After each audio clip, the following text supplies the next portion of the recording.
Are you guys ready to predict some stuff that's going to happen this year and engage in our yearly humiliation ritual when we get everything wrong inevitably? Oh, I've been ready.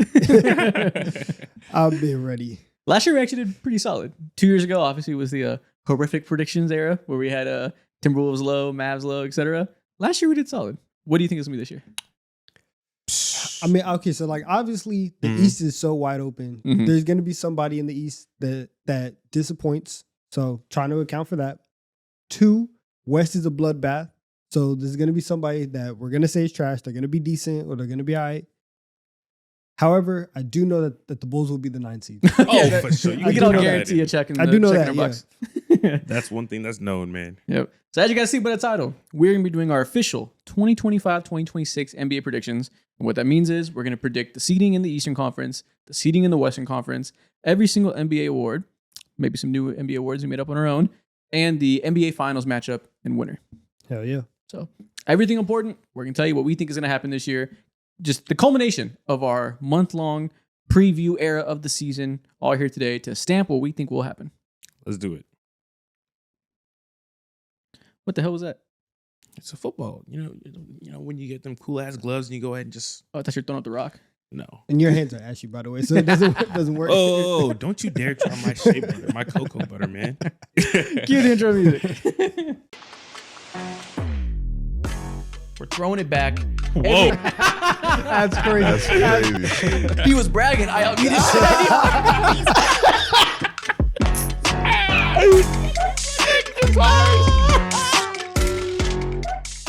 Today, we are going to start these NBA predictions by starting with the Western Conference, 1 through 15. Got to start with a bloodbath. Got to start with the conference that is going to be most interesting when it comes to deciding where this gigantic clump of teams from like really 2 through 11, where it's all going to fall. And how we're going to do it is we're going to reveal section by section, starting with the non-playoff teams, 11 through 15. We'll see our whole tiers. Then the play-in tournament guys, 7 through 10, and then the top 6. Let's do it. So let's get started with 11 through 15. Here we are. At 15, I have the Utah Jazz. 14, the Phoenix Suns. 13, the Sacramento Kings. 12, the Trailblazers. And 11, the Pelicans. This is hilarious. Okay, so 15 I have the Jazz, 14 Kings, 13 Suns, 12 Pelicans, and 11 I have the Grizzlies. Oh, okay. At 15, I have the Jazz. 14, I have the Suns. 13, I have the Kings. 12, the Grizzlies. And 11, the Pelicans. Grizzlies. Okay, let's start there. You guys have the Grizzlies at 11 and 12, respectively. Yes. They are in this tier, I think, ranging from like 7 to 12, really. I think, to me, It's wide. we all agree. The Kings, Sun, and Jazz are in their own tier. We'll talk about them a little bit later. So I think we should focus on 11 and 12, who you guys went with Pelicans, Grizzlies. I went with Trailblazers, Grizzlies. Obviously, I also considered, my bad. I went with Pelicans, Trailblazers. I also considered the Grizzlies as part of it. I feel like we've just seen so many years of them being so good at the margins and more often than not being competitive that even despite the injuries, despite the question marks around what the coach is going to be like, I just feel like I have enough faith in their core being competent and not tanking at the end of the year that I feel like I'd be shocked if they weren't top 10. Yeah, I definitely do understand that. That's why I put them right outside top 10 at number 11. For me, it's just the fact that, okay, well, shit. I love Jaren Jackson Jr. I think he's in for like a really good year considering Desmond Bane's not going to be there. His scoring is going to be juiced up. But having John Morant be out, going back to what you said a couple podcasts ago, like he's super inconsistent, being out 1 to 2 games every other game. That matters. And then also knowing like, okay, you don't have necessarily that scoring juice. Zach Edey is going to be out for a long time. Who the fuck is going to grab rebounds? Your defense fell apart last year a little bit. And that's like the whole like basis of your identity. And then you're like relying on a rookie to give you a decent amount of output and also KCP as well. And I think KCP is going to be fine, but you're going to feel that like drop off in creation in my mind. Yeah, losing Desmond Bane is big. They didn't really, they didn't get better in the offseason. And I feel like one of the reasons why they've been able to sustain whenever Ja goes out, whenever Jaren goes out, is because they've had Desmond Bane. You've had somebody that you can look to score, 23, 24 on whatever night. And so that's gone. For all the injuries that you said, your top 2 guys are already hurt. And Ja, at media day, they were like, oh, what's a goal that you have for this year? He's like, I want to play all 82 games. Yeah, okay. Brother sprained his left ankle in training camp already. Like, it's already done, right? So he should be back to start of the season. I just don't. And is he going to play, back to backs? Yeah, I don't know. Probably not. Like they're probably going to be just a little careful with the ankle. So over 82 games, I don't see a scenario where you still have that core and that infrastructure because Taylor Jenkins is gone, Desmond Bane is gone. Your big rookie from last year, Zach Edey, he's out. Like the injuries have already started to pile up. I just don't know, and I also don't know if this team 100% knows if they're gonna be together at the end of next year. Yeah. Like the vibes are already off where you're in a transition year. This feels like a 12 seed. That feels a bit dramatic to me. I know what you're saying, but I think the problem with viewing them is everyone's viewing it through the lens of like everything we've known about them for a few years. That version of the team playing the way they play, they're worse now because they don't have Bane.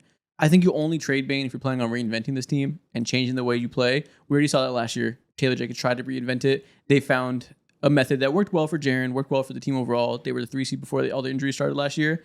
Didn't work well for John Morant, right? Led to Jenkins being fired.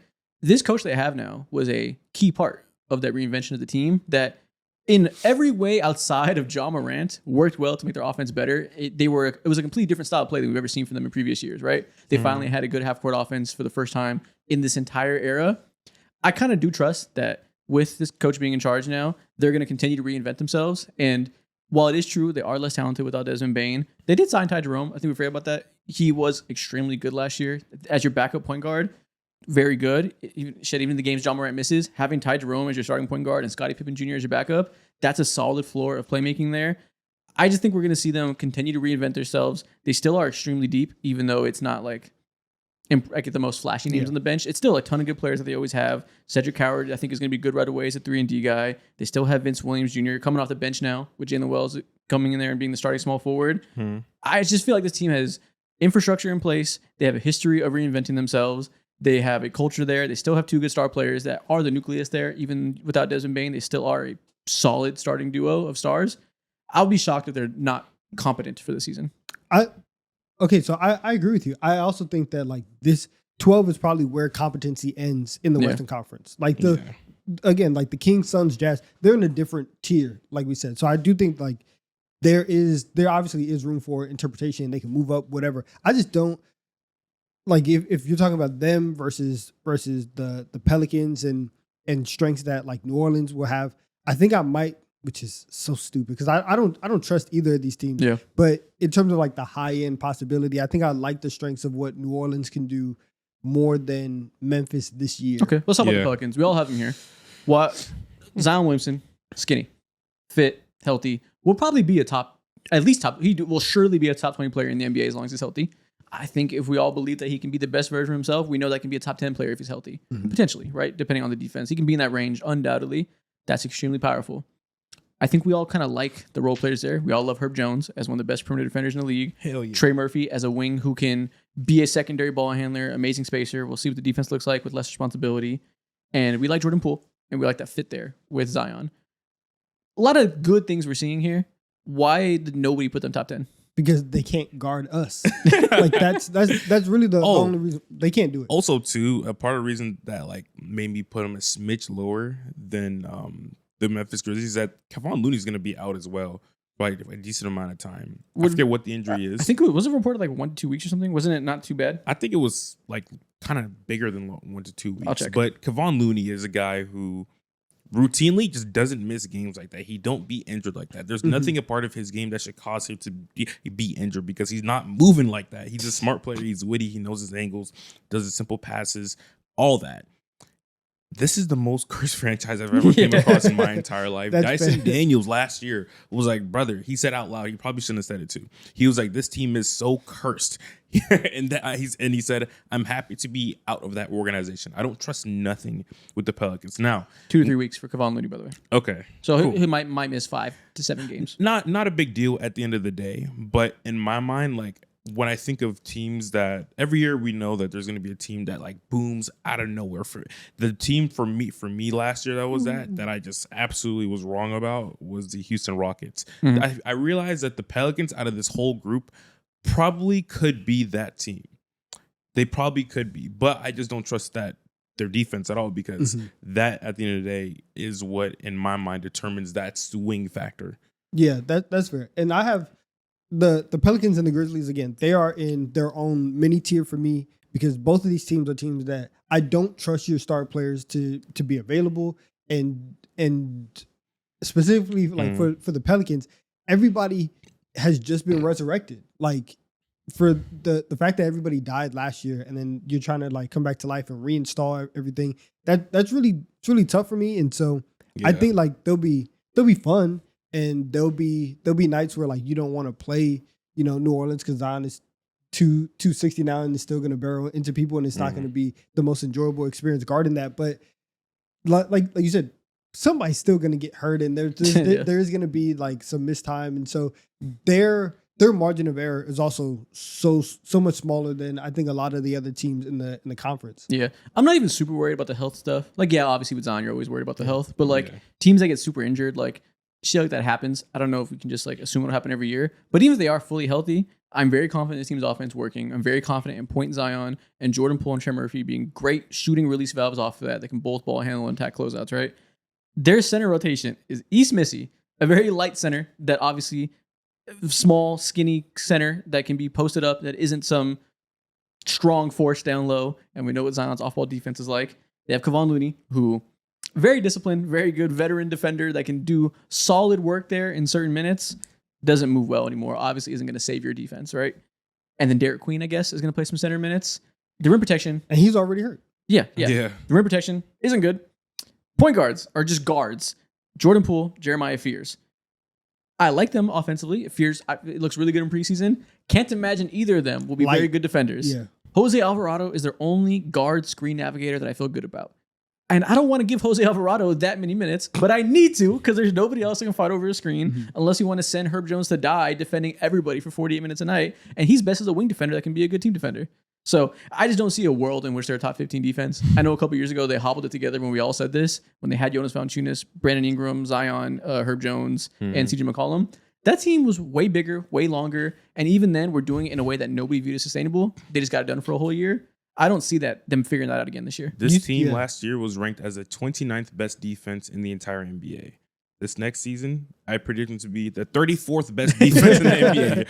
Off the fucking map bad. Now, they can still be good. Like when we say I put them at 11. Yeah. Inevitably, somebody in the top 10, probably two teams, will be nuked because of injuries and be in the lottery. We don't see it coming. Can't predict that at all. So to me, 11 means you will be in the plan. You will be a respectable team that if you're in the plan, you could be the 7th seed potentially, right? Like, so I view them as still being a good team that won't be an embarrassment because the offense can be legitimately ridiculous. Like Zion should be all NBA this year if he stays healthy. That to me, like with the infrastructure in place, how much they're clearly going to have to play through him by necessity and necessity to prove that he's valuable and like give themselves a reason to keep him. Yeah. He should have an all NBA season. So I do think this team will be dangerous. I just can't put him higher than barely making the play because of defense. Yeah, I agree. Like I agree with you wholeheartedly, but I will say, when it comes to talking about teams who might somewhat be sneaky and just like blossom up to potentially an 11th seed, I don't know why, but the demons in my head wanted to put the Suns up to 11. There's a world in which they're decent, I guess. Yeah. Tell me why it would be good. Mainly because I feel like Kaman Malawash is a demon defensively, and seeing how well he moved, specifically like guarding smaller players and seeing how able-bodied he was to shoot threes I knew he was that type of prospect. He's able-bodied? Yeah, like he's so like aware. You know? Able-bodied is nice from what they've had in centers in recent years. Yeah, exactly. Can you do something for me real quick? What's up? Can you look up the Suns' depth chart? Because it's one of like... You want to hear the bench players? Yeah. Jared Butler, Grayson Allen, Royce O'Neal, Osa Ighodaro, who they have listed at power forward, which is probably a bad listing, Kaman Malawash as the back five. It's not one of the more inspiring depth charts in the league. I truly do think that this team is going to suck. I think like the idea that you can have Devin Booker run point guard, you can squint and turn your head and you'd be like, all right, fine. When he's playing point guard with Kevin Durant and Bradley Beal next to him, and like maybe we could do that. No, that didn't work. There's no maybe. It didn't work. No, but like the idea when it first happened, you could have told yourself like, okay, I guess maybe whatever. We're doing this experiment all over again and replacing KD and Bradley Beal with Jalen Green and Dylan Brooks. I hate this lineup. I hate that. I hate that so much. And even if like it's like Dylan Brooks and Ryan Dunn and all this stuff, and Ryan Dunn, he shot well in the preseason last year, and then the three for the whole year wasn't great. The consistent shooting that you would need to make this actually work, I'm not sure it's gonna happen. The defense on this in terms of like it's much better. That's genuinely what they could like hang, you keep saying that. hang their hat on. But. No, it's not. They have 2 good wing defenders, 0 good big man defenders. Mark Williams is not a good shot blocker. Colin Malawash should be. Book a little bit of credit, but you're right. Colin Malawash should be one day. I'm not relying on a rookie center to be a good defender holding down my defense, especially not to the degree that's going to make me a sneaky team. That's way too much to put on a rookie center in almost any role, so I'm not going to do that to him. And then guard defenders are complete bullshit. Who is screen navigating here? Jalen Green? Are we putting Devin Booker on the lead point guards? I guess we're going to put Dylan Brooks on him, which slots everybody up with a spot, and these have to defend wings. So now you're giving up size and rebounding. Their transition defense will probably be bad because of that. There's no world in which this is a good defense to me. Yeah. Unless Dylan Brooks is Gary Payton. Nah. Yeah, all right. Yeah. And yeah, so like you're asking your bigs, and also like Mark Williams, he's gonna be there for like 25 games this year. That's and like you're asking your rookie to be Gobert and hold everything down. I don't like this team. And I think that it is genuinely bad. And if the only reason that I didn't put them at 15 instead of the only reason why I didn't put them at 15 is because they have Booker. Yeah. And that's the biggest difference between them and the Jazz, who the Jazz are going to be in a situation where like they actively want to tank towards the end of the year. The Suns, and because they don't have control over any of their picks, there's still going to be pride that they're trying to play for from the front office down, so they can get to 14. But this team will suck. Yeah, and the wing offense is bad. I can definitely see that. The wing, it's all the offense like lies on Devin Booker's hands and shoulders, bro. At the end of the day, I don't know why, but I just get this feeling that they're going to be a smidge better than anyone thinks. Now, will that smidge matter at the end of the day? No, I don't think so. But considering Royce O'Neal, Ryan Dunn, Dylan Brooks, and I don't want to say Jalen Green, but he's not necessarily a negative. Or at least last year in the Houston defense, he wasn't viewed as a fucking negative. What's the best case scenario? Do you hear for those the names you Suns just for you? said? I know it's disgusting. In the Western Conference, those names do not inspire me. I get what you're saying. It's not inspiring. You're right, because it's not complete dirt like it we're is saying though. it is. I know what you're saying. You are right to some extent that we all write them off completely. There probably is a world in which we just overlook them because we hate them so much. So you're not wrong. That's very likely to be possible. And if it does happen, it's probably because of like internal growth from young players we don't necessarily foresee. Yeah, like Jared Butler, who like fucking won an NCAA championship 2-3 years ago or whatever, could fucking look good in the pop preseason. and do something, you know? You're right. That is possible. And like maybe Ryan Dunn makes an offensive leap, which who the fuck knows? Who knows, right? Maybe They're Coleman praying. is great. There's a world where every team looks solid. So I'm fine writing this one off just because even if you're right and the margins get better, which I think, I'm with you. They probably will be better, but just because we write them off so hard, the core of this team sucks. Like the Jalen Green, Devin Booker experiment and idea, I hate that. So even if I do buy that the margins are better, I don't buy that the general idea of what this team's strength is supposed to be, which is Jalen Green being good next to Devin Booker and them being a solid off-ball pairing that can both have the ball in their hands, both have the ball without their hands. They can both shoot off the ball, cut, and all this stuff. I don't buy that working in the first place. So I'm not encouraged enough to like care about the margins for this team. If they can get to, so I think like best case scenario for them would obviously be like 10 seed play-in range, right? Yeah. Okay. If they, Hell yeah. Okay. It's a successful season. Yeah, that's best case scenario. If they do that, Devin Booker Hall of Fame tomorrow. This team is I like for all the reasons that you said, and I do understand that there's always every year there's going to be a team that I'm going to come up here and hate so much, and they're just going to be much better. This team, if I'm wrong on the Suns, you're going to have to show it to me. I'm going to have to be 100% wrong on them because I don't think that they have shown anything from the roster construction to just how the front office moves to the vibes of the team that should allow anybody to give them any type of benefit of the doubt that they're going to overperform what it is that their roster shows. I agree with you, but also Mo brought this up by saying if there's a team that's going to surprise us and be the 10 seed, I think is what you said, right?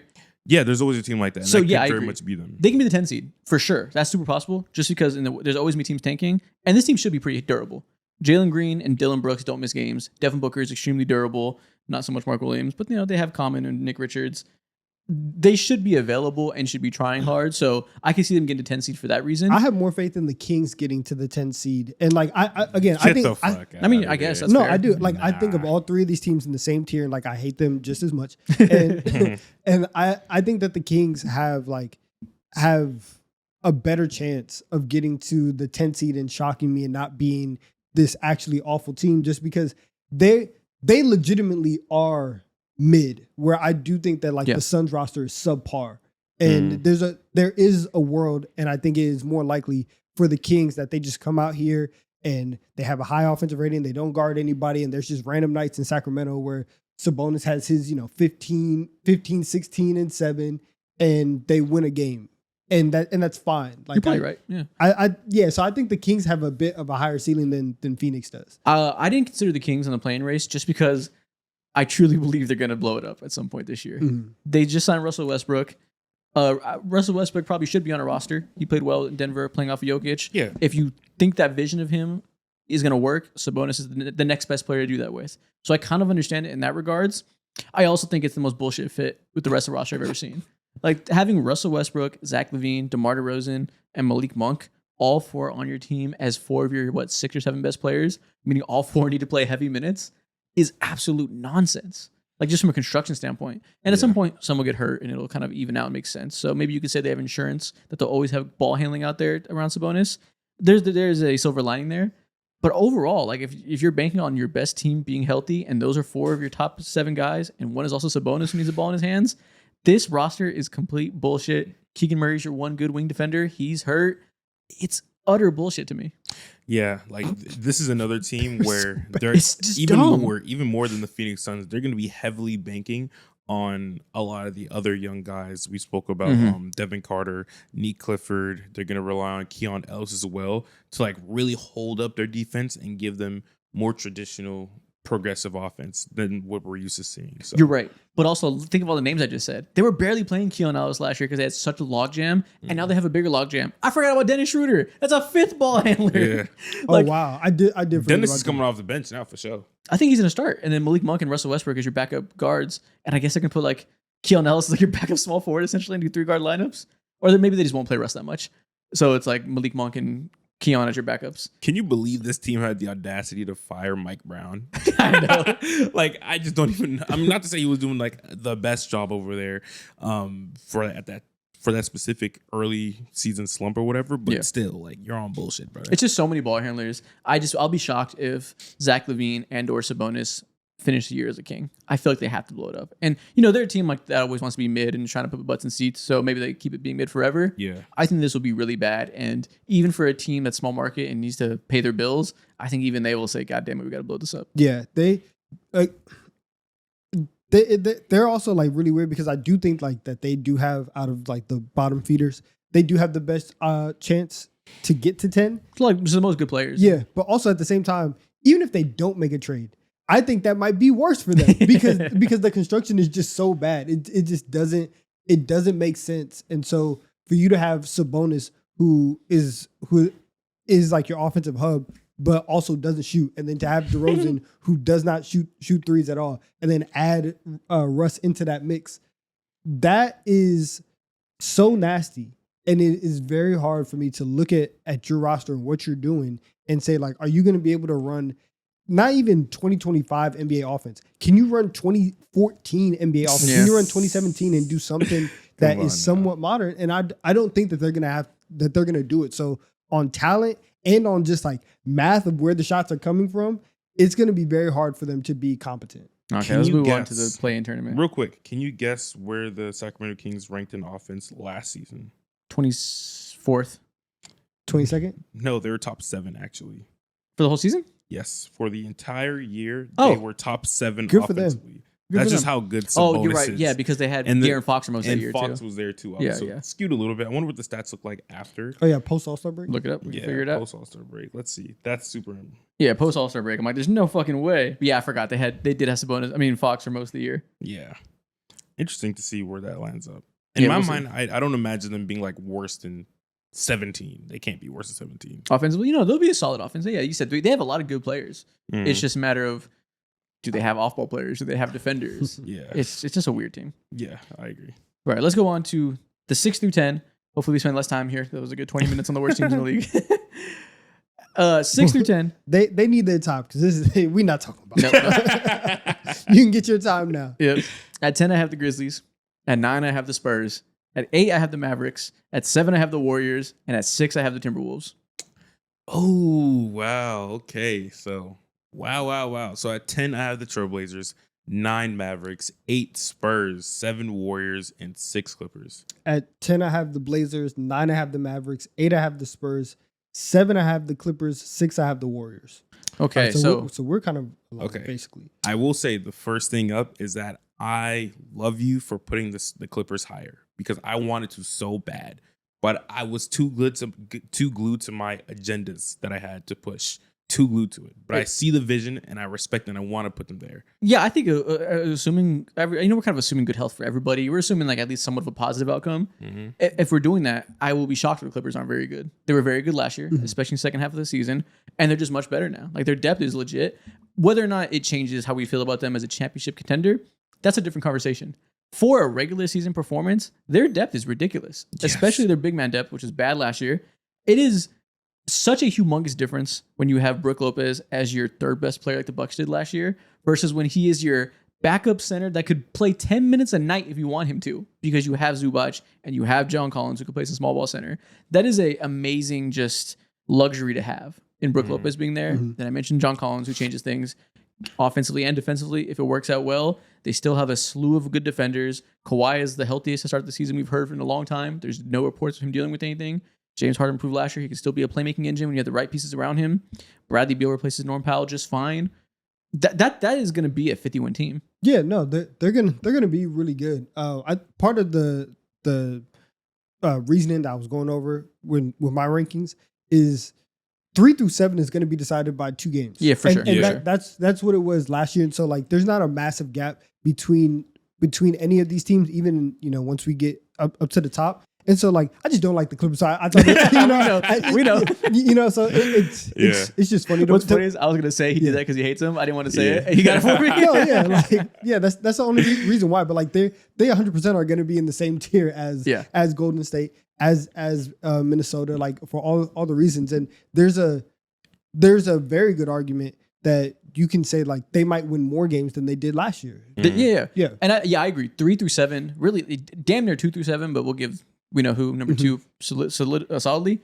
3 through 7 is so close. So I used basically my confidence factor in you as the tiebreaker. So at 7, I did the Warriors at the bottom of that tier just because they're so old. Yeah. And I just don't love the depth. I don't love the fact that injuries are inevitably kind of the deciding factor for modern NBA. Every single playoff run we talk about it, it's a war of attrition. Same thing for the regular season. And I just feel like they're the most susceptible to that. We know Al Horford is a million years old. Slowed down a little bit last year after fighting off age for so long. Still got it. And they'll ask even less of him than the Celtics did. But, slow down a little bit. Doesn't move quite the same. Can still space the floor. Still be good for them. Jimmy Butler always gets hurt. Steph Curry, a year older. Draymond Green, a year older. I don't love none of us love the way the young core is developed. It's not bad, but it's not great. We're no longer waiting for the Jonathan Kuminga leap. We're no longer waiting for the Moses Moody leap, the Brandon Podziemski leap. They're all just fine. And that's enough. Like, that's a solid bench. But it doesn't inspire me when the starters are so old. I do think they'll start the year really strong, and we'll look up after a month, and they'll be like the 4 seed. And everybody's going to be like, y'all doubted the Warriors. Look at them. They're back. True contenders. And then inevitably we'll get to February, and they'll be back to 6 or whatever because injuries stack up. So I put them there. And the Timberwolves are the second lowest in this tier to me just because they're relying on so much youth that can work. We can see Shannon Jr. come out and be a great replacement for Nickeil Alexander-Walker. We can see Rob Dillingham finally take the steps and take a lot of weight off of Conley's shoulders. We can see so-and-so, all these young guys they have, make it work and they replenish and better than ever. But we could also see those young guys not be ready yet. Yeah. The old stuff, that's why I had the Warriors and the Clippers at 6 and 7 at the bottom of this tier for that same reason. I think for Minnesota, and we'll talk about them a little bit more later, but they deserve a little bit more, I think, like respect for everything that they've done over the last couple of years. All these teams do. That's the hard part. Yeah. I was thinking about doing what you were doing and putting Dallas at 8 over the Spurs at 9, because the more and more that I think about it, Dallas is going to be nice, and they're going to be very interesting and very hard to play. And I've slowly been buying into Dallas a lot more. Yeah, I'm shocked I put them the highest. I thought I was going to have them kind of low. No, I mean, everybody's just genuinely. I know. Yeah, I thought somebody would put them like top 6 or something. No. The highest I was thinking if was Kyrie like was 7. healthy, yeah, the highest I was thinking was 7, but I was like, listen, that's just pure Clippers hate. Let me not do that. But That's funny as hell. That's where they're at for me. Yeah, I wanted to put the Mavericks higher, but having Anthony Davis be the focal point of your team and even like kind of handicapping your team as well, health wise, I'm just like, you feel like the perfect nine seed. You feel like a team that's gonna come in, I don't know, like 50, 60 games into the year, realize, oh shit, like we're kind of out of the race. AD has been in and out of the lineup consistently, and without AD in this lineup, there's still a very good team. You slide in PJ Washington or Cooper Flag at that 4 or 3 or 4 spot interchangeably. They're so incredibly deep, but I feel like this would just be one of those teams where you hate to see them on a random Wednesday night because you know they're because of how ginormous they are. They're always going to be a pain in the ass. But I don't think they're going to be just enough consistently health-wise because of AD. This is the deepest team in the conference, I think. They have like 13 good players on this roster right now. Your backup wings is Max Christie, Najee Marshall, and PJ Washington? That's crazy as a second unit wing group. Obviously, there's strengths and weaknesses there. That is an extremely... I don't know if anybody outside of Houston, who obviously has ridiculous depth, and I should probably say they're the deepest in the conference. Outside of that team, this is the second best backup wing group in the league.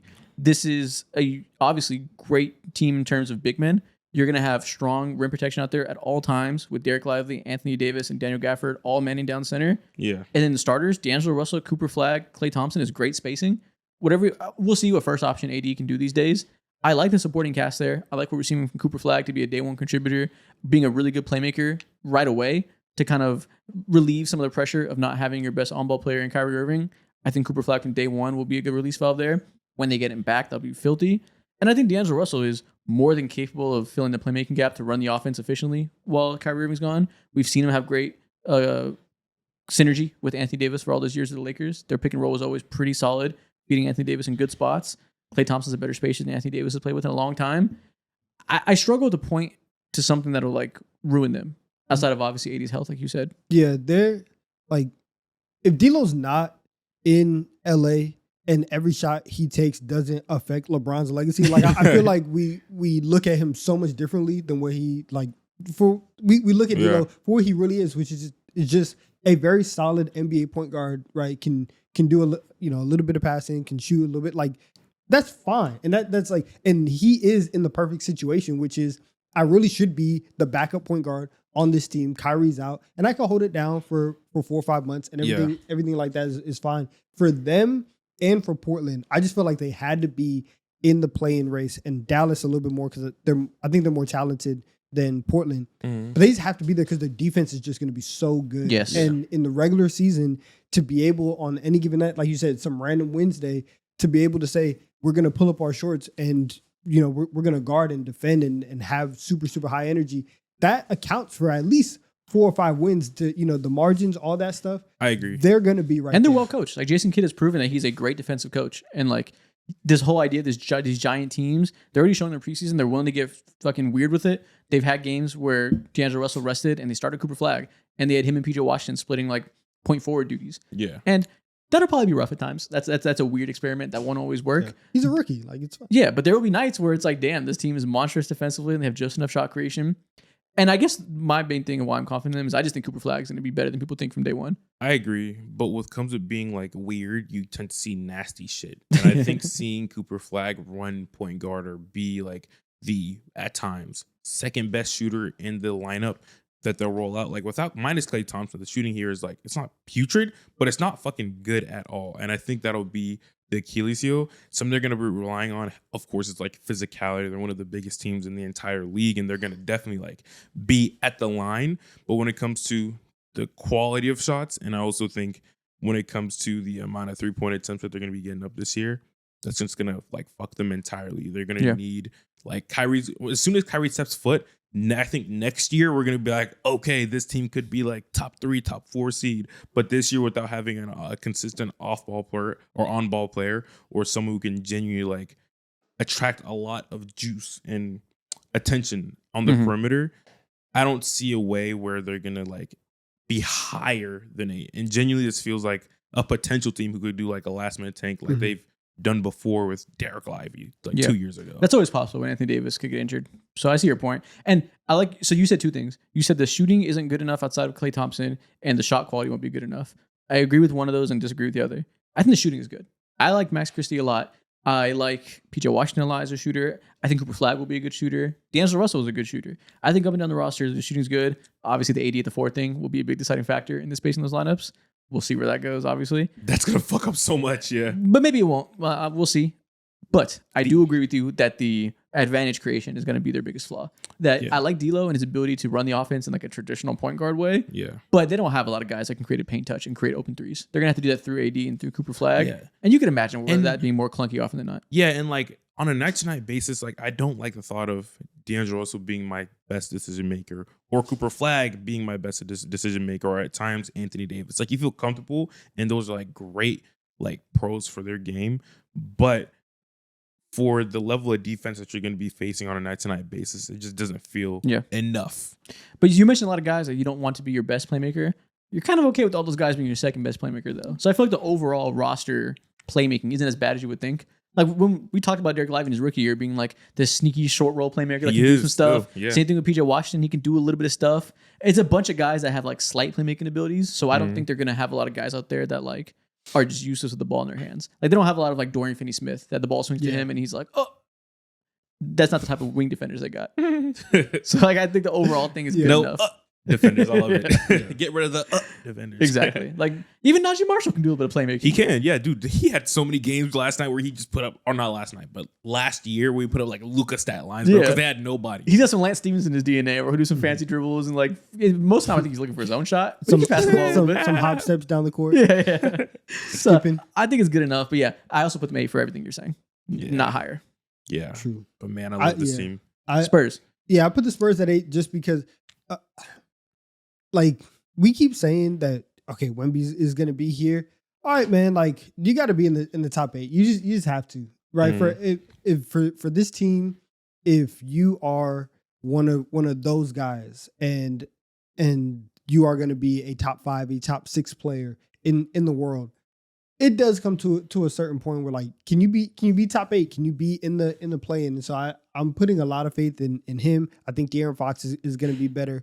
We've seen a couple clips of Dylan Harper in preseason. He's looked really, really comfortable. So I think like they have the pieces to be in an 8 seed now. And they also have their own like fit issues that they have to figure out, obviously with the 3 guards, but Wemby has shown that he can play down low, he can pop out, he can shoot the 3. The defense is going to be good whenever he's on the floor just because he's amazing, and then we'll figure it out with the rest. But this is like as low of a floor of like put up or shut up time that you can have, and that's kind of where I'm at with the Spurs. Yeah, I feel you. I struggled with this too. I thought about putting them as high as 7, or people are flirting with them being top 6. People have a lot of faith in Wemby, and I do too. But I also like, for the same thing I said last year, has some problems with this roster. They are one wing trade away, I think, from me being really confident in them. And that's trading Devin Vassell plus a pick or whatever for somebody else. Trading that Minnesota pick they got in the Rob Dillingham trade, that 2028 pick, plus Devin Vassell for a real wing I'm confident in. Whoever that may be, their version of the OG Anunoby trade that the Knicks did. Because imagine that. Imagine, obviously OG's a high bar, he's amazing. Yeah. But just imagine you slot OG there instead of Devin Vassell. You would feel entirely different about this roster. They would have real size in the wing. They wouldn't be relying on Carter Bryant to come in and be that from day one. Because offensively, who knows what he's going to be? Probably closer to a negative than anything else. Keldon Johnson defensively is a negative. There's no closer. He is clearly a negative. I like Luke Cornett. I think you're going to see Wemby play some 4 with Luke Cornett lineups. It's going to be awesome. And I like that they have 3 guards who can create a paint touch and get you feeding Wemby and getting the ball moving. But in between, I feel like this team desperately needs good wing defenders because you have so many small guards and so many gigantic bigs. The in-between guys are going to be vital to them.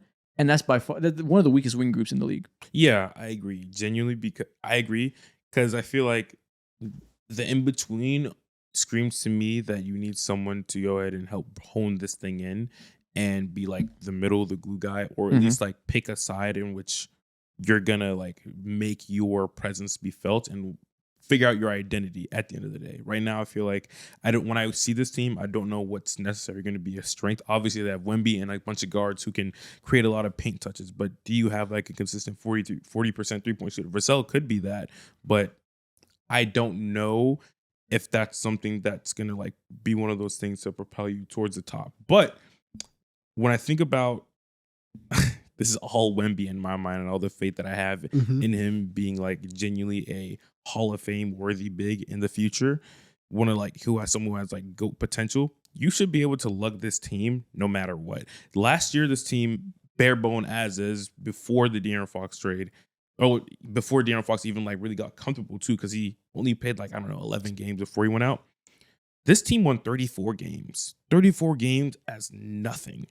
Genuinely, I think we could see them in a position where they scrape up an extra 10 wins and they end up winning like 44, Oh, wow. 43 games. I think that's possible. I think that's fully in the cards. Yeah, I agree. Yeah, 9 to me, that's like 47 or something.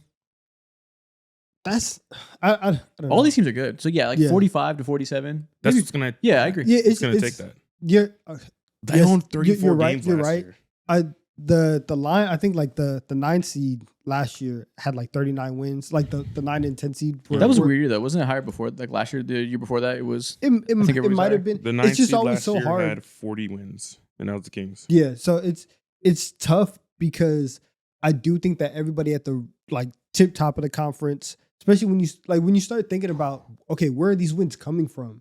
And you think about OKC, and there's been talk about, do we think they can get to 70 this year? The Nuggets are better, and we have 3 or 4 teams that are getting 50 wins each. And then like the East is over there. I just, you start to think about, okay, how many teams are legitimately starting to creep up to that 45, 50 range? And that's where like 47 makes me a little bit nervous for them. But everything that you're saying is right. And I mean, we obviously have them at the same place. But yeah, like this is 100%. It's just very like old school, like, hey man, carry, you just have to carry the team. And it's not even a hard carry job because you have talent in the backcourt. This is more of a Mitch Johnson. Like, let me see what you can do, right? Let me see how you can deploy everybody and make sure that everybody fits, because you do have enough talent to be in the play-in. It's just, are you the right guy for this team? And so we'll figure out a lot about him on that front. But they should definitely, we should start to, get back to San Antonio being in the playoffs, playing meaningful games at this point.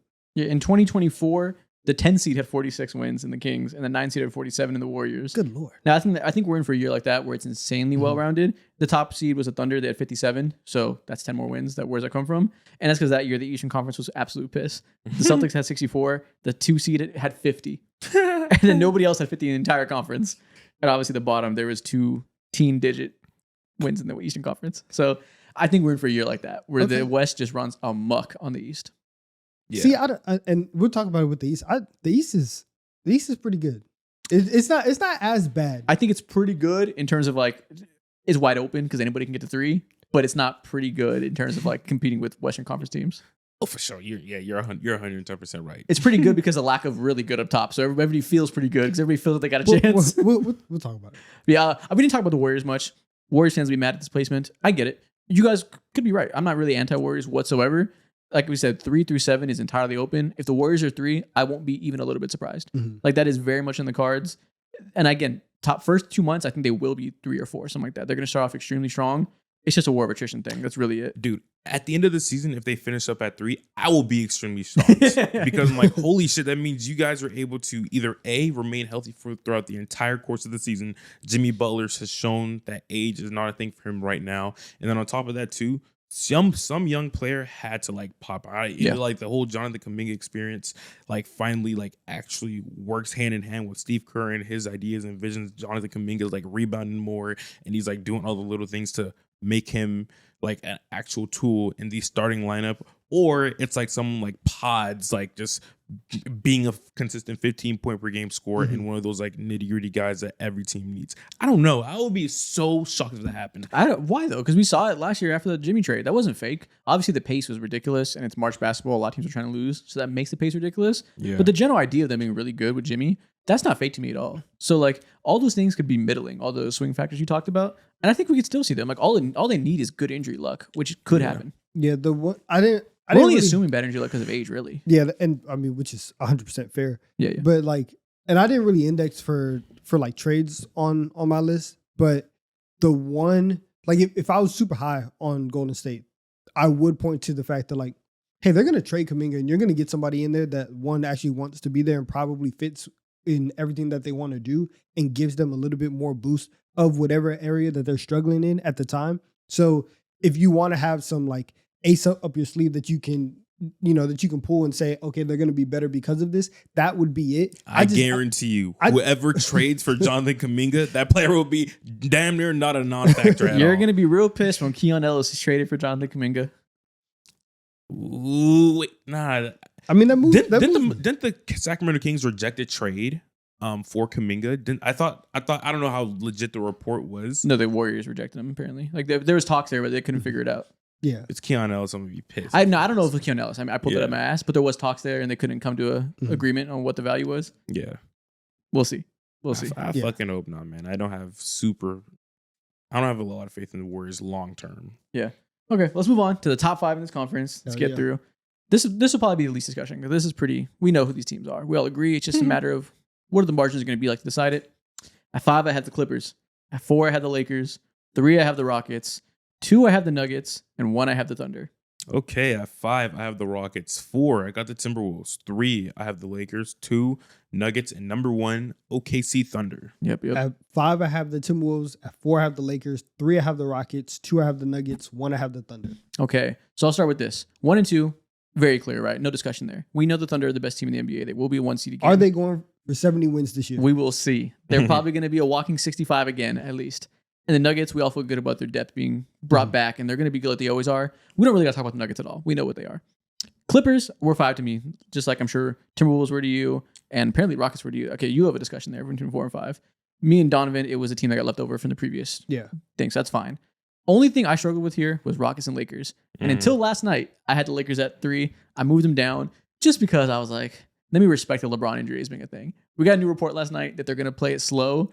And that was like reported again by Shams, which to me probably meant something, that they're putting it out there that they're not going to rush him back at all. They're going to make sure that they're putting it out there that they will be cautious with LeBron.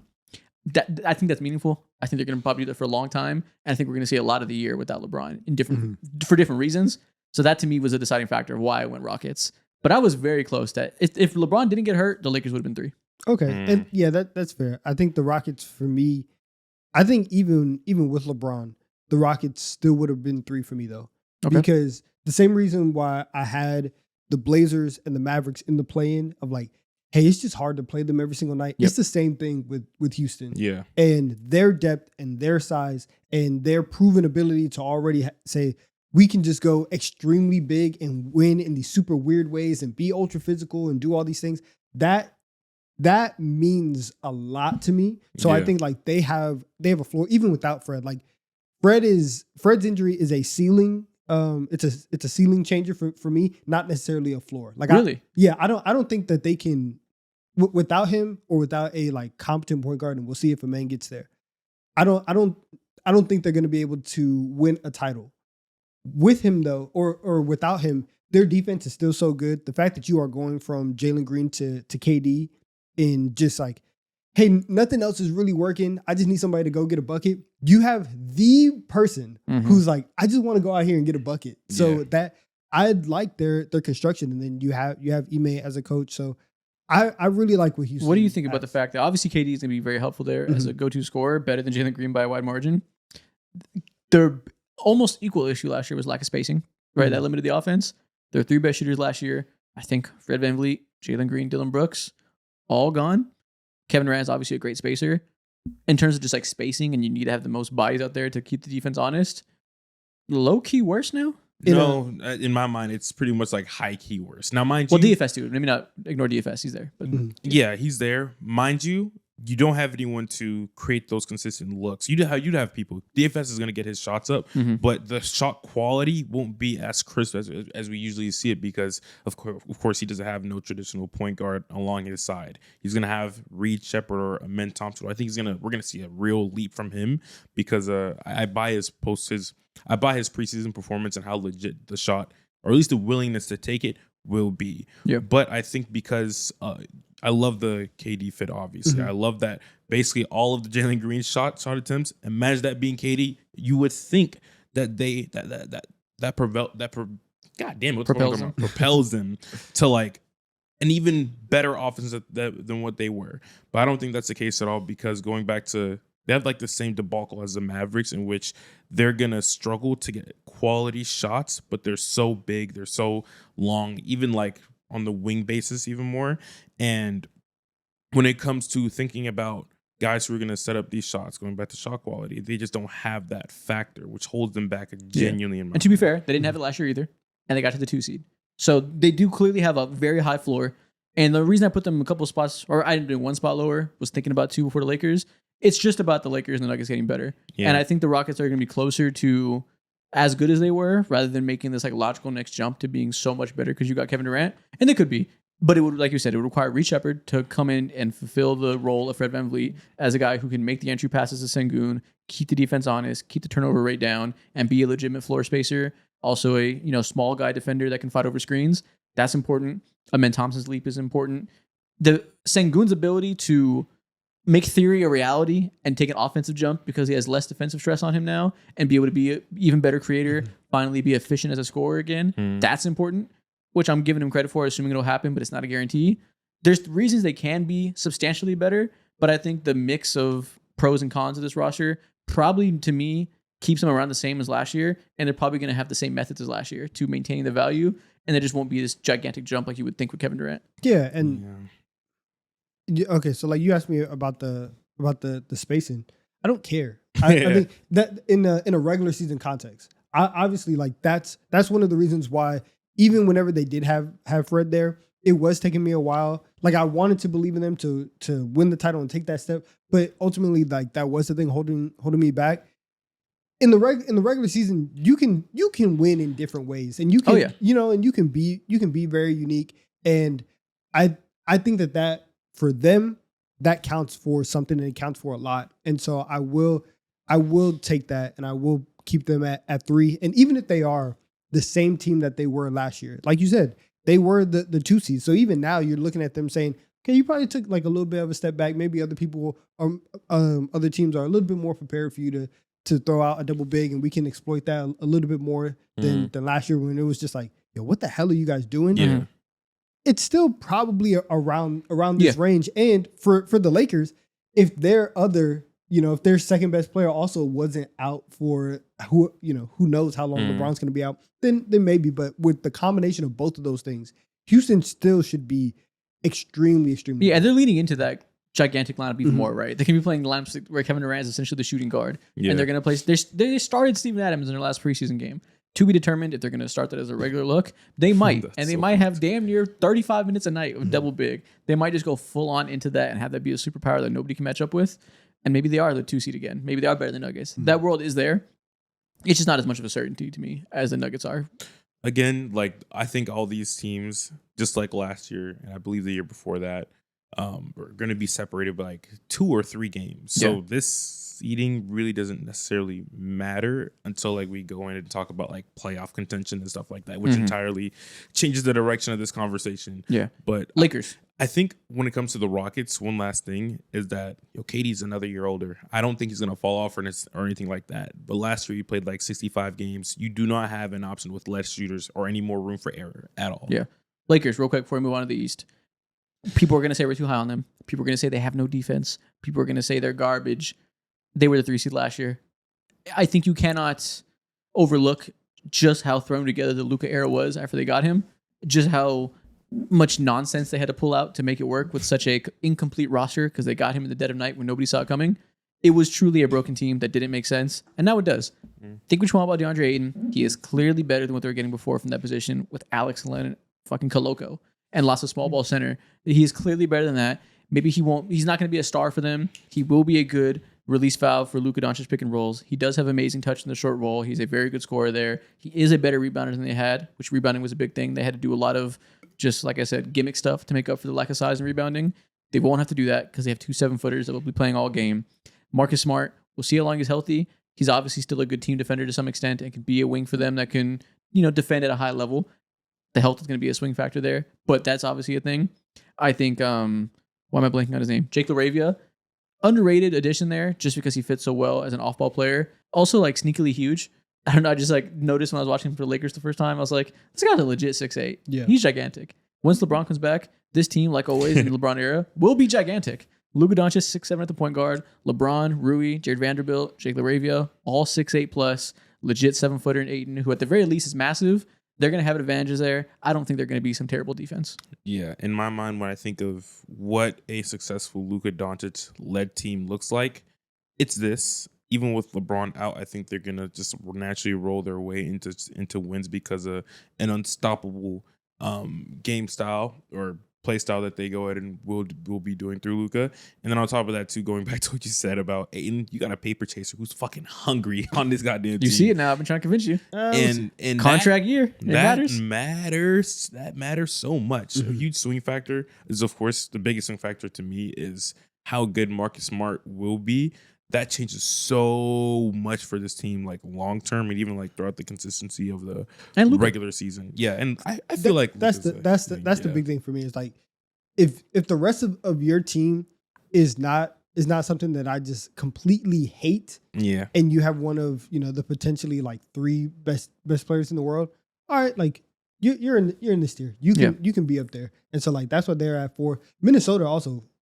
Shout out to them. The last 2 years, they've just proven everybody wrong, and they figured stuff out. We didn't think that they could figure it out with Cat. They did. It took them time, but they figured stuff out with Julius Randle. I just think like they're the ones, kind of like the Memphis conversation earlier, where their infrastructure, their continuity, the fact that you do have Ant still ascending, even if he doesn't fully add the post game aspect to his bag, he's still amazing. So we're adding all of that, and now a full season, a full off season with Julius Randle. I trust them, and I like them to be, to take a step up. They were the 16th last year, win 2 more games, and let's be the 5 seed. I think they'll be exactly the same. They lost in Killer Alexander Walker, replacing him with youth. That could work, and they could explode, or it could take time like it did at the start of last year. And Rudy Gobert took a step back offensively last year, which obviously there wasn't a whole lot of steps to lose. He lost one last year until the end of the season. Then they exploded with him and Randle finding their synergy. Maybe that happens again, and maybe he does have a great offensive year with the playmaking of Randle opening things up. But also Gobert is a year older. I could totally see him continue to slip physically like he did last year, and that could be an issue. Yeah. There's just enough things that I feel like they're staying neutral. I'm not putting them lower, but I think they're just probably the same good team. Yeah, I feel you on that. I think because of the how last season started for them last year when this Cat trade happened, I was the highest on it, and I was trying to bring up all the bright sides to it. Now, of course, like their offense has questions, but one of the questions that I had for them last year was, I think Dante DiVincenzo was going to be like a huge swing factor for them and a legit flamethrower. Like 2 years ago, he shot like 40% on like 9-8 attempts a game. He was crazy. To start out the year for the first 25 games, bullshit. He shot like 35% from the field and like 31% from the 3-point line, and then got hurt, came back, was a demon. I think if he is able to, and overall like the shooting is able to maintain at least a decent level while like having the floor, the defensive floor that Rudy Gobert gives you, this team probably could net out to be like a top 3-4 seed at the end of the year. I truly believe so. DiVincenzo's a good point. Like maybe he just has a good year and like bounces back. That could replace a lot of it. He could just directly replace Nickeil Alexander-Walker's minutes and play more. That's a good point. I kind of forget about DiVincenzo because he was so quiet for especially the playoffs. He was nothing. Yeah, like he's such a huge swing factor for a team that is entirely dependent on Anthony Edwards to get us buckets, Julius Randle. Good playoff series, and he was able to vibes, do please. that. Yes, please don't pout. Yeah, he was able to do that. You heard he dropped the reefer. I heard. That might move some mountains. He stopped smoking. Oh, he dropped the reefer. You said, okay. Yeah, no longer with the devil's lettuce. Yeah. So that's supposed to help him? Yeah, apparently he said that his he dropped all the negativity. Yeah. Bro. Okay. Yeah. Good for him, I guess. It moves. So yeah, man. I don't feel super passionate about any of these rankings in the top 6. They're going to be so fluid. It's literally just separated by 1 to 3 games. At the We're end just of the talking day. about the teams that we have slightly more faith in at this point. The West is ridiculous. Yeah. If Fred was here, I would have had the Rockets at 2 though. Oh, for sure. Yeah, over 2. No, I don't know about. I don't know. I would have did that. Maybe. I would have been crazy though. I would have put them firmly 3 instead of like questioning the 3. But I think the Nuggets are just going to be they're so consistent. They are the Nuggets. Yeah. But okay, that's the Western Conference. Now on to the conference that maybe we can have some actual solidified opinions on and actually feel good about it. The weaker one. Let's talk about the Eastern Conference. At 15, I have the Nets. At 14, I have the Wizards. At 13, I have the Hornets. At 12, I have the Celtics. And 11, I have the Pacers. I have never seen anybody stand less on anything. What? How'd you put qualifiers in the rankings? I put it there as a note just for you No guys. thanks. I'm putting in 12 and No 11. thanks. I'm just telling you that like that's how good they'd be if I thought they cared. I think there's no way. I put in 12 and 11. What do you mean? That was just a note for you guys. I'm putting in 12 and 11 because I I've feel never seen so that. certain that the Celtics and Pacers will tank. Not certain. Certain's not the right word because I don't know what they want to do. Hilarious. Yeah. I feel so certain they should tank, and I'll be baffled if they don't tank. So I'm putting them 12 and 11. I think they're good enough if they want to try as hard as they can and make moves. I think it would be so ridiculous to do that in this year with how good the draft class is. So I think they're going to be in the bottom 5. I don't like you. What? I didn't put them higher than 12 and 11. It's just funny. It's just funny to see, like, I've you- just never seen like the Yeah. the qualifiers Breaking on the rules rankings. and regulations. What? But okay, all right. So that makes sense. I had the Nets at 15, the Hornets at 14, the Wizards at 13, the Pacers at 12, and the Raptors at 11. Yeah, I got the Nets at 15, Wizards at 14, 13 Bulls, 12 Hornets, 11 Bucks. 13 Bulls. You hate the Bulls. You know they're destined for 9.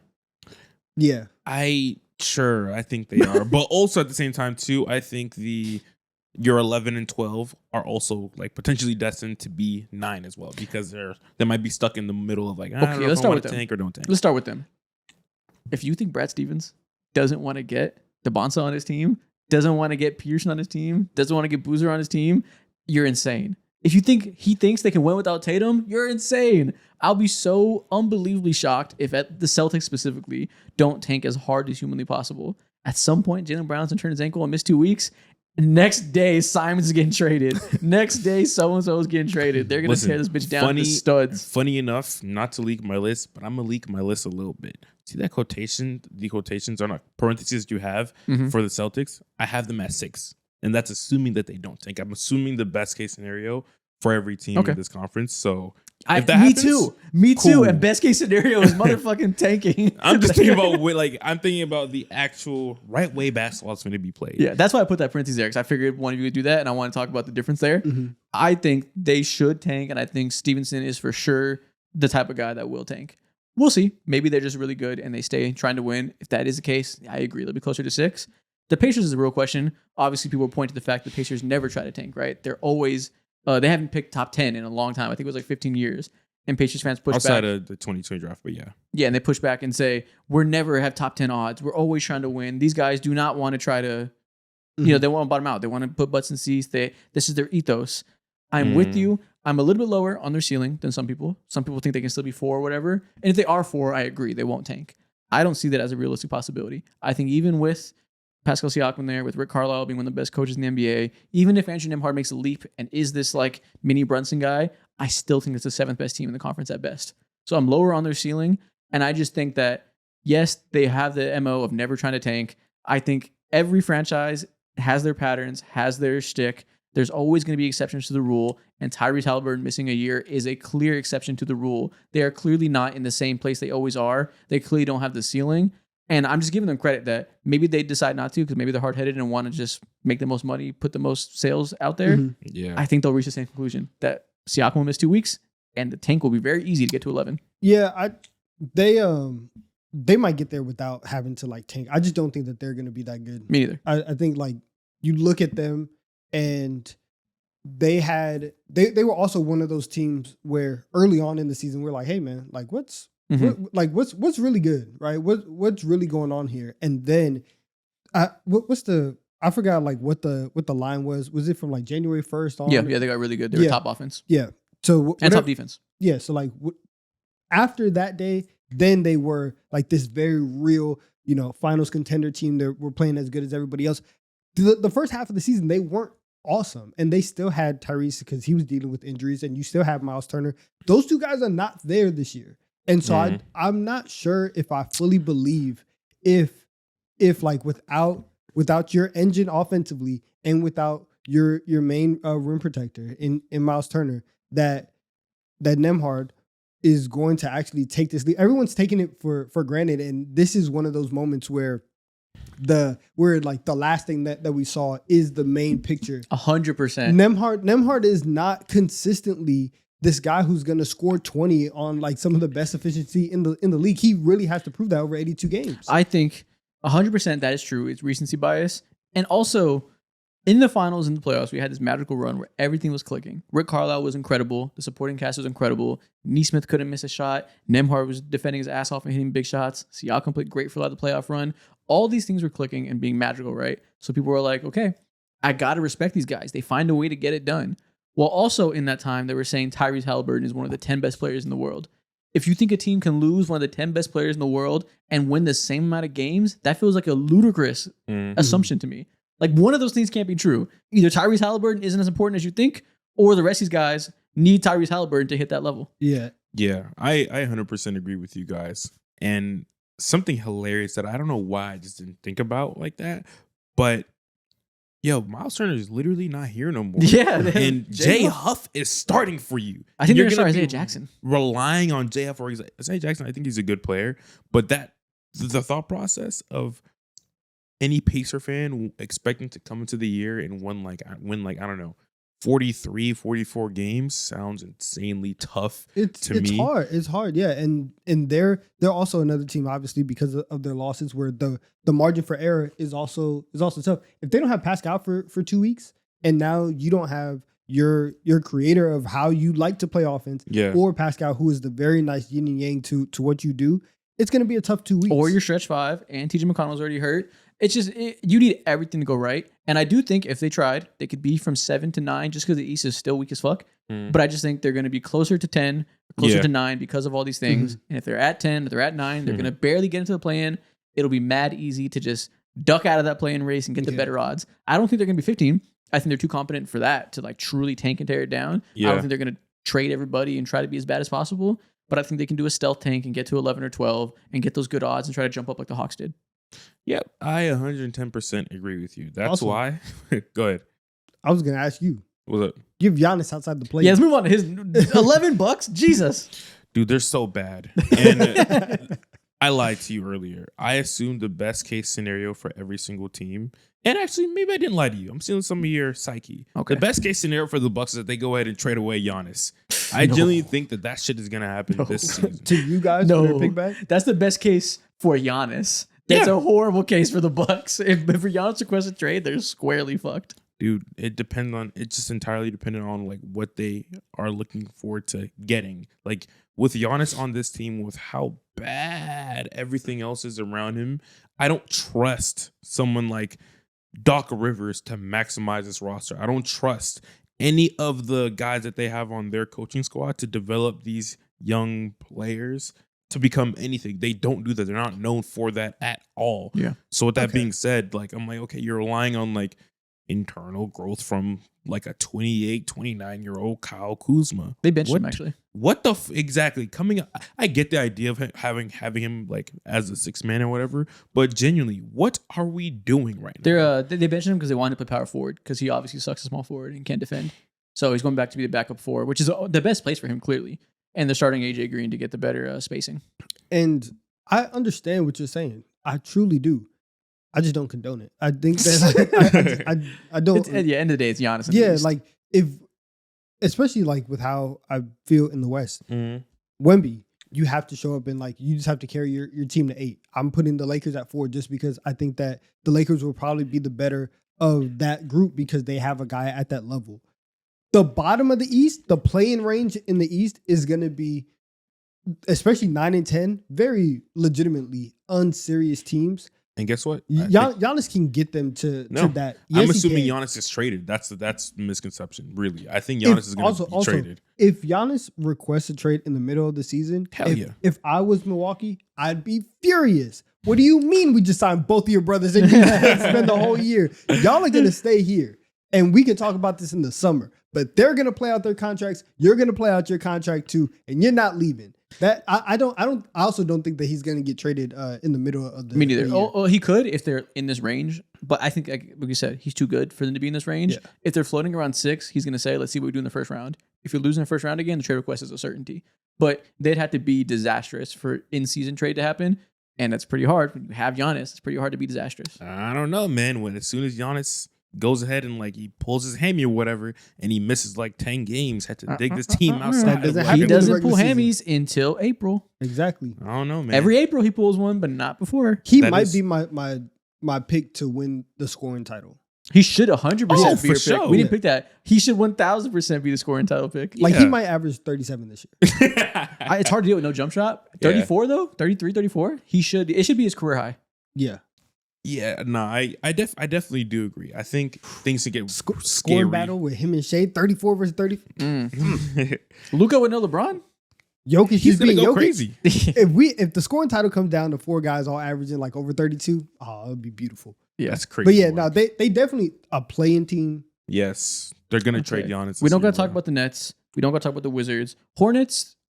slightly Prove interesting. it. Prove it to me. Like we so many years now Yeah. of this going so poorly. Every year we're like, oh, the infrastructure's getting a little bit better. They should be competent. They never are. Yeah. They're always terrible. They're always injured. LaMelo's never available. It's always bad. The worst case scenario always happens. Run the hits. Show me you can get the best case scenario. Show me Brandon Miller can stay healthy and he can be a pseudo star wing next to LaMelo. Yeah. Show me Con Knibble can come in and be the spacing you need. Show me you have better finishers at the rim. Show me everything I need to see. Last year, or I feel like over the course of the last 2 years, like one of us always tends to get burned by this team. I One think of maybe us. 2 years it was you. Last year it was you because I think you were giving a lot of praise to their new head coach who came from the Celtics. Oh yeah. And you were a little bit higher on them potentially being in the play-in. And of course, like what happened. I probably did. Yeah, I probably no. had him in 10. But to your point, with Charles Lee there, I think Yeah. we've seen the preseason. If they are healthy and if everything does work out and people are good and available, they're going to shoot hella threes like the Celtics. LaMelo is going to be a big engine again like we saw in the first half of the season. Hopefully he doesn't get hurt and come back and the roster is deteriorated so it goes bad real fast. But they will score hella points if they're available and the young guys are like slotting into their roles properly. They should be a good offense at least. They should. Like they have a ceiling of being like 9, I guess, Question. if they get some good scenarios. Who is their starting center? Who is it right now? I don't even Is remember. It's Kalkbrenner. Is he gonna start? Is it Who? Kalkman? I think, Kalk? yeah, The rookie? Kalk. I think he's gonna start. It's going to be him or Diabate. And I know people, in the preseason they were starting Kalk, but people want them to start Diabate, which to your point, that's a horrendous center room. I thought it was Mason Plumlee. He's the third string. Oh, jeez. Mason Plumlee's beyond cooked. Watch him go ahead and start him Maybe. for But veteran yeah, purposes. that is the problem. Is that's a horrific rotation unless Kalkbrenner is really good and we just don't see it coming, which I don't know shit about Kalkbrenner. Maybe he is good. We'll see. That's honest. I'm glad you I think mentioned he's it. going to be good. That's a swing factor. If he's good and gives them competent rim protection, that will be huge. If Diabate can be a better rim finisher this year and get to league average there for a center, that could be good. There's worlds in which they have things that can go their way. Maybe they get a second year leap from you know who. We'll see. Maybe Brandon Miller is that guy and can make it like a pseudo all-star leap. We'll see. I'm just done hoping for it. Yeah. Yeah. Same. I Honestly, told us also, too high. What the fuck was I doing? Wizards. The Wizards also just have We don't got to talk about the Wizards. first half of the year they got adults in the room, so it's like 13. 6 Very through true. 10. At 10, I have the Bulls. At 9, I have the Raptors. 8, I have the 76ers, which I have the most trouble with of anybody on this list because I don't know what to think about them. 7, I have the Heat. 6, I have the Bucks. Okay, so at 10, I have the Pacers, 9 Heat, 76ers, they're at 8, 7 Raptors, and 6 Celtics. At 10, I have the Bulls. At 9, I have the Heat. At 8, I have the Celtics. 7, I have the 76ers. And at 6, I have the Bucks. Yeah, I think the Celtics are 6. That is a organizational failure from Brad Stevens. It's super possible. They could do that. You're right. It's Yeah. just you're dumb. Yeah, You're stupid. literally, I think during last night's preseason game, Jaylen Brown went ahead and like he pulled his hammy and didn't return it to the game. If little things happen like that, Excellent. like throughout the That's entirety of the That's year, nasty. Excellent. then I do think they're gonna like fall out of this race and they're gonna be like fucking the 11th or 12th seed, and they're gonna tell Jaylen Brown, we don't need you hurt any longer for next year. Like I need you to be 100% healthy. And how do you Rest. tell Peyton Pritchard to not average 25? He can do that. Payne Pritchard being your leading scorer is the recipe for the 11th seed. That's what you want to see. Yeah. I want to see Payne Pritchard and Anthony Simons led offense, please. I want to see Anthony Simons wearing a Raptors jersey, and that's what we're gonna do because we're gonna pump and dump Simons. We're gonna make him average 20 and then trade him to the Raptors because they need spacing from their guards, and it's gonna be great. Yeah, the one, like I'm putting the Celtics A just because I think eventually like they'll get there. And, you know, if everybody kind of stays somewhere healthy, it's probably where they're going to slide out. Their big room is also stupid. Yeah, we didn't even talk about that. They're also not that great of a roster. Yeah. Dude, a lot of teams have no centers, bro. Right. So yeah, it would not shock me like if the Celtics end up at 11 and the Raptors end up in the play-in Mhm. and they replaced them. Okay, But so Bulls are Yeah, I'm just Bulls. putting them at 8 right here. Bulls are Bulls. Shout out Modest Buzelis. We're all looking for a star leap, but they'll be the square 10 seed. Top of the Pacers. Miami Heat. What do y'all feel? Did you have any thought or consideration to make them be a really good team again to push up with Tyler Hero, Bam, Norman Yeah. Powell being a legitimate scoring duo? Yeah. No. Khalil Ware making a leap? I kind of wanted to go ahead and push them up because I feel like this could be a year where they redesign themselves, redesign their Mhm. offense. Bam Adebayo like finally hones into like a veteran role. He finally has like the keys to the locker room, and he has to, like finally like stop the gimmick bullshit when it comes to let me take a long pull up twos and all that, take a couple threes. Like fuck all that. That's not going anywhere. Yeah, exactly. I hope not. I fucking hope not. No. That's going to be there. He's going to continue to do that. I'm saying he's not going to stop taking those mid-range jumpers because he's not getting any Jeez. younger and he's not creating open shots at the rim anymore. So I'm with Jeez. you. Maybe he'll be better. It's not going to be because he stops doing that though. He's going to keep doing that, and you better hope they're going. Yeah, if they're better, I think it's going to come through internal growth from a lot of their young players Mhm. and surprising growth from someone like Jokic, not growth, but Jokic. I think he's going to be able to be playable, which is like huge for them. And then also, I think Khalil Ware, 4 in a row. I think Khalil Ware is going to be much more productive than he was last year because he just looks like such like a fucking enigma on the court. That's a swing factor to me. If Khalil Ware can be one of the best role players in the league and make a giant leap, that could help. And I do agree that Eric Spoelstra is clearly going to reinvent this offense. They're going to play faster. They're probably going to shoot more threes. They're not going to be as mid-range heavy. They're going to make other adjustments that we don't see coming. He's too smart to continue to bash his head into the wall playing the same style of basketball. So I do think if Ware makes a jump, and I could see a world where we get some sneaky thing where Tyler Hero and Norm Powell are some like amazing duo as your two like combo guards. Yeah. And we find a way to do the playmaking with the offense, a lot of like dribble handoffs and hub stuff through Bam Adebayo. And it's kind of gross, but it works good enough because those two guys have electric shooting seasons and we're back to being a really good defense again, which is kind of hard with those two as your backcourt, but maybe we can figure it out because Khalil Ware and Bam are amazing together. And maybe Andrew Wiggins is a very good point of attack defender again, which is very possible.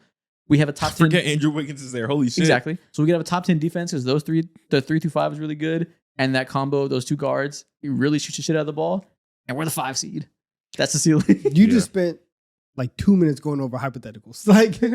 We spent about 2 hours doing hypotheticals. I think like for this team to even be the 6th seed or so much has to go right. I don't And know about that. so much has to go in their favor. And I just don't think that they're that good. Like I You know what think this that- is to me? I think you're doing the same thing with the Clippers where you hate them and hate what they stand for so much that you're overlooking the No. upside. We're just focusing on the negative. They're still a solid roster. No.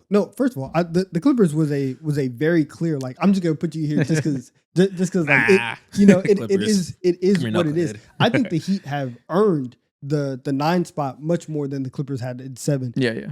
And like, what if Bam just isn't? What if he just doesn't fix everything offensively? I agree. And- I'm not and thinking he makes a that's leap. not a thing. What if, like, for all the hypotheticals, what if Ware's just just a little better, not like one of the best role players in the league? What if he's just a little bit better? Yeah. What if your guy, he's a rookie guard? It takes him a while. Like I think that the Heat have they have all the infrastructure, they have all the Heat culture stuff, but this is also a year where they are being forced to reinvent themselves, and so I think that transition is going to lead them to be a 9 seed, to be just very very mid and Wow. respectable mid. And it's going to look better and feel a little bit less like, oh, we're stuck in the mud than what last year was. Mhm. Because last year really felt like, we're just going to put our head down and just go and try to muster up all the Heat culture black magic that we can. This year is going to feel like, okay, we're moving into a different era. And it just might not be enough. So that's why I have them at 9 as opposed to 7 or even getting up to as high as 6. Yeah. No, I agree with you. I guess the difference to me is 8 and 9, I put the 76ers and the Raptors. Are y'all confident in them? You put them above the Heat. They have a way lower floor than the Heat to me. The Sixers just have more Who the talent fuck knows? than You say that. They They do do. at the high end. Middle and bottom of the roster? Not so much. That roster is so top heavy. And so let's assume you get relative good health, which relative good health for Embiid is obviously still not good, Let's assume he plays 50 games. Paul George plays what? I'm not even going there. I'm going 45 for Embiid. Okay, he plays 45 games, and Paul George plays, Barkley. I don't know why I said that. Paul George plays 60 while being a little bit better than last year. But If I get 60 games out of Paul George, I will be happy. okay, and he plays a little bit better than last year, but like not, he's still a little washed, let's assume all that happens. Your best players are all still like 6'3" and below. Hard to play them all at once. Hard to construct a good defense with all of them at once, especially with Joel Embiid not being what he once was and not being available. We'll see if Paul George can hold down the defense.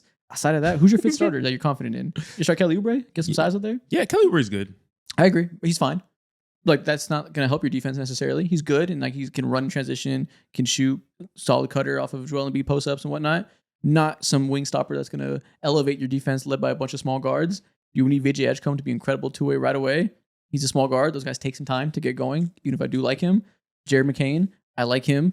There's some conflict now between being able to close games with him or VJ and empower both of them with Tyrese Maxey, who has to start all the time. It's just a very weird roster.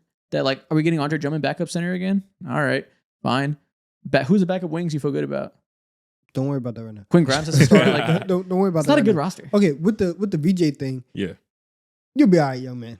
you'll be okay. Like I do understand, like, taking somebody third overall, and you do want to prioritize them and everything, but also we are in the very last year of this Embiid era. We're gonna do what, like, you right now are not the focus, but be patient, because there is a very real scenario where you can have 40 games where you're the man. Yeah. And we run everything through you. But right now, I just need you to play your role. So I'm not super worried about, who are we going to close games with when it comes to, like, VJ. When it comes to VJ.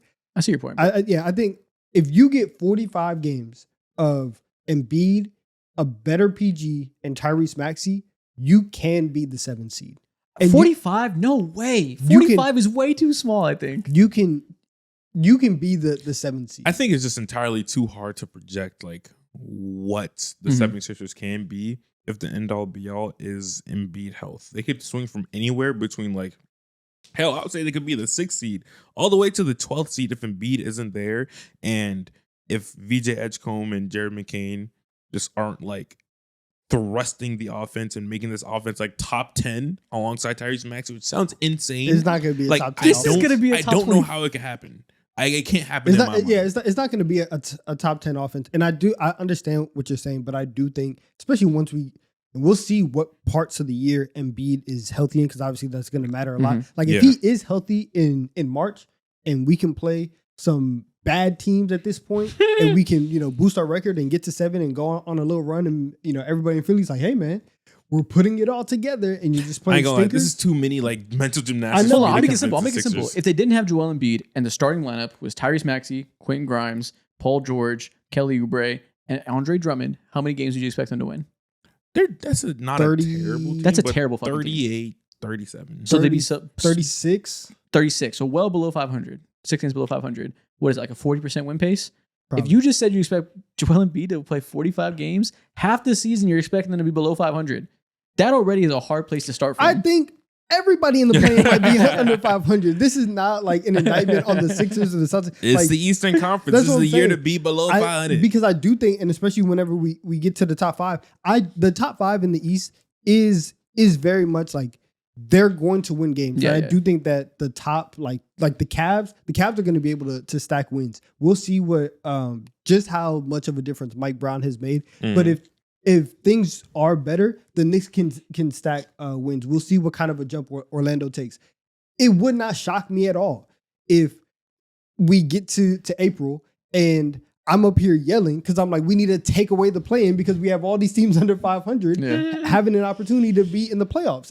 It wouldn't, like, the Celtics over under, I think right now is at like 40.5. Yeah, I did 8 just because I'm just like wish casting that Joel Embiid's healthy and has one more year in him.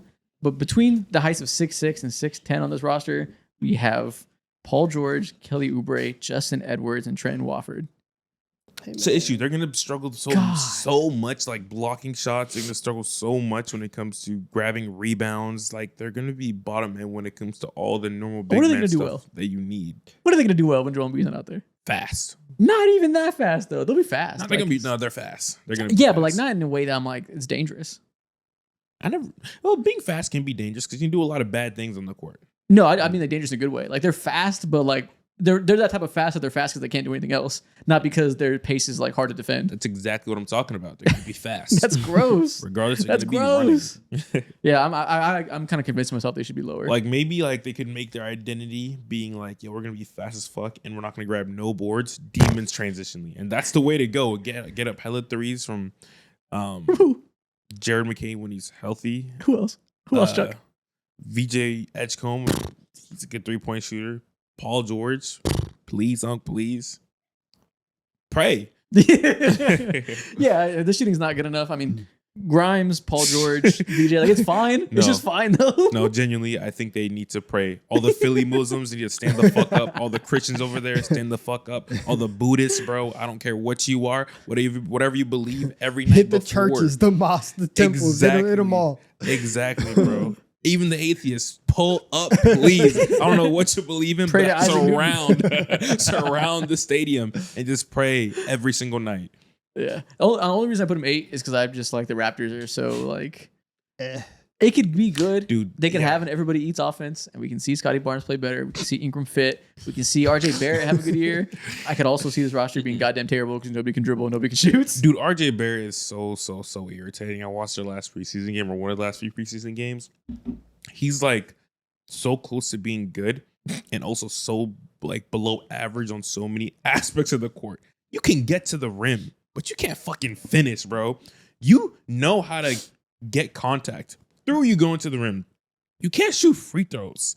What are we doing? What are we talking about right now? There's so many like connected things that's semi there, but he's not finishing on certain abilities. Scotty Barnes, I'm so scared. It's Scotty Barnes. Holy shit. I'm so scared. What are you doing right now? It's preseason. I'm not going to let that like fool me too much.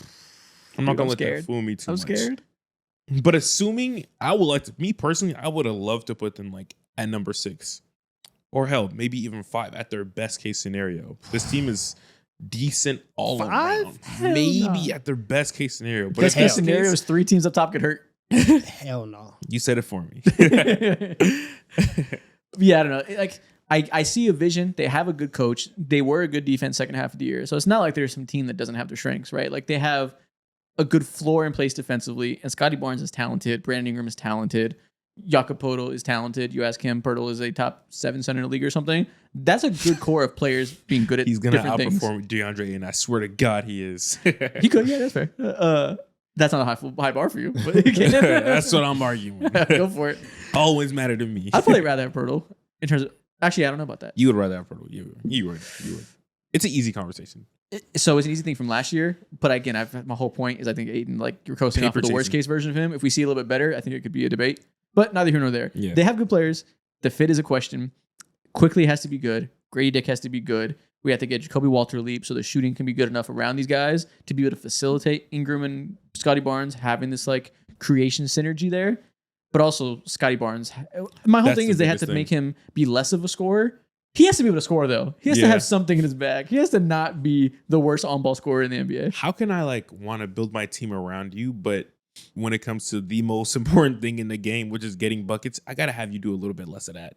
That's Well, kind of like A little bit less, that's fine, but that has to make him better and more efficient because he's forcing less. Mhm. You still got to be able to do something with that smaller responsibility scoring wise. You know, like he still has to be somewhat of a threat, has to shoot the ball well from 3, has to have a better handle, has to develop something in the mid range. And you trust that? I never really trusted him. No, you don't. You don't Trusting it less day by day. I'm getting worried. You don't trust it. But okay, that's this tier. This is 6 through 10. On to the top 5. Very interesting to me. I think really 3 through 5 is going to be the hardest thing to decide in this entire list for the East. 5, I have the Pistons. 4, I have the Hawks. 3, I have the Magic. 2, I have the Knicks. 1, I have the Cavs. We all have Nice. different 3 through 5s. At 5, I have the Pistons. 4, Magic. 3, Hawks. 2, Knicks, and 1, Cavs. 5, I have the Hawks. 4, I have the Magic. 3, I have the Pistons. 2, I have the Knicks. 1, I have the Cavs. Wait, Every how did we single year. manage to have 0, 3 through 5? There's not a single team that's on there in the same place. This is hilarious. But I'm glad Yeah. it came this way because this is the most impossible It's thing what to it decide. is, yeah. I moved it so many times. Magic, Hawks, Pistons. Put a blindfold on, throw some motherfucking darts at the wall, and decide that way. You're better off doing that than trying to think through it because it's impossible. Does anybody feel confident about one of these placements they want to start with? I feel decent about the Pistons just being surely number 5. Okay. Barring like they make a trade happen and they like juice up their offense, whether it be like through the perimeter or on the back end with the bigs and trade for, I don't know, maybe not someone like Larry Marketing because the money's too insane, but someone of that nature just provides more juice. If that's the case, then I think they're going to be a little bit higher. So you feel like they're confidently 5. I don't feel confident about any of this. Dom, you put them at 3. Why do you feel like they're the best of this tier opposed to clearly the worst? So one, I think that like continuity is working for them. I think 2, I do think we get a better Cade this year. In terms of just I'm actually looking at him in growth. Just growth. I'll just talk it up to natural progression. Think the mid range is better, continues to flourish. Just one thing. I just think that like Cade is going to get better, and I think that his ascension last year and the fact that it's like year 1 of competency, and then we actually saw him develop a lot. This is the first year where we're not going into the year saying like, man, this is one of the worst teams in the league. So I do trust that for Cade. I understand that like playing together in like high end ceiling with him and Ivy, it's gonna be interesting and something to watch. But I like Jaden Ivey a lot. I like their in terms of intangibles, dog levels are very high. I think we'll get a little bit better in terms of offensively. Somebody I do think is going to get better between Asar or Ron Holland. Like one of these guys that was just straight defense.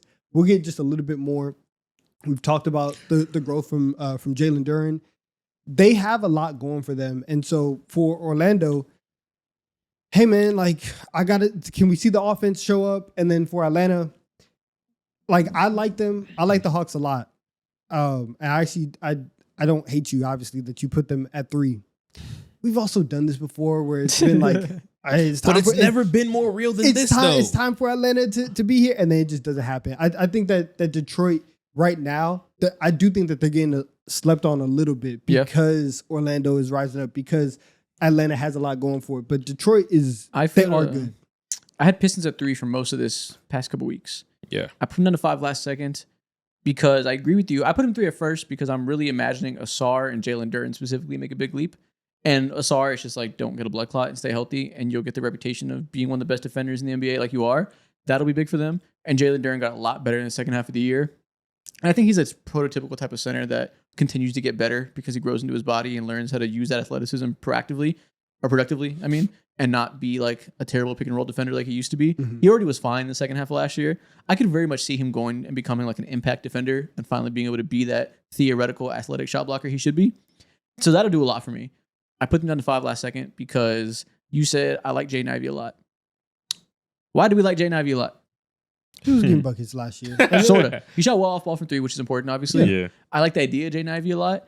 He just has really never been the like on-ball scorer he needs to be for that role to work, as this like slashing guard. He was supposed to be an athletic point guard at first. Now he's trying to be this like combo guard next to Cade Cunningham that needs to be able to shoot the ball to facilitate Cade spacing, but still be in his own right a good on-ball scorer that can make something happen as a scorer and a playmaker. I'm kind of worried that this won't work with Cade. Like I feel like we're just coasting off of like we want it to, and I'm not. It might work. We saw that 3 be good the first month before he got hurt. I don't know. I have a weird feeling in my knee that the Jaden Ivey thing doesn't work. Yeah. So, okay. So I think in your knee, that's great.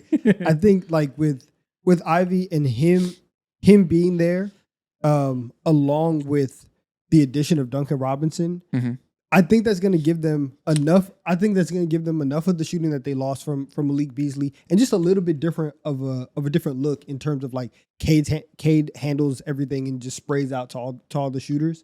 And so you'll have just a little bit more creation than what you had last year. Tobias is still there, and at least in the regular season, you know exactly what you're getting from Tobias Harris. Mm-hmm. And so that's the continuity and the consistency that I was talking about. So I do like that from them. And did you say anything good about Ivy when I asked you something good about him? I told you it's obviously going to be interesting and something that like we have to watch for, to think like if it's actually going to happen to the highest levels in terms of like how they fit. Because I think that like they can be a 3 seed where they win the games in the regular season, and then we get to to the playoffs and we're like, okay, like let's actually see if that 3 seed was real. It might feel like that. Isaac, I have news for you. He still didn't say anything good about it. I know. No. He just skated around that completely. But to your point, if can't. it does just I work, feel you. then like yeah, I agree with you. I If it thought about works, his creation, it would be all right. yeah, if it works and like the handle is It'll there be and like it works, you're right. I think there will be 3 if he's good. I'm just wary of that because I'm just feel like we're coasting on hope. But you're right. If it works, they will 100% be 3 to me. Yeah, I mean, I think that's what they should be doing at this point in time. I don't know why, but I completely forgot that they signed or they got Duncan Robinson. Like, that is a huge addition, and they fill in someone who could do a lot of the stuff that Malik Beasley did last year. And I love that, but I feel less confident in them compared to a team like the Magic, who have something very like much tangible that we've seen. We need to see it like come together, and also like the Hawks. Imagine if the Pistons had got Desmond Bane instead of the Magic. Imagine if Ivy became Desmond Bane. Imagine how good you'd feel about them. Very different players. Feel great. I just mean the idea of like being able to shoot the ball like crazy and still dribble a little bit and create. Man, if they had Bane, they'd be easily 3 to me. Dude, but the Magic have Bane, so that's why I put them at 3. We can talk about them a little bit. I'm scared that they just won't be that good again for everything we've talked about for months, right? That like it's all just theoretical. Paolo and Franz have to keep getting better and kind of figure out the fit, the spacing, the ability to win in spite of the spacing still not being amazing post Bane. And the idea of them being this next vaunted team is 1, they'll stay healthy. 2, they'll have logical growth as you'd expect Paolo Banchero to become one of the best players in the league. I put them 3 for that reason. I'm like, yeah, it'll probably happen. But I'm very scared that if it doesn't happen, if Paolo isn't a top 12 player in the league this year, if Franz still can't shoot threes, if guys like Anthony Black and so on don't make leaps really offensively, they could still be a very bad offense. And we look silly hoping it works every year for the same reasons it never does. Yeah, I could very much see that. And honestly, it'll be outside of the Hawks, obviously, because I'm a Hawks fan. It'll be one of my favorite storylines to watch in the NBA, because if Paolo makes a leap and also Franz makes a leap too, that means we get a new like star-studded duo in the league that everyone fucking is scared of. We see Desmond Bane being the fucking juiced up Ray Allen for this team. We see guys like Juiced Anthony up Ray Black. Allen. Okay, that could mean so many different things. I'm not going to get into that. What kind of juice we talking? I love Anthony Black. I think he's a tremendous player, and he's going to be like such a great like replacement to have alongside Jalen Suggs when an inevitable injury like happens to one of their guards. You know, it's my favorite outcome. But again, like I think at the end of the day, no matter how good Desmond Bane is for them, if Paolo and Franz are never gonna figure out a way to like elevate this entire team together, which is like, okay, processing, and can you shoot like better than 29% from the 3-point line? I think that's like, I don't know. I need to see it first. Yeah, the reason I put them 3 is mostly health related. That I'm like, there will be progression just by they don't all get hurt in such a dramatic fashion, with Paolo hurting his oblique and then Franz hurting his oblique and then Suggs missing the rest of the year with, I forget what the injury was. I'm just like, if those guys stay healthy, they'll be a very good team. They have a high floor, probably higher than the Pistons and maybe Hawks because the defense is so good. And then if I allow myself to buy in on those 2 young stars just getting better because time goes on, then that's enough of a ceiling with the floor that I felt like they're the safest pick for 3. Yeah, they are. I can understand that. I can agree with that. 1, Suggs is already dealing with injuries as it is, and outside of 2 years ago, What's wrong with him? let me see. I forgot what it was. Yeah, but okay, I got you. Suggs is already hurt. Outside of 2 years ago, has not played 60 games in a year. Tough. So that's something that we have to look for. And we talked about it the last couple conversations that we've had about the Magic. Like, yes, it's Paolo and Franz, and you know what happens with them. What if Jamal Mosley just doesn't know how to create a top 20 offense? What if that ends up being like the piece where after this year we get there, and what if they actually crack top 20 but they're like 18, and we still look at Orlando and like the offense is still there, and you can move out KCP and you can say, oh, he didn't play well, you know, because of the spacing. What if that just keeps being a problem because your offensive philosophy and your offensive system just isn't good enough? I think that's also a very real thing. So for Orlando to take the step forward, like if everything hits, honestly, I think Orlando can be in the conversation for 2. If everything, Yeah, for sure. They have the highest ceiling. yeah, if everything goes the way that we want it to. What does that mean? What does everything consist of? the offense being good, Paolo and Franz taking the leap together, and Suggs being there. And what does it look like together? That's part I want to talk about. Like, what does it look like for the idealistic version of Franz and Paolo taking a leap? Both of them make all-star teams. Paolo is third-team all NBA. But I mean, like, so is it Tangibly just on the shooting court? threes? Is that what I mean? Like, on the court, like, is it just Franz to shoot off ball and Paolo? I think more so I'm looking at Paolo for that because he holds more responsibility when it comes to getting buckets in an easier, quicker way that allows Franz to take on not like necessarily a bigger role, but prioritize him and his playmaking abilities as well to make your life easier, just easier offense. That's the part. Only thing I'm struggling with, because that's what I was getting at. Is like, so yes, Franz needs to shoot good off ball, right? So that way he can space the floor when Paolo's cooking. That's one part. That's probably the hardest part because he's never done it, and we're like just hoping that he figures it out. I feel like at this point in his age, some guys like this just don't figure it out. He might just be a bad 3-point shooter, and it is what it is. But okay, let's say he shoots 36% league average. He's good enough. We still want to empower Franz with the ball in his hands. And we have Desmond Bane now, who obviously can space the floor, but his whole thing is he's also really good with the ball in his hand. So you want to put it in his hands a little bit more too, right? Make ourselves less one-dimensional. There's 2 more guys now. We got to really put the ball in his hands. Jalen Suggs made a leap last year. We want to let him do some stuff when he can. This is all taken away from Paolo ball. Can we get Paolo playing off ball and having value without the ball in his hands? I don't know, but I think for all this to work, that has to be kind of like the glue that makes it all work. It comes back to coaching. It sounds like you kind of need to be like damn near an offensive genius to figure this out. And I don't know if Jamal Mosley is low that. key. I don't know. Can't say he's not. Or Paolo has to be a genius and figure out how to do all the small stuff as this like big wing playmaker and screen setter and diver and all this stuff that like there's been zero indication that he wants to do that. Zero indication that he can do that. Like, I think that part is under talked about. Is everyone assumes it's just like Paolo becomes just unstoppable scorer and everything else gets fixed around it. But I feel like he has to kind of fill the void and do all the other small stuff, the LeBron-like stuff that people always compare him to. You know? Yeah, it's 2 different realities in terms of like how other people are talking about it and then how you're talking about it. In either one of those situations, if I think that the best case in those scenarios, even if like the synergy is not like 1-to-1, like 100%, but Franz shoots well, Paolo shoots well, everything is fine, they can get up to 2. If they start playing together and like we really see everybody, utilizing, playing off ball and it's not like your turn, my turn, that can also equal to 2. Those are also two very different situations and 2 very hard scenarios to overcome. So that's why I do think that like, while we do have a lot of faith in the talent that they have and obviously in the investment that they made, 4 is kind of where they slot out for me. Yeah.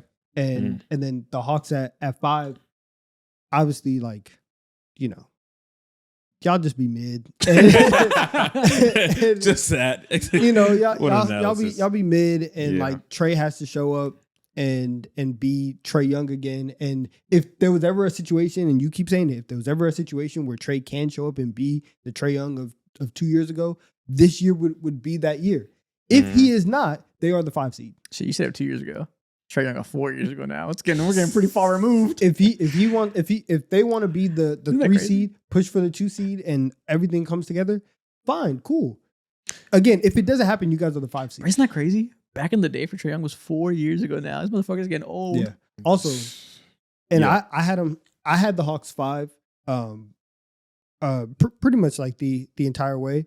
I should have dropped him to 6 for that. The fuck? For You're that crazy. Stupid video that he dropped with Lepko, the ad. Wait, the Hawks didn't drop that. That was just Trey. Exactly. He's a part of the Hawks. He can't get his money? That did piss me off. Like, what's wrong with that? It's creative marketing. As a NBA society, need to stop with the fake decision. Stop leaning on the decision as the mechanism to sell whatever you want to sell. Specifically, selling me alcohol because LeBron was selling Hennessy, Trey was selling Spike Tea. I don't want to hear it. Bro, it's been 4 years since Trey Young was All NBA and 6 years since you averaged 30.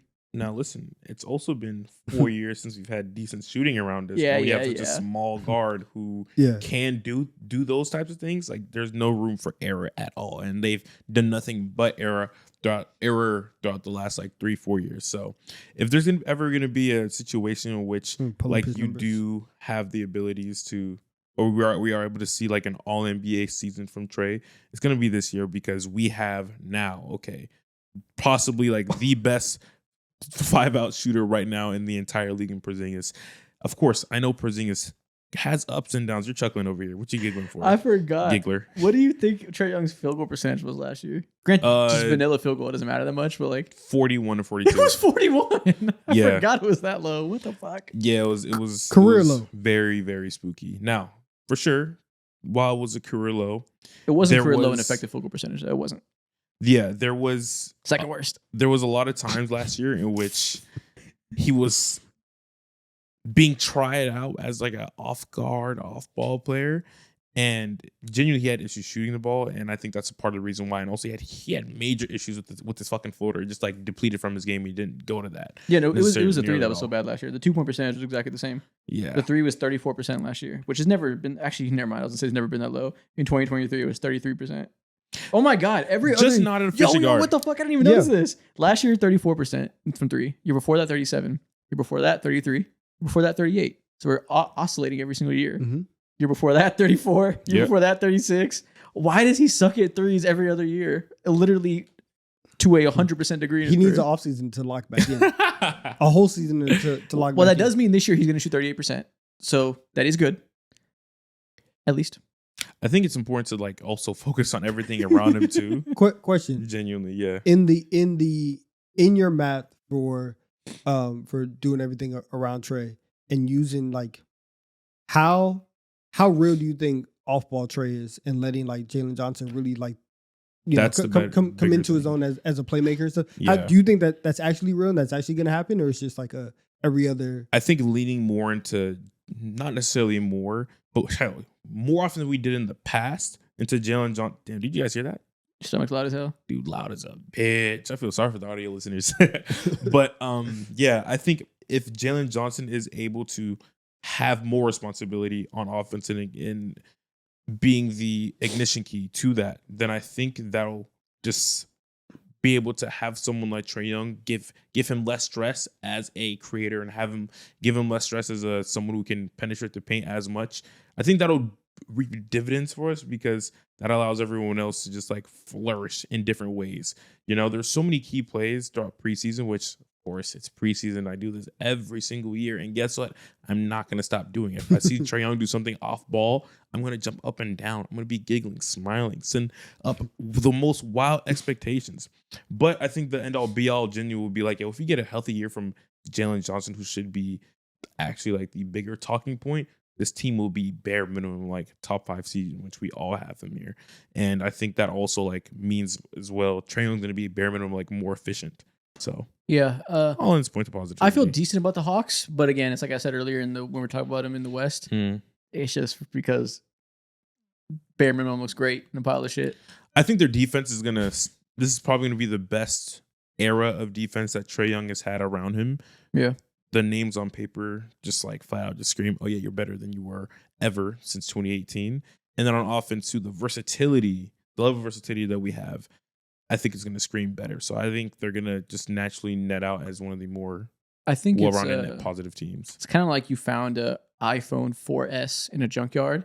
So it's like, what a find. This is great value here. This stands out amongst all the cans I'm kicking around. That's crazy. But like everything we're saying is like they're competent and they're regular and they have solid length, solid shooting, a solid star, a solid second star. Like it's all just like they're regular. So they're keeping up with teams 3 through 6 that are regular. So it's different for Atlanta, man. We're not able to be regular. yeah, no, so I agree. That's why I put them there. But I'm kind of scared of the downside. That like I'm paying them respect here, but like KP and Jalen Johnson be getting hurt a lot. So it's not like it's a everybody can get hurt. Oh, Yeah, I didn't even talk about KP. they get hurt a lot. So there's that. KP looked like shit last year. KP he doesn't even get hurt. He gets sick. Yeah, but he looked bad because he was dealing with the illness. So let's Yeah. assume KP's back to 2 years ago. KP, for however many games is healthy, that's great. They have depth of bigs now, which is nice. They have hella wings now. I don't feel good about the creation room outside of Trae Young, so they're going to need that Jalen Johnson thing and like Jalen Johnson off ball, like you said. I mean Trae Young off ball, like you said. All of this could like not go their way, and they could just be very vanilla again, and it's like a slightly better version of what we've seen in years past. But still, end of the day, Trae Young ball just might not be that enticing. Yeah, I can definitely see. I mean, health is just an obvious nuke. It'll nuke any conversation, and especially for us because of how relied upon defensively we are to our 2 best defenders, arguably in Kristaps and Jalen Johnson. But Dyson. barring all that, like, yeah, Dyson Daniels as well.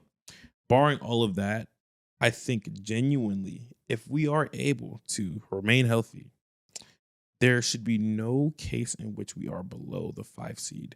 None at all. Like the additions of also like Nikhil Alexander-Walker and having True. another solid perimeter playmaker or perimeter defender, not a playmaker, but defender, will seek us out to be a net positive team at the end of the day. And that's just all we need.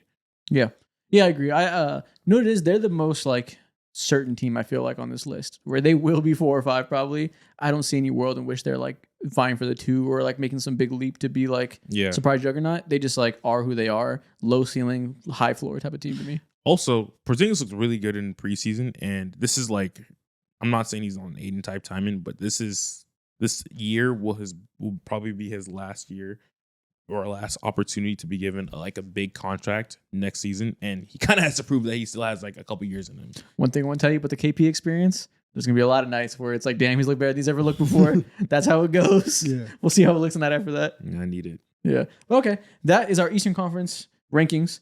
Next thing to do here, we are gonna do the NBA awards for this year. This will probably be a little quicker, not quite as long as the whole entire conference. So we're going to do it. We have MVP, DPOY, Coach of the Year, Rookie of the Year, Sixth Man of the Year, all of the above, and some additional awards that we decide to add on to the end, some TD3 specials. A new TD3 tradition. I love it. Let's get into it. The first award we got on our list, I think, is going to be the MVP. We're going to reveal all of them at once. MVP, Luka Doncic, Mo, Luka Doncic, Donovan, Nikola Jokic. You know what I hate? What? You're probably right, and you'll probably always be right. It's probably always safe to pick Nikola Jokic. Yeah, I was thinking about it, and I was trying to figure out like, can I have an interesting pick? Nope. And it's like, no, like Jokic is gonna come out here, he's gonna do his thing. You know what I'm saying? 28, 12, 10, right? Shoot 38% on a bad year from 3, and his team is just gonna be the 2 seed, and we're gonna look up and it's like, okay, well, he's the MVP, and whenever he was going for 3 straight, whenever we used race relations to give Embiid that MVP, we were talking about like voter fatigue and like he can't have 3 straight, like only Larry Bird and Wilt Chamberlain. What if we're just in the middle of a prime of one of the greatest players we've ever seen? We are, and so it's like, okay, he just is one of those guys, so it's okay. Yeah, what happened here is I forgot to change my pick. I kind of wanted to pick Jokic too, but I'm going to stand on it because we're going with Luka just because. But you're right. It's an every other year thing with him. Jokic lost last year. Good bet he'll win this year for all the reasons he was always in it. And especially because he doesn't get hurt and his team's going to be good and his numbers are going to be better than Luka's. So it's going to be hard to argue it. Are his numbers going to be better than Luka's? I actually don't know about You said this last week and somebody in the comments talked about it. Like, someone was like, did Mo just say Jokic just won't have the numbers? Because when I you say, said, yeah. Yeah, you can go ahead and explain. Yeah, like when I say that because like, oh shit, like his team is actually like more well-rounded than it was last year. Jamal Murray is going to come into the season like actually healthy. There's not going to be questions around that. And on top of that too, hey man, we'll see. Question marks to be had, but right now there are no questions. I know what you're saying. And all that is fair, and it stands to logic that they have a good amount of ball handling. Cameron Johnson is a better ball handler than they have before, so maybe they will ask less of him. That makes sense for 99% of players in NBA history. This motherfucker's different. He's going to put his numbers up no matter what. So I think no matter who's around him, he will average 28 and 10 no matter what. So I see your point. Maybe he'll play less games. Maybe he won't close fourth quarters if they're dominant, and that could help things. But I think regardless, he's the type of guy that his numbers are going to be his numbers regardless. On paper, this is the best roster. I guess it's debatable for the 2023 championship team. But on paper, this feels like the best roster that he's ever had. I think we're doing a lot of gassing up with this depth thing. I think it's a good roster, and like they got better because last year the depth was fucking horrendous, obviously. Yeah. And not being terrible gives the Nuggets a chance to win. So like we're right to put him the 2nd seed. I don't think we got to pretend this is like strength in numbers depth. Like it's fine. Bruce Brown hasn't done anything in 2 years, and even when he was there, he was like a cute piece that they lost him and like didn't lose too much of a fuck up over it. The biggest thing was they lost KCP last year. Christian Brown came in and was like good but different. I think Cam Johnson kind of brings some of that KCP stuff and offsets it. They did still lose Michael Porter, who was big for their size and defense. I don't care at all about Jonas Valanciunas. It's nice that they have somebody that can take up those 10 minutes a game. Doesn't impact my opinion on the MVP race or anything like that. And like Tim Hardaway, just more assists will go in for Jokic. That doesn't affect my opinion on the MVP race. Like, nice. They don't have the type of depth that I'm like, it's going to make him have to do less. You know, he's still going to have to play all the stuff through him. Yeah, I don't think it's gonna. I think having someone like Jonas Valanciunas, I don't think he's like a complete nothing like you're making it seem to be. But I'm not saying he's like a world changer. But considering where they were last year, DeAndre Jordan minutes, world changer compared to that. Absolutely, exactly. bro. That is the 30th best center in the league. Instead of the 50th. Yep. That's a huge jump. That's a huge jump for sure. But you are right. None of this is gonna change how Jokic is gonna have to play or how the Nuggets want to play. So like I do understand that. But you probably are right. Like outside of the 23 team, just in terms of like overall depth, they're probably the best. Which is why if you say, hey, the Nuggets are gonna win the title, that's when you point to it, not in terms of the MVP race. And it probably helps them because everything you're saying probably makes them like pretty likely the 2 seed. And if they're the 2 seed and if they're close to OKC and like, oh, he's winning MVP. Exactly. And that's probably like for everything you're saying, that's more likely to me than it is that Jokic has to do less just because he's Jokic. He's going to play his game. It's like how LeBron always averaged 27, 7, and 7. Yeah. I feel the same way about Jokic. Mm-hmm. I just went with you, Luka, because I wanted to. I think that's fair. I think Luka's definitely gonna. One thing he's skinny. He plays for your team. One thing I firmly disagree on is I genuinely think Luka's gonna have better counting stats just from a matter of fact that points per game.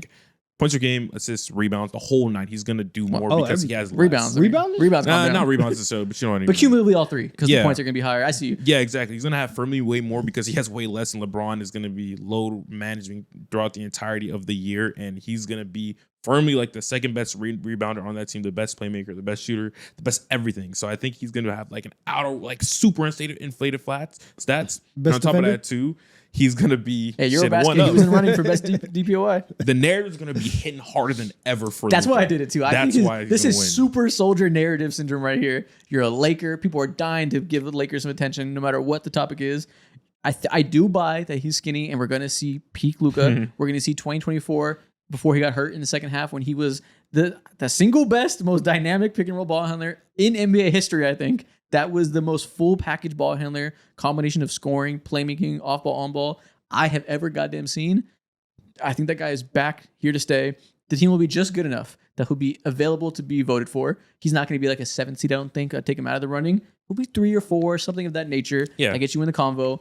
And he'll carry just enough burden on his shoulders that will have the argument for he's dragging these motherfuckers to 3. And if they didn't have him, they'd be 10. Yeah. All of that put together is a good MVP case. I'm assuming Jokic doesn't do what he did last year and be the 2 seed and have one of the best seasons of all time. If that happens, he'll win it. If OKC wins 70 games and Shea does the same thing, he'll win it. Yeah. I'm hoping a lot of things go well for me. But if all those things go well, Luka will be a very good candidate. Yeah. I agree with you. I think this is the storyline that I've fallen in love with the most and what I want to happen in my fucking imaginary fairy tale of how I view the NBA sometimes. And this just feels like everything. We always say this every single year. This is Luka's year to win MVP. This is literally, it couldn't like be brought up to him ever more than ever at all. And I wonder if I'm seeing the narrative more and more as we get away from 2024. Many people are like rewriting history, or not even rewriting. Let me not say that because some people truly have always believed this, but more people are buying into it that he was like robbed in 2024. And the further we get from it, the less we take it for granted, I think. And we see 34, 10, and 10, and we see the highlights of him dropping 73, being insane. And we're like, how was he not MVP? That's one of the best seasons to not get MVP. So I think the whole growing thing in the back of voters' heads that like Luka needs to get his. Yeah, I can see him getting a Josh Allen MVP where it's like, here, damn. Tough. No, it's Jokic. Probably. That's the best bet. The only way in my mind it's not Luka is if he doesn't like have the best season of his career, and also if the Lakers really like are like the 4 seed. They have to be 3. They have to be 3. For my third, I can't decide if it's gonna be Giannis or Shea, but I mean this could be like a Steph Curry situation where like, that would be crazy. What if the Thunder actually go out here and if they win 70, he's MVP? I agree. If they win 68 again, like Shea might do the exact same thing he did last year. Mm-hmm. They might win the exact same games in the exact same fashion. The offense functions in the exact same way, and he is exactly as unstoppable. What would be the argument to not give it to him? Well, we gave it to Jokic when Jokic had the best offensive season we've ever seen him have. Like, it'll be hard to tell ourselves Shea isn't the MVP. Dude, I forget sometimes that, okay, we all know, like, damn, bro, like, Chet Holmgren shattered his fucking hip and missed half of the year. Dude, Isaiah Hartenstein missed, like, so many games as well. J-Dub had to be center. And they won 68 games. If they just simply remain healthy, they're going to win 70. And if that's the case, then shit, bro, like, whatever, you got it. I want to put that black and white. It's hard to win It 70. feels like that. But you're right. I mean, it stands to Yeah, it reason. feels like that. And like the 3-point shot from everybody else wasn't even crazy last year, like Mhm. like it was the year before. Like if you get a little bit of a bump, so Yeah, J-Dub had a bad shooting season for his standards. yeah. So Yeah. It's very wow, that's crazy. Is Shea gonna win it? Shea. Honestly, He Shea could. going back to back. He's the favorite right now. He is. Yeah. It's probably for good reason. I'm just MVP like case is so like which one of these god players is going to win it. I'm just like using fan fiction for this one because like who cares? There's no way to know. Like, you can't really have a good prediction for these three guys. One of them will probably win it. I hope it's Luka. If it's not one of these three, who do you think could like come out of the woodworks? They're gonna have no MVP then. no MVP. It will be one of these three guys. I guarantee it. No, I mean funny. I guess Wemby. Yeah. People have the Ant thing. I don't see it with Ant personally. I know we've talked about it and like you guys are giving good cases for it. Why it's possible. I don't think he's sniffing their level. And you have to have when these guys are all this amazing, this all-time talent. You have Yes, to have a certain baseline of skill. I don't think Ant's got it. Yeah. But I guess if Wemby is just like legend trajectory right away, like this is the year he makes that leap, he might be a new guy who's always in the combo. Potentially. If Ant just goes ahead and firmly makes himself like a legend this year in terms of like skills and shit like that, takes that leap, then I can see it. I just don't see that personally. But But it's that's possible. hard to say. I think he's like the Tatum thing every year where it's like, this is going to be the year. I hope, it I just hope never that's is. not his ceiling, man. I don't know. It's a different argument for him and Tatum, but I think they'll both be always like, watch out for Ant. And then Yeah. he'll never win it. Yeah. And it's not his fault. It's just because these guys are gods. Okay. Rookie of the year. We all got Cooper Flag. Surprise, surprise. The more interesting part, who do we think has the second best chance of winning it? Probably Ace Bailey. Ace Bailey. Uh, Okay. Yeah, I think Ace does. Because everybody else, like the other two guys, and really like everybody else in kind of like the top 4, top 5 that would really be in that range. Trey Johnson in Washington, there's a lot of bodies over there. I don't know if he's going to step up immediately. We talked earlier about VJ and the fact that like it's just going to be hard, especially if Embiid does play even half the games. It's going to be hard trying to fit him into places. Dylan Harper and that whole fit in San Antonio. So Ace Bailey is standing. Oh, even Connor and Charlotte. Shout out to you, my brother. There's no award going over there. And so yeah, I think like Ace Bailey is probably the one that's going to have the best opportunity in terms of talent, Yeah. opportunity, numbers. He'll probably be the You know the right best. answer, right? It's definitely going to be Dylan Harper. It's Dylan Harper. Who the fuck is going to be watching Utah basketball like that? Everybody's going to be tuning into Spurs basketball. And That's they're a good point for voters. Yeah. Like, not even that it's undeserving for Ace Bailey. There will be so much more attention put on Dylan Harper that'll be a subliminal thing for an award that will probably be. I feel like the Rookie of the Year is a very like glitz and glamour award. They're like sometimes like the guys that get it are just like these like big names that get the attention. Yeah. Dylan Harper's a star. I know we talked about it over the past few Mhm. weeks and like where this like whole logjam of guards is going, how we Mhm. prioritize winning now with De'Aaron Fox, but also having Dylan Harper. I said this a couple weeks ago and we argued about it. I still believe it. He's quickly going to shift the conversation to this is clearly going to be Dylan Harper's team in the present and future. That's fair, but when Ace Bailey's out here, dropping 20 every night, I don't know. I It's- don't know if I believe that to be the case. it's gonna 25 every night. You know what I'm saying? It's gonna be ridiculous. He'll average a cool 18 and a half, which is like a lot for a rookie. Yeah, Actually, no, that's too high. 16 and a half. I was just about to say, if he gets to 18 and a half, he will be second in voting. Okay. But yeah, Cooper Flag is going to be insane amount of responsibility day one. Just the best player by far day one. It will impact winning day one, I think, in small ways that most rookies aren't able to. Mhm. Might be unanimous. Shout out to Cooper. Man, listen, Dylan Harper, that's a So- superstar. He's special. That's gonna be one of the best duos in the league 3 years from now. Mhm. Him and Wemby. DPOI, what do you know? We all have the guy that will obviously win it if there's no injury. Victor Wembanyama will win the next 3 if he doesn't get hurt. Yeah. Next 7. He'll win all of them. There's no conversation really. Like Chet Holmgren could win it, Gobert could win it, Zubac could win it, I guess. Amen Thompson could win it, I guess. All of that is only if Victor Wembanyama misses too much time. He could play the exact amount of time needed. He could play bare minimum 60 games, and they will give it to him. That's too many words. Nah, There's- man, There's amended. no conversation. Amended. He could play 55 games. They'll change Give the it to rules? him still. Yeah. Exactly. Yeah, this is no conversation. He will be DPOI. Book it. Coach of the year. Mo and Donovan, you both put. This is confusing, Donovan, Quinn because Snyder. you put the Hawks at the 5 seed. I don't think you can give the 5 seed Hawks a coach of the year. I think that only happens if they're like 3 or maybe 4. I agree, But really which is 3. why I put David Adelman, because I think it'll be his first full year coaching this team, and they'll be the second seed, and they'll be amazing. And we'll say, wow, this guy, they're playing defense at a whole new level since they fired Mike Malone. All this stuff, Jokic feels so empowered. He figured out how to utilize these guys better. He'll get a lot of the boost that like added depth gives him. Mhm. Yeah, I think like the argument for Quinn, at least for me, and still having the Hawks at 5 is like and even though like that they had injuries last year, they sucked last year. and so having them make that leap into a legitimate, like actual playoff team, we're a top 6, we're out to play in. I think like that would mean a lot. I was thinking about Adelman, but also the Nuggets, even with all the turmoil, they've been the 2 seed, right? Yeah. They've been the 3 seed. It's very hard for them to go up a level, especially when I don't think that they're going to get the 1 seed. So that's why it was hard for me to Let me change my pick. JJ Redick.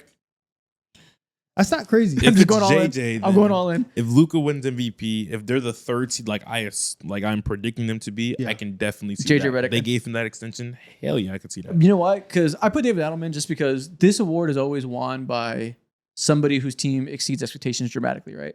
This is the "You're Better Than We Thought" award every single year. And I just don't see that on the calendar this year. I don't see any team making that gigantic Rockets type of jump. So I just said I think he has the best chance of all the teams that we know are already good. But you know what? Fuck it. JJ Redick. Okay. Lakers are making that jump. MVP Luka. Let's just go all in on wish casting on the Lakers getting everything.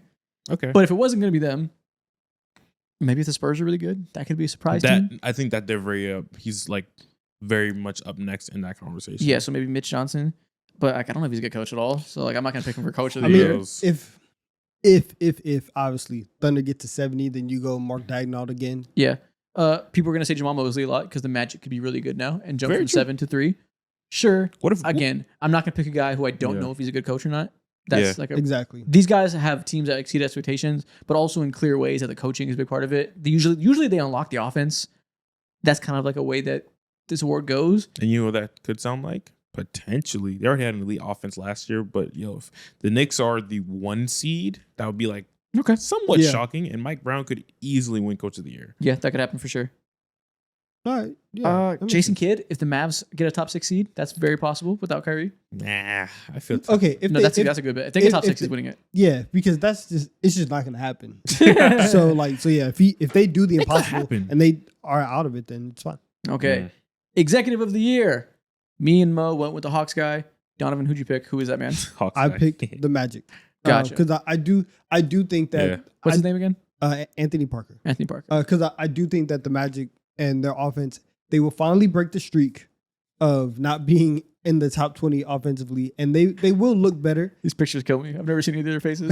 and they will look much better Yeah. than they did last year. And even if they don't get up to 3, it'll be a little bit less clunky.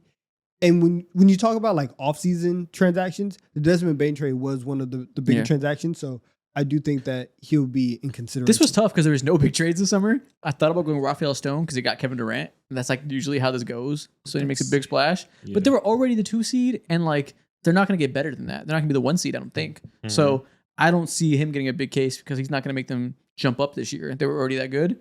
So I went with the Hawks just because I think it'll be a like you said, they'd be mid. Been mid for a while. Now they're not mid. A bunch of cumulative small moves added up, and they rebuilt this roster on the fly after bringing in this new front office and undoing the wrongs of the last guys. That feels like because this isn't even voted by the media. I think this is voted by other GMs. I think so. This is different. Like there's no odds for this online. This feels like a job that if it works, other executives will respect. Nah, genuinely, like Ansei Salah changed the entire trajectory of this Atlanta Hawks team completely. Like with the Kristaps Porzingis trade, getting him for basically nothing, picking up a player or a veteran who's at his absolute low value wise, taking a swing on him because whether or not he hits or misses, it's not going to really like affect us super long term. 1 year contract, do it because it's just one singular year. Doing that trade with the New Orleans Pelicans and getting basically 2 cracks, 2 swings, 2 bites of the apple at potentially having a lottery pick, whether it be from the Milwaukee Bucks or the New Orleans Pelicans, that's fucking huge considering that we don't have control over our picks over the course of the next few years. And then on top of that too, you did the thing, you did your thing in the NBA draft with Ace Newell, solid player, and you were able to sign Luke Kennard and also Nickeil Alexander-Walker. Like you changed the entire trajectory of this team current day and also potentially in the future considering what might happen in the NBA draft next year. Like this is huge. It's also funny because we said like the Hawks be mid, and we're like, yeah, we're gonna get them. We're gonna get them up just literally to the 4 seed. So like Yeah. it's just it's level is tier 2 of mid. Yep. It's hilarious. And that's the type of stuff that wins us sometimes when Yeah. there's no like meteoric trade. But we haven't won 50 games in ages, bro. Like the last time Yeah. I won 50 games, I was like 16 years old. 26. It's crazy. Damn. All right. I Next know. one, clutch player of the year. Me and Mo put Anthony Edwards. Donovan put Kevin Durant. That's a good bet. Yeah, I think with no Fred, obviously like this offense is going to be very weird and very clunky, and so Mhm. because of that, like they're gonna be in close games just off of the nature of we can't really score with people, Yeah. and even if the defense is great, it still might be like they're gonna need KD to be Kevin Durant. That's what they brought him here for, and the two guys who would take, all of the clutch shots from the perimeter in terms of Fred and Jalen Green, they're not here anymore. Yeah. So I think Kevin Durant is going to get all of the turnaround middies, all of the heavy tween pull-ups that he wants in the last 5 minutes of the game. So I'm picking him as clutch player of the year. That could make sense. For Yeah, sure. that's honestly a very good pick.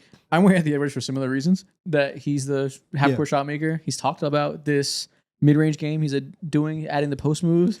Sounds like a good clutch player of the year type of shot to be taking. He was already top 10 in clutch points scored last year, and this is an award voted on with a very clear rubric. Mhm. The most Yeah. points with some good efficiency in the clutch, you're gonna win it.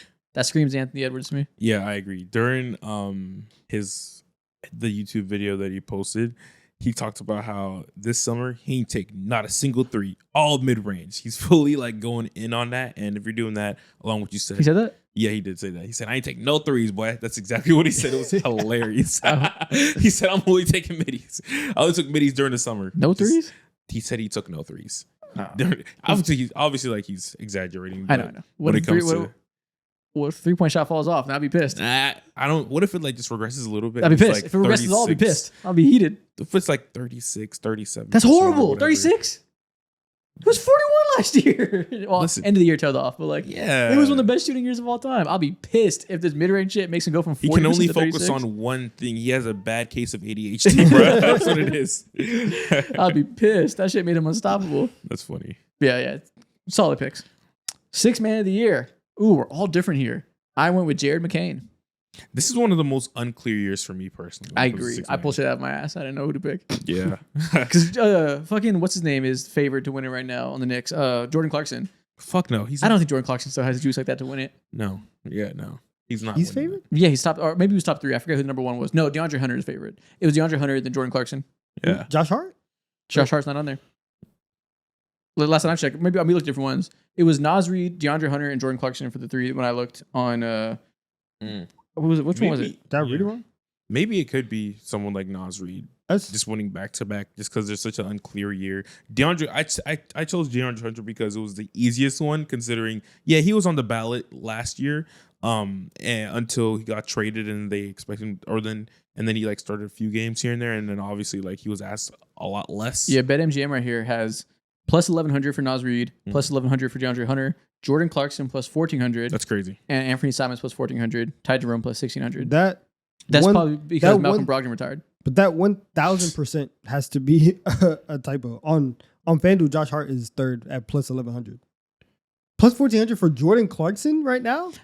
That's Well, that probably is. it's because he's Jordan Clarkson. He's won it before, and he's like 6-man spark plug guy, and they lost Malcolm Brogdon, and the whole idea is they're going to play more depth now. Is he even on the list at FanDuel? That's crazy. That's ridiculous. But I am picking PJ Washington because I do think that front court in Cooper Flag, in AD, and then the 2 centers like that. Obviously, if AD gets hurt, a lot of It's stuff. over with. Yeah, it Yeah. gets derailed pretty quickly. But if they are there, PJ Washington, coming off the bench and being a very legitimate part, and even if they start like super big, you can see a world where they close with Flag, PJ Washington, AD, and I just think that he just does a lot of good stuff. So I think in the future they're gonna probably have to start with PJ just because of the nature of AD's game. If DeAndre Hunter wins it, that'd be the most boring pick ever. He was a fucking flamethrower last I know year. he was. Well, I'm like, dude, that would be the most vanilla pick ever. because he just has no aura. Yeah, And like it's just such a DeAndre Hunter. vanilla pick. It's like, okay, I guess a solid wing wins it. Go for it. You need someone with a bag. You need someone who could just do otherworldly shit. Oh, I like get it. Jared McCain. Yeah. He's gonna miss a lot of games, but I hope Is he supposed to miss a lot? I know he's I hurt don't know right if it's a now. lot, but Yeah, assuming he Size. plays enough games, Yeah. it can make sense. Spark plug. what if he just starts? I'd be shocked because how do you have a good defense with him and Tyrese? Probably start Quinn Grimes. I think actually I don't know that at all. Maybe I it's think not. you want to start Jared McCain. Me personally, I don't want to prioritize Quinn Grimes. want to prioritize winning games, and it's pretty hard to play defense with him and Tyrese. Tell him to lock up. They don't want Let's to go. pay Quinn Grimes, so I'm like, what's the rush? Pump and We'll dump see. like a running back you don't want to pay. Give him 300 touches and tell him to kick rocks. Next up, White Boy of the Year. I viewed this as a White Boy Rookie of the Year because we already know the swag of White Boys. We already know Peyton Pritchard. We already know Luka, Austin Reeves, all these guys. I went Johnny Furphy. I think he is going to be dunking on everybody twice a Dude. week, and it's going to be lots of highlights, and he's going to be the new White Boy of the Year where everyone's like, ooh, he's so tough. Look at this swagged up white boy. He's so cool. And he's all quirky and like treated like a meme. That's going to be Johnny Furphy. Dude, you know what's so funny? This This is very white fair. boy with the mullet mohawk, I never seen him ever on my timeline unless he's dunking on Until someone. he's dunking on someone. That's all he does. I saw him dunking on people in practice on my timeline. Yeah. You know how literally. many clips I see from Indiana Pacers practice? Fucking zero before that. That's He's fair. gonna be a meme. He's gonna be the fan favorite. Dude, I know he's gonna mean so much to the Indiana He'll be in community. the dunk contest too. That'll help. He would. You know what? You are onto something. I like that. But also like your pick when it comes to modest. Yes, I like the modest pick because we did this a little bit. You guys whenever- picked Europeans. no, Well, I know he's not. He grew up in Chicago. Johnny And that's- and Furphy's that's- from and that's why- Australia or something like and that. see Here's the thing. I didn't know that. He's Australian. Yeah, he's not from here at all. I didn't know that. He's not Did he, from He here. went to Kansas, didn't he? Yeah, he did, but he's not from. I thought he swear was to God, from he's here. not from here. You're probably right. I didn't know that. And what You you double said, check. that's exactly why. Because they're gonna see his name, and again, we did it during the draft process, but now that people are gonna see his name, and then they're gonna say, "Oh, he actually grew up in Chicago. Yeah, he's he's actually from one of us. Australia. He's not from over Okay. there." Yeah, I mean, listen, he's a first generation. Okay, he counts as an American. Now, KP doesn't count. That's a invalid White Boy of the Year pick. Whoa, this is personal. And he's finna change the fuck up out of my life, man. I'm not gonna lie. Like, he's finna get me right. I can't wait to go home to KP. What? I'm enjoying the TV every night, man. Come on now. You don't understand how broke I was, man. Jeez. That's hilarious. But listen, apparently I picked the invalid pick too. I don't know. He's Australian. It's one of these Australians. But I think Australians Not count. Australians, Eastern Europeans don't count. Those are their own genre of NBA players. There's too many of them. They're too I good. guess. They're too different from American white boys. KP is Australians are a different group of people. As yeah. I well. don't know I don't know where to go with Australians there. Like they're kind of. They just Are they sound more? Are they closer to Europe? But there's so few of them that I feel like they're in the white boy coalition. No, but they're so different that they're just Australian. Like it really is a different. Where does he fall on this? Did he grow up in Australia? Is he Australian? Yeah, he's Australian. He's got that thick accent. I never heard him talk, Me neither. actually. I That's a actually problem. don't know what he sounds Me like. neither. That's the problem. I've only seen him dunk. Exactly. All he does is The dunk. Wilson East He doesn't player. exist outside of dunk highlights. Yeah. Okay. But he'll probably play this year. He'll have a role with the injuries. He'll probably be dunking in those minutes. Very true. But I picked a non-American, so I lost. I guess it's Modest Buzelis. Geriatric of the Year. Our new award, we award the Old Man of the Year, the guy who will leave a mark on this team while being old as hell. I started the inaugural Geriatric of the Year award with one Kevin Durant at 37 years old. That's Very fine. respectable. That's fair. I feel like like clutch player of the year, it's a very, very set in stone kind of rubric of what it is. Geriatric of the year is also going to get there because Kevin Durant's it's like, wow, it's crazy. Kevin Durant is not old. He just has longevity. Okay. Al Horford is the one where you watch him play and you're like, damn, he's old. That's crazy. You know what's Right? funny? We were calling Al Horford old as hell when he was 37. That's the same age Kevin Durant is. Exactly. This man's just different. We forget. I think, yes, there's strict guidelines for here. And to me, the guideline is you have to be one of the 10 oldest players in the NBA. Mm-hmm. Kevin Durant is one of the 10 oldest players in the NBA. Yes. But yeah, for Al Horford, every time he's on the floor, when he's doing something well, he's like, I can't believe Al Horford is still out here moving the way he is at that age. Yeah. You didn't pick LeBron? Nah, I didn't pick LeBron. He's already hurt. Similar. Yeah, True. exactly. And that's the Which thing might with make Al him the Horford. most geriatric player of the year. Correct. But geriatric in like a good way, because like at the end of the day, Al Horford is gonna consistently like have talking points like, he's getting up there, and then he's always like doing productive things on the basketball court. And I think this is genuinely going to embody geriatric of the year, considering he's on the oldest roster in the entire league. And when you talk about old, you're thinking about Al Horford immediately. Best player on best team, oldest player on the oldest team. So why do we give it to 38-year-old Steph Curry?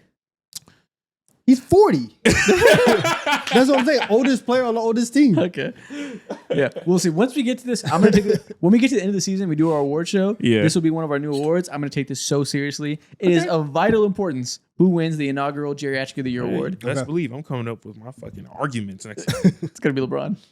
Yeah, Kevin Durant. Listen, he's gonna be averaging 30 at 37. Yeah. Shit's different. He's gonna be Geriatric of the Year. Next one we have the Here Comes Trouble Award. The award for somebody who is just a troublemaker, a guy who fights, gets ejected, does whatever is necessary. Every time you look at him, you say, "Here comes trouble." Okay. Another award that we must take with utmost seriousness as we bring it into our show for the first time. And I picked Amen Thompson. Oh my God, y'all did too! This motherfucker is a badass kid, I dude. love Amen Thompson. We all picked him? Oh my God. Yes. Nobody Why- picked Draymond Green? Why are you fighting in No. the preseason? Draymond Green, it looks like he is just like passing the torch onto Amen. Okay. And I saw that clip and the conversation that we had the other day when I found out that Draymond had 23 career ejections. I was like, can Amen pass Draymond? It's like the all-time scoring list of like, what would he have to do to surpass him? Yeah. How many ejections per year for the rest of his career? Bro. Amen can do it. And because when he gets hot, it's not just like, oh, hold me back. I'm doing a little. Yeah. He's punching. He's punching motherfuckers in the face on the court. And like, he's so even keeled and like chill when you hear him talk outside of the court that he has the eye of the fucking tiger. He turns his Sharingan on and punches everybody. And that's why I think when you think of the term "here comes trouble," it's like looming. You don't really think about it necessarily. It just like comes at you all at once. And that's what Amen Thompson like glorifies for me. Is he Dennis Rodman? I don't know, man. And the fact that like his name is Amen and it's very much of like a prayer and Yeah. very holy. And he's like, I'm gonna kill you, right? Lord forgive me. That's I'm about to punch Jose Alvarado in his shit. Like, oh my goodness. Wow. Oh my God. Unanimous prediction for Here Comes Trouble. Yeah, he is. I that need for sure. 2 fights this year. I need 4. Rookie numbers. Yeah. Pump them up. Facts. And that is the last of our awards for. Oh no, we have one more. Next thing we're gonna do after the awards, our finals prediction. So we're basically predicting who's gonna win the finals. That's gonna be the award, the trophy. My matchup is Thunder versus Cavaliers in the finals, with the Thunder winning, going back to back. Okay, I got Knicks versus Nuggets. I don't trust end of the year Cleveland Cavaliers at all. How they lost. We sat over here after a long day recording, watching the Indiana Pacers dismantle them like they did every single other team. But the way that they dismantled the Cleveland Cavaliers, disgusting. I just will never get burned. I don't want to get burned again when it comes to my postseason expectations versus the Cavs. Can't do it. So I got the Knicks. Okay. I just think the Cavs are amazing. They were amazing last year. They lost because of injuries. Once again, they can't get a fully healthy run. Is what it is. That is a gigantic part of this. And maybe they are just going to be an injury-riddled team that's cursed. Maybe. Also, they got hit with the most lightning in a bottle team I've ever seen. That Pacers run is one of one in history for being able to demolish teams like that, being undermanned with clutch shots and just blitzing everybody in front of you. The devil is dead. He's not walking through those doors. And I don't think we're going to see another team be able to throttle them that early in the playoff run. I think they're going to be in the conference finals no matter what. And if they make it there and they stay healthy, I'm going to pick the best team, and that's going to be them. Okay. That's fair. If not now, then when? Like, you know what I'm saying? Tatum is gone. The Devil's dead. You got a new coach. If you don't win the title, if you don't get to the finals this year, what are we doing? What is really good? What is really going on here? So I do think that like, listen, shout out to Cleveland. Obviously, like they probably should. They are the favorites to win the conference, but the improvements that Mike Brown is going to bring in, I really do think that stuff is going to be like real for what the Knicks can do. Very, very plainly, to play a series where you are using 8 or 9 players as opposed to 6, it's probably going to be a good thing. So I think that they No, can may do not that. be 8 And or then- 9 more considering Brogdon's gone. How did you feel when like that news dropped? It's Malcolm Brogdon. Like it's fine. Like he was a good shooter. He's one of my favorite niche role players in the league. he's fantastic, but like he's gonna play like 10 minutes a night. Like it's. But he will shoot 41% from the 3-point line. It's going to be. Y'all pick okay. the Nuggets over the Thunder? Yeah, That's like the thing we've been like. What the hell? Over. Yeah. Okay. They went 7 games with the OKC Thunder. They also did go 7 games with the Los Angeles Clippers. Has nothing to do with the Denver Nuggets when it comes to how bad they were earlier off in that series. But considering how they juiced up and they got Cam Johnson, who is better in so many ways than MPJ, whether it be from just like straight up shooting, whether it be defense, whether it be like ability to be at times like a secondary playmaker, means so much to me. And I think that because of all those additions onto their team and also like Jonas Valanciunas being like playable, He is I not think playable against the Thunder. I think it shit, man. I think it's Hell gonna no. make a meaningful difference for them in the postseason. Yeah, they were playing games like the Knicks. Like they just ran out of gas, and they were playing with 6 guys, Yeah. and so like they didn't have the opportunity to fix and go deeper into their bench. But even when they did, like the guys that they were going to was awful, and then even the guys that they were playing. Aaron Gordon, his hamstring almost fell off the bone. Michael Porter Jr. couldn't lift his shoulder up above his head. And so you're getting a healthy Aaron Gordon. You're getting an upgrade at MPJ. And they just have the best player in the world. And so even if we get into a series with the Thunder, I think they can win. And I think Jokic is going to be good enough. Jokic also had some of like the worst games that he ever played in that series. And they were still able to push it to 7. They also got 2 clutch damn near game-winning shots from Aaron Gordon. That's not exactly sustainable. You did what you had to do. Like it's fine. It's I mean, fine. But like same things can talk about like Yeah, when it comes to Lou Dort too. Like No, we You can't. know? They didn't win off of game-winning shots. They won off Lou getting Dort up the hit like so many clutch shots. He shot So well, many like he's clutch prone to do shots. the past 2 years. He's a Yeah. good shooter now. That's not unsustainable. And yeah, I don't know. I mean, Yeah, all, but all I- that's true. Yeah. Also, Jonas Valanciunas not playable at all against the Thunder. Tim Hardaway not playable Jonas at all against the Valanciunas, you Thunder. thought you had no haters, you got one right now. Oh, and he played the Thunder 2 years ago when he was way more spry in the Pelican series. Got fucking demolished. yeah, Couldn't play. when he was on the Pelicans, they're like nobody else is fine, and we're also not like Either way, we're attacking him. He cannot play against the Thunder. that's fine. You got 5 minutes, and that's Yeah. it. It's gonna be a dreadful 5 minutes. I also think like the Thunder, if they are this all-time team and we're at the start of the dynasty, that's cool. Show me, right? We're at that point where this like this iteration and what we have come to know of like the new NBA of people not going back to back and it being very hard and doing all of this from year in and year out and playing it into June. I would like to see them make the conference finals as well. I have utmost faith that they will, but I would like to see that as well. How And quickly we get bored of reality. no, I mean this is just the last. We've said literally the same thing about Yeah. each of the last four finals appearances, even with players that have been the best in the world and they have not gone back for one reason or another. I think that Denver retooling and doing everything. And again, still having the best player in the world, that means something. I know what you're I saying, but would it's take not that. just a. Mhm. You're saying it like it's a pattern written in the stars, and it's not like it's not explainable.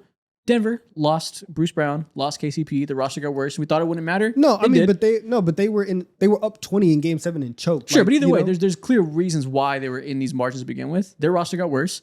The Celtics, they Drew Holiday choked, fell they off. choked. They choked KP because Bruce got Brown sick. and KCP weren't there. Like that's Yeah, just- exactly. These are things. Their roster got worse, and they got themselves in places where they could have these margins and lose these series on the court. But their rosters got worse in obvious ways that are repeatable. I wouldn't blame them choking in Game 7 on like Bruce Brown not being there. Like you're in that situation, you already have that advantage. Yeah. KCP, and you you skipped the important part. even KCP was there for the. Oh for no, the you're choke. right. I think about the next year. You're right. You're right. Yeah, My bad. and so like he's there even regardless of who is there, being up 20 in a Game 7 at home. Yeah. Like you lost that because of the people that were there, not because of the people that you didn't have. Sure, that's unimportant though. That's not the reason why the Nuggets didn't win in the Game 7 isn't my point. But their roster deteriorated over the next 2 years. I misremembered it and thought it was one off season. It was the course of 2 off seasons where they got worse. Right? Celtics, old guys got old. KP got sick. Those guys, those rosters got worse and allowed them to be in the situation where They they were would already lose. down. They were about to go down 3-1. Yeah, because to KP Knicks. was terrible, and maybe if KP was 100% the year prior, they would have beat the shit out of the Celtics. Who knows? those rosters got worse. Why would Thunder get worse? Their best players are young. Their second best player in Chet Holmgren should get better because he's not injured. They have a bunch of young guys coming up the pipeline. I don't know why that would be repeatable. The whole point of these teams not going back to back, I think, is mostly because these rosters are more flawed than they used to be for the new rules that are intact with the roster building, right? We talk nonstop about how the Thunder are the exception to the rule and they're the only team that's won a championship and we can project them to get better the next year. So obviously injuries can happen. And, KP getting sick can happen. That can happen to anybody. But looking back in hindsight, those things make all the sense in the world, right? Drew Holiday got old, happens. KP gets hurt a lot. They got lucky one year, didn't get lucky the next year. The Nuggets are cheap. Let the roster atrophy happens. I don't see that with the Thunder. I think that you can be, you can be a better team than what you were before, and I can pick you also to lose in a series, and it's not even me saying that like you're not going to win the title isn't necessarily saying that I'm saying that they're going to be a worse team. Mm-hmm. But you see that point though, that if you think they did get better after being the best team, like that kind of offsets a lot of the things why we think the Nuggets could catch them. Like the whole point of like the Nuggets losing is irrelevant. No, but they also got better. The Nuggets also got better as well.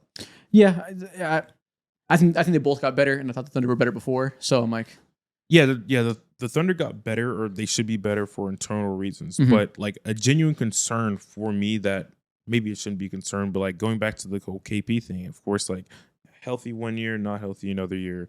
I feel not worried, but it's something that I'm constantly noticing when it comes to someone like Chet Holmgren. Like, of course, like he can be the exact same last year, and the Thunder could and might win the NBA championship. I'm not like none of us are like harsh when it comes to they cannot do it. No, I just feel like the greater sum of the Nuggets addition and potentially being healthy in the postseason will probably reap further than OKC in the internal growth that they've made. And I want to see if someone like, like hopefully if there could be a vet or scenario situation where a old guy falls off. Alex Caruso, he plays such a physical brand of basketball. That could be like the Drew Holiday falls off. But obviously like that's just super indexing into the future and we can't necessarily do that. But by all means, like I can understand you. No, I don't know. Well, so I don't know about obviously that. Caruso He's was so really important for being the Nuggets Yeah. specifically, so he is important. But Yeah. the Drew Holiday thing, like they were a 6-man star-studded team, and behind them were like decent enough role players. All 5 or 6 of those guys were like really important, and also Drew Holiday mattered more. Hold on, Drew Holiday mattered more because KP also fell off. So I guess it was like a double thing, So I'm only to say that if Caruso all of a sudden fell off, which he's not even that old. He's like Drew Holiday was like 35. He's nowhere near that old. But if he did fall off, like they have plentiful more answers, Yeah, but even in the Celtics run, like they got to the finals without KP in that run, and so like, and also the conference was fucking terrible in that run. Yeah, I mean they were also, and I mean did he come back in game 1 or game 2 of the finals? I can't remember, but something like that. Yeah, but I mean you have that aspect of it, and I do think like the Thunder even when they were like great last year, they showed moments of being vulnerable. Like they were down 2-1 in multiple series. They were down 2-1 in the finals. They did choke in game 1 of the finals. And we've talked about J-Dub, and like we all love J-Dub and think that he's great. What if his offensive game also doesn't take this crazy step? I think like at least you and I, like Chet's probably the improvement that we're banking on the most, but there could be a very real situation where we get into the playoffs next year. J-Dub's offense hasn't improved like that. And even if Chet does improve past, I broke my hip, it could just be like, hey, it's still just, very hard. Hartenstein proved to be very hard. You don't think it's happen though to play? You don't believe that though? Like it could be, you're right. Like it could be that Chet's not that good. You don't think that's going to happen though?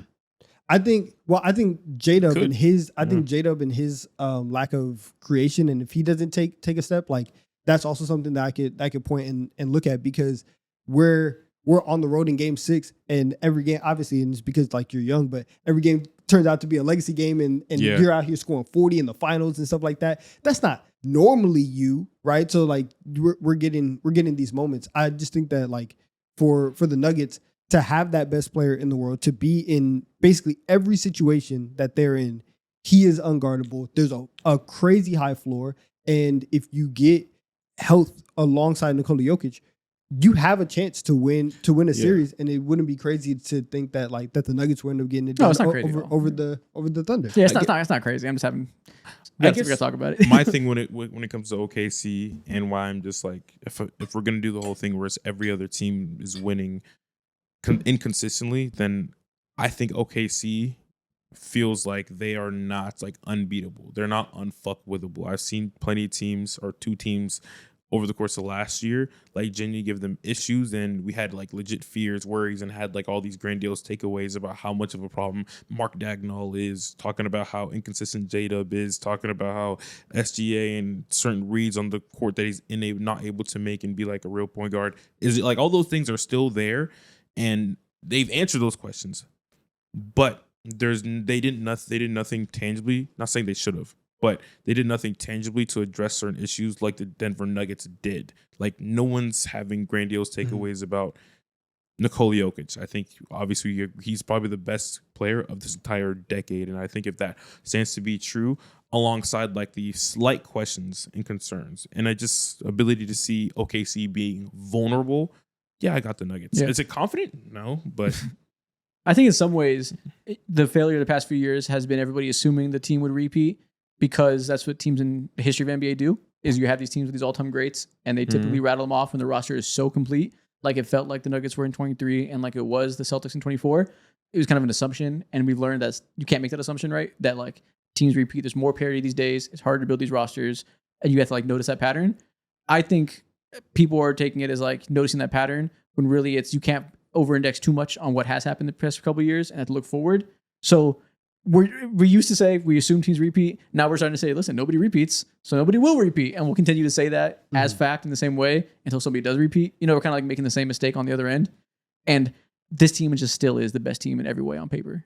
So I'm just not gonna. I just don't want to. I don't want to assume too much because we haven't seen a team repeat. Is what I'm saying. Yeah. It's totally fair to pick the Nuggets. Like they're an amazing team. I'm just people are latching on to nobody repeats these days. It's impossible when it's that way until it's not. You know. Yeah, and with Denver, there is like, and it's obviously different than what it used to be, but there is that aspect of you do have the best player in the world, and I do like to put faith in that, and like for any, like when we talk about MVP, anybody can have these like great all-time seasons. At the end of the year, if Jokic comes out and does the normal Jokic things, we're all gonna look and say, oh, he's the best player like by far. And depending on how good the season is, then we'll say how close somebody is. But it starts with Jokic and goes there. I feel very good putting my faith in him and a very competent roster, and a roster that has a little bit more depth than really, honestly, almost anybody. Until my fan fiction comes in and I pick the Knicks to beat the Nuggets. So like that's really it. The other part of the Thunder thing is you mentioned all the flaws they had last year and how they didn't add players to fix them. I would say we also saw them at their worst catch a bunch of punches and still figure it out and clutch up and win when they were at their worst with all those issues. And we saw them fix some of those issues the next year. Like, you know, they had those flaws while they lost to the Mavs, improve some of them and still had those weaknesses, but won in spite of that.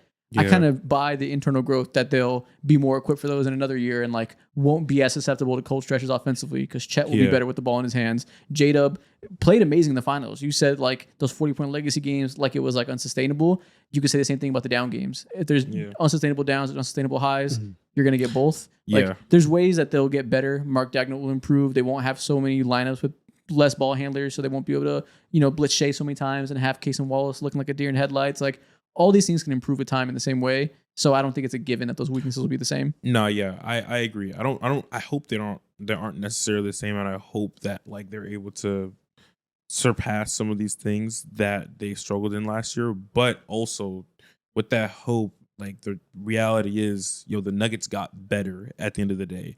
The Nuggets team that you had to go game 7s with got better.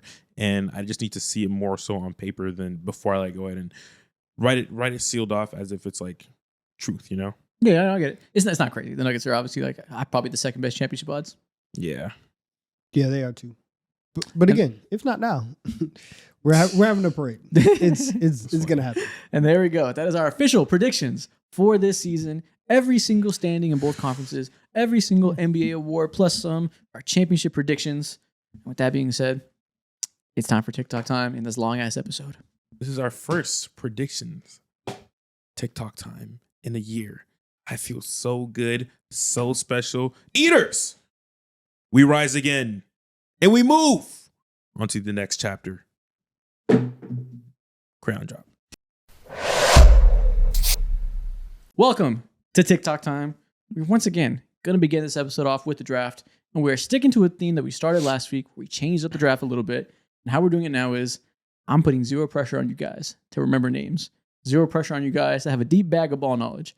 I'm giving you the names you have to choose from. There's 15 exactly, so we all will pick a name from this list until they're all gone. You got to try to avoid the worst players. And what we're doing today is the top 15 scorers in Lakers history. Damn it. And I got the number 1 overall pick. This is where I do not want to be. You do. Top 15 scorers in total points in the history of wearing a Lakers jersey. The bottom 5 names are, or the bottom 3 names are hilarious. I don't know who 2 of these people are, but apparently at number 13 all time in Lakers scoring history, Vern Mickelson, who has 10,000 points in 8 seasons. True. And number 14 is Rudy LaRusso, who has 8,000 points in 8 That's my seasons. favorite player. Rudy My favorite Russo. Don't know who those 2 guys are, but they're both 6'7", so small forwards. Okay. That's all I know. And then shout out Norm Nixon getting on there. Okay. But okay, you guys know how it works. Mo, Donovan, me is the draft order. Point guard through center. Mo, who was the first pick in the Lakers draft? Oh, good God. Who could it be? Shaquille, Shaq, And it's the version of them in the Lakers jersey, obviously. Rudy LaRusso. Just go ahead and give me LeBron James. Naturally. Yeah. You're going to pick your king no matter what. I'm not going to think too hard about it. Donovan. Number 2. Shaq. Surprise. Just one word. surprise. Yeah. Shaq. All right. Well, beautiful place to be. Give me Magic Johnson and Kareem. Perfect. Good job. He's a unit. Okay. Needed that. Perfect. Little words in this one. And then guess who Donovan gets? Kobe. Straight to oh the man. point. We're just bringing the duos back. I know. How will you respond? How will I respond? Well, give me one of the first superstars in NBA history, George Mikan. Put him at my 5. Mm-hmm. Why the hell? Yep. Wait, do I Yep. spin back? Yeah. You do. Perfect. And then Jerry West at my 1. Love to see it. Okay, that was weird. Was it weird? Yeah, because we weren't gonna take George Mikan, and we already have our center, so you were good. Yeah, but more power to you. You can have I your gotta white show duo. respect to George. I do. No, you don't. You don't have to do that. Yeah, I do appreciate that a lot. You know what? I'm gonna let you build the team. Basically, at small forward, give me Elgin Baylor. Fuck. Damn it. That's what you should have done. You let him get it. Why? You didn't have to do that. He wasn't going to pick my kid. Thank Damn. you. I was not. Oh, my God. Damn. Shit. I'm mad you sold because it made him goddamn unbeatable. Okay, go ahead. Okay, so he picked Baylor. There's a lot of wings here. I guess give me James Worthy. I'm going to put him Nice. at power forward. Yep. And the I'm right going to answer. put Gail Goodrich at shooting guard. Damn. So, Mo, you guys get the guys I never heard of. I'll let y'all Damn. have them. Damn. I'll take the guys I know. And then who did I say? I said Worthy. Let's go. Yeah, you said Worthy at the 4. Yeah, I put Worthy at power forward. Okay, I'm liking this so far. I got team old head, but put me respect to my elders. See, I don't like this. I don't like this. Yeah. I mean, honestly, you're not a bad spot at all. I'm not, but I would want something a little bit better. But you know what? Move Kobe to the 1, Oh, Lord. and then we're gonna take Byron Scott and put him at the 2. You didn't want Norm Nixon, the other point guard? Nah. Okay. Damn. Shout out Byron Scott, who's more of a point guard size guy. So I'm just gonna put him there. Okay. Yeah, that's fine. But that transition shooting, need that. Okay. You should have picked Norm Nixon. That'd have been a good fit with Kobe. Yeah. Now I just have buckets. Oh no, we're good. It's not like Byron Scott, it's Kobe. We're good. That's funny as hell. Okay, Mo. Who are you picking from these 4 players? Gosh, man. Where does your ball knowledge go to when you see these 4 names? I just think of black and white TV. People just dancing. Looney Tunes? Yeah. Shirley Temple? Yeah, exactly. Silent movies. All right. Vern Mickelson. Shout out to you. You made the cut. You are my power forward. 6-time All-Star. Hooper. I have never seen his face. I'll show you right now. Okay, not really what I was expecting. Not at all. Is he white? He looks he's not. light-skinned. He's not white at all. He looks like Babe Ruth. I think he's from over there. His last name has in the last 3 letters is KOV from I over love there. I love that. All right, bro. Who's Yeah. your shooting guard? Over there. Okay, shooting guard. I got 2 choices. Yeah, 2 real choices. I'm gonna move Jerry West to my 2 and give me Norm Nixon at my 1. Okay, that makes sense. Solid recovery. A little bit small of a backcourt, but solid. I got size all over. Yeah. Okay, Listen, you got Vern. Nobody's gonna fuck with you. You're not. Big Vern. Have you heard about him? Nope. Sure haven't. Sure have not. I'm sure he was sick in 1955. Yeah, he's not gonna be sick on my team. Give me Jamal Wilkes. Okay. And I guess give me LaRusso, whoever that is. Just the idea of LaRusso. Yeah. I got a guy. Oh my gosh. I got a guy named LaRusso. Ew. Shout out him.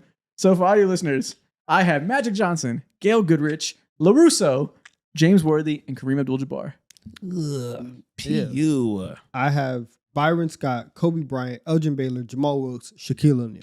I got Norm Nixon, Jerry West, LeBron, Vernon, Mickelson, and George Mikan. Oh man, if you would have picked Baylor, you could have spun back and know. picked Mike in last. But now you have the 2018 Cavs, so it's Yeah. it's tough. And then guess what? I'm going to the finals, and I don't see no Warriors, and I'm winning. I got the greatest show on turf. I mean, I got the Showtime team with Gail Goodrich splashing from the shooting Yeah, guard. you guys are getting clapped. LaRusso? Hey man, LaRusso was a bucket. People don't know. I have Kobe and Shaq, and then instead of Rick Fox, it's Elgin Baylor. Yo, some 70-year-olds like, you damn right he was a bucket right now to the screen. I legit have never heard of LaRusso before. No. Top 50 scorer in Lakers history. He played in the 50s. Him and Vern both did.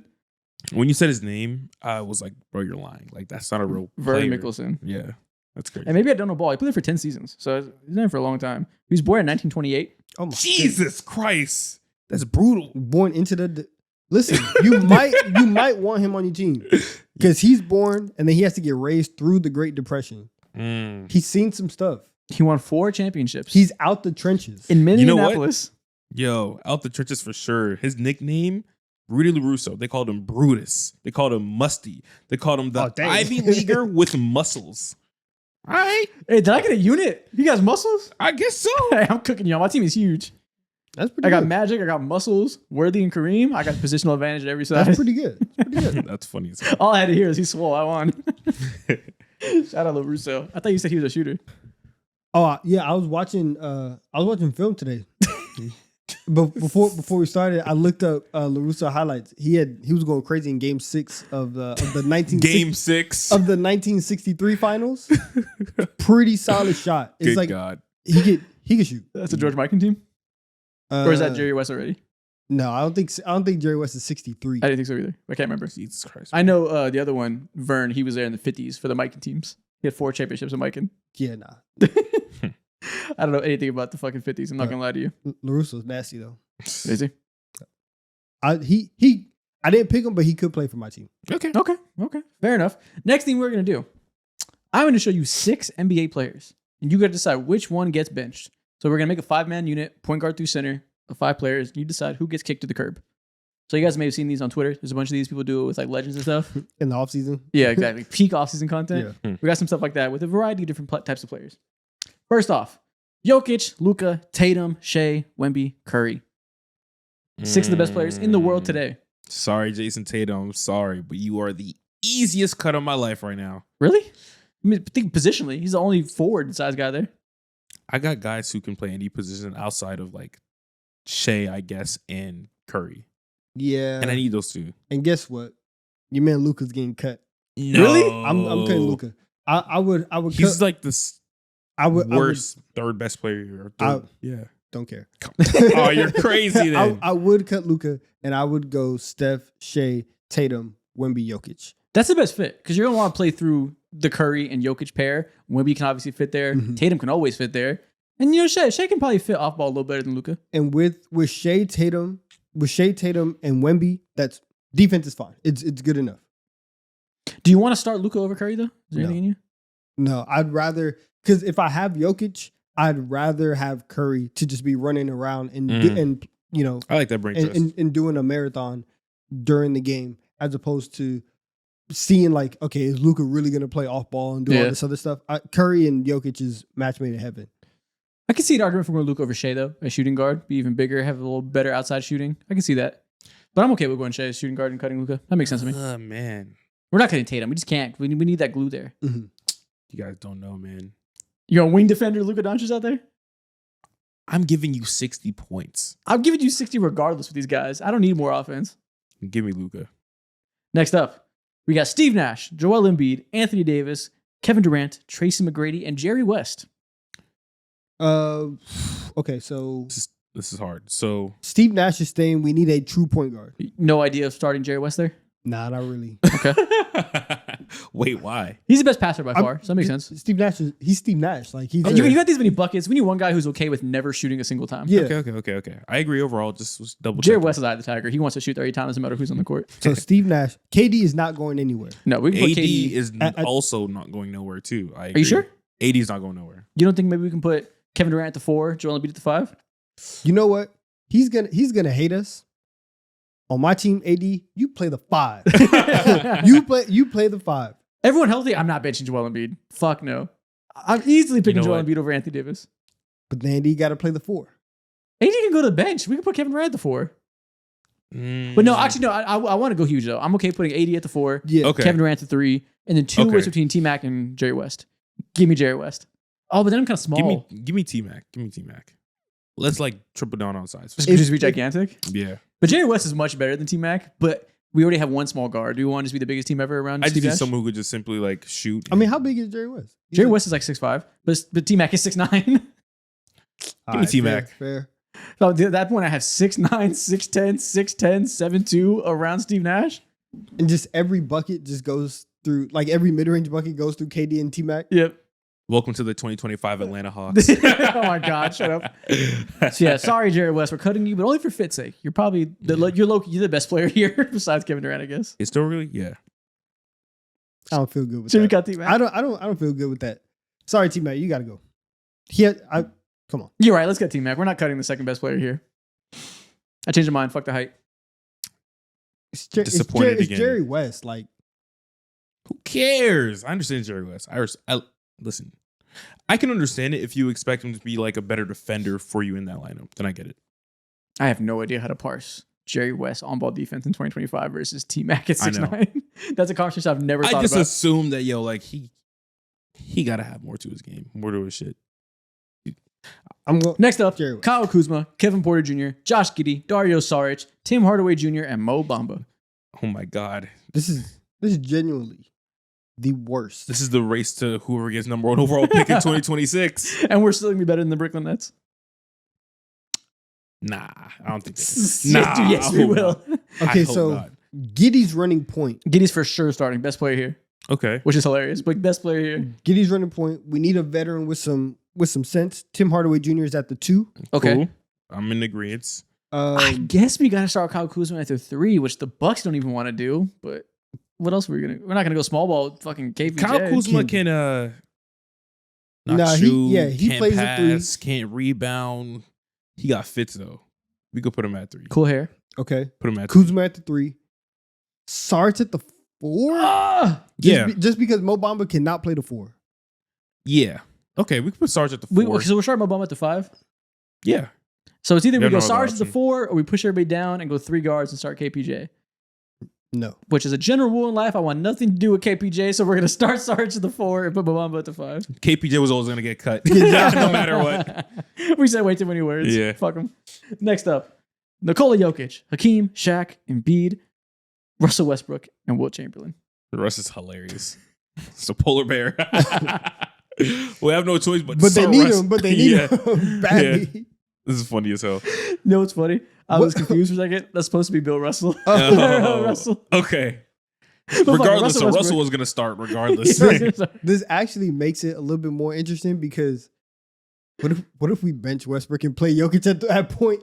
Dude, you're so slow as a team. Just go full 7-footers. You can't do that. No, you can't do that. But listen, if we have 4 7-footers, we're still gonna be too slow. So we might as well go all in on having 0 small guys and play full advantage 7-foot basketball. Oh my gosh. Because if we got 4 giant guys and 1 small guy, we're still slow. We're not gonna be fast, but we got somebody Yeah. to pick on. Wilt's the athlete.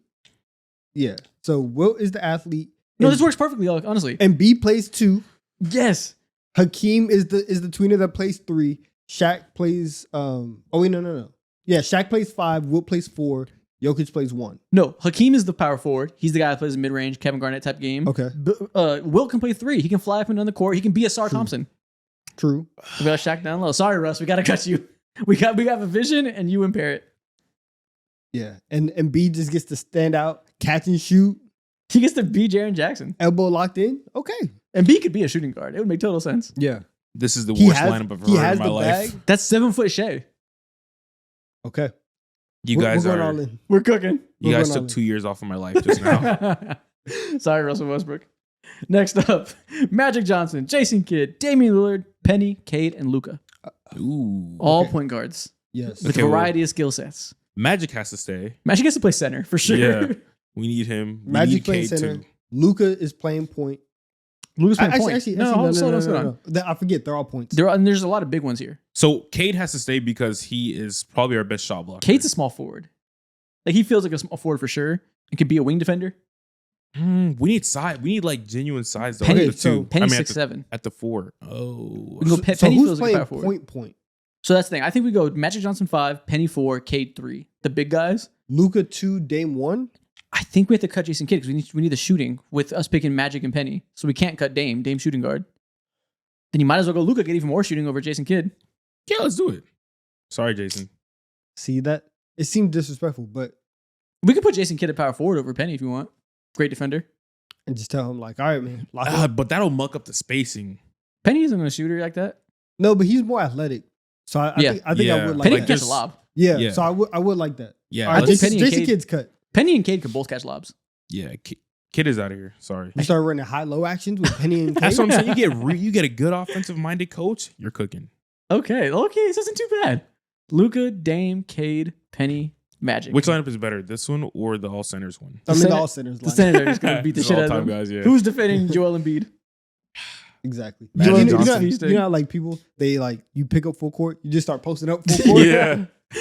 Dude, Joel Embiid, Damian Lillard is going to guard Joel Embiid. My God. The most agile big of all time. Dude, Dame is breaking every bone in his body guarding him. And then Shaq and Magic, we can just play through that. What are we doing? All right, next up, Amen Thompson, J-Dub, Paolo Banchero, Chet, Garland, and Cade. Chet's at the 5.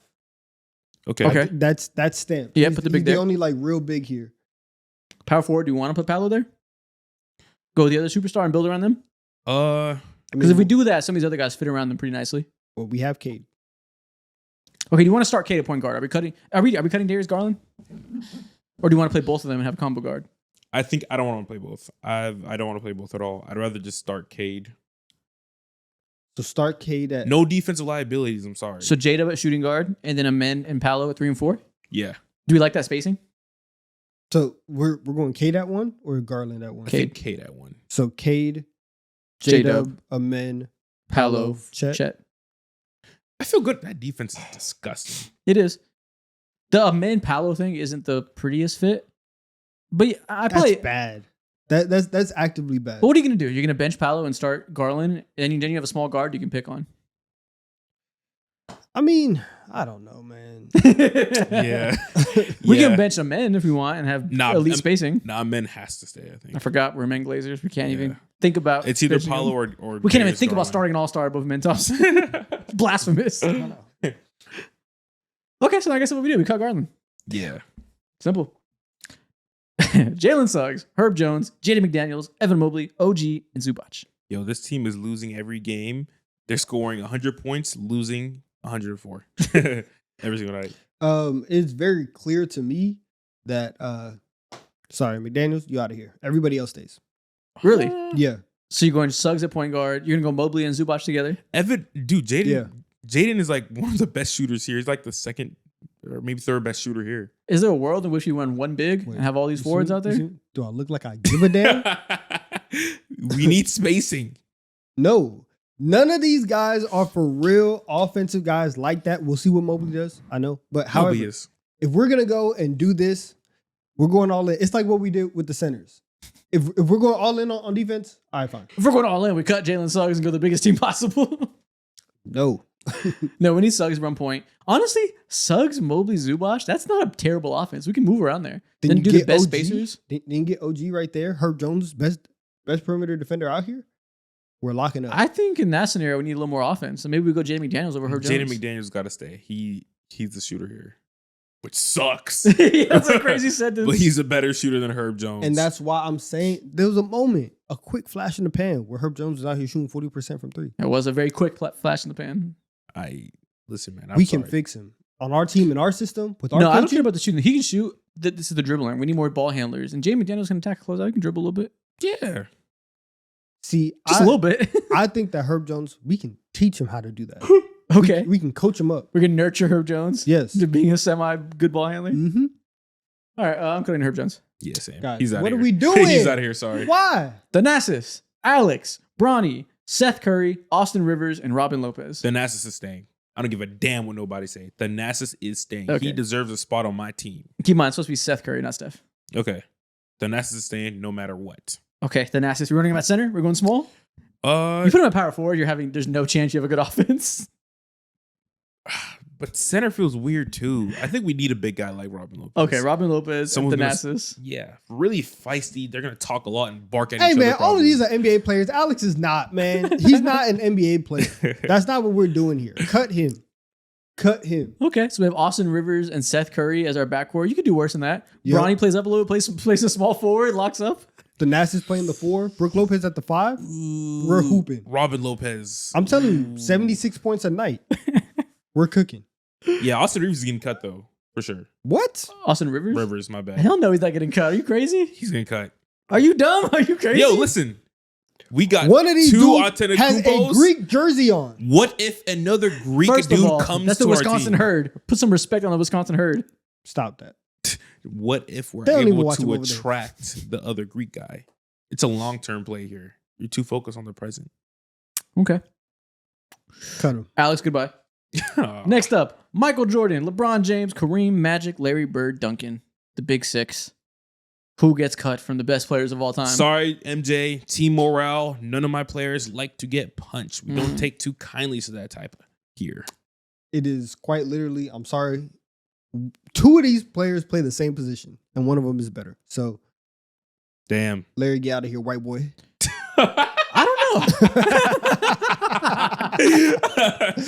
So my Low new key. name Larry, like, what is he put me for? Low-key, I think we go one big. And we put LeBron at power forward and keep Larry at the 3. That's what I was thinking of. I think genuinely. we tell think Tim gotta keep Duncan Larry. or Kareem to kick rocks and you pick which one you want. I think I probably want to keep Tim Duncan for the sake of defense. It's Kareem. It's not exactly a bad defender. Yeah, I know, but I'd want to scale him down. I want an offensive player who genuinely isn't that high maintenance. So he don't mind taking a couple looks. Kareem played with Magic. Kareem played without the ball in his hands a little bit. He's not exactly. No, like, but he's not Hakeem. He's Kareem though. Like So you want to cut Kareem because we have one too many cooks in the kitchen? prime Kareem, he needs the ball. Okay. So I- one too many cooks in the kitchen that way? We want Yeah. some guy who's okay with never shooting? Yeah, exactly. He's the ultimate teammate guy. Okay. Tim Duncan's very okay taking 0 shots a game. We need Larry Bird spacing. You also could cut Magic if you want to go big and Nah. have LeBron run point. I gotta have LeBron, Magic, and MJ.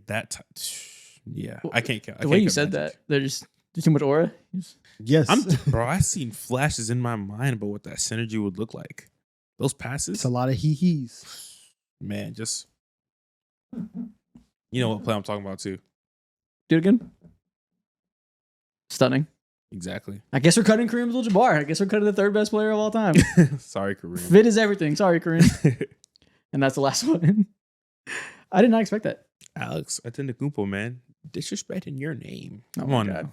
Next thing we're going to do, I'm going to name you an NBA team, and I want you to tell me what the best and worst case scenario is for them this season. All right. So if everything goes well, what their outcome is. If everything goes goddamn terrible, what it looks like for them going to the future. Okay. First off, the Golden State Warriors. What's the best case scenario? Best case scenario- They make the finals? Yeah, best case scenario is everything we saw post Jimmy Butler trade. all that shit is real. We win 60 games. We're contenders again. We might have a 2022 run in us. You think they could, best case scenario, they can win the finals? Well, obviously, in this best case scenario, some shit got to break their way with the other contenders, but I guess. I'm gonna scale down a little bit and say best case scenario, they stay fucking healthy and they maintain like the 3 seed. That Best would case shock scenario everyone is the else. old men don't break their hips. Yeah, exactly. Best case scenario, these guys are on their resistance bands and just stretching every day, daily, as soon as they wake up. Okay. Do I think they actually can win the title? Not really. It's hard to. No. They're the hardest team to write off because I don't think they're good enough on paper. And you look at the teams I compare them to in the standings; those aren't championship teams per se. But we know what happens with Steph Curry and Draymond Green if they catch lightning in a bottle.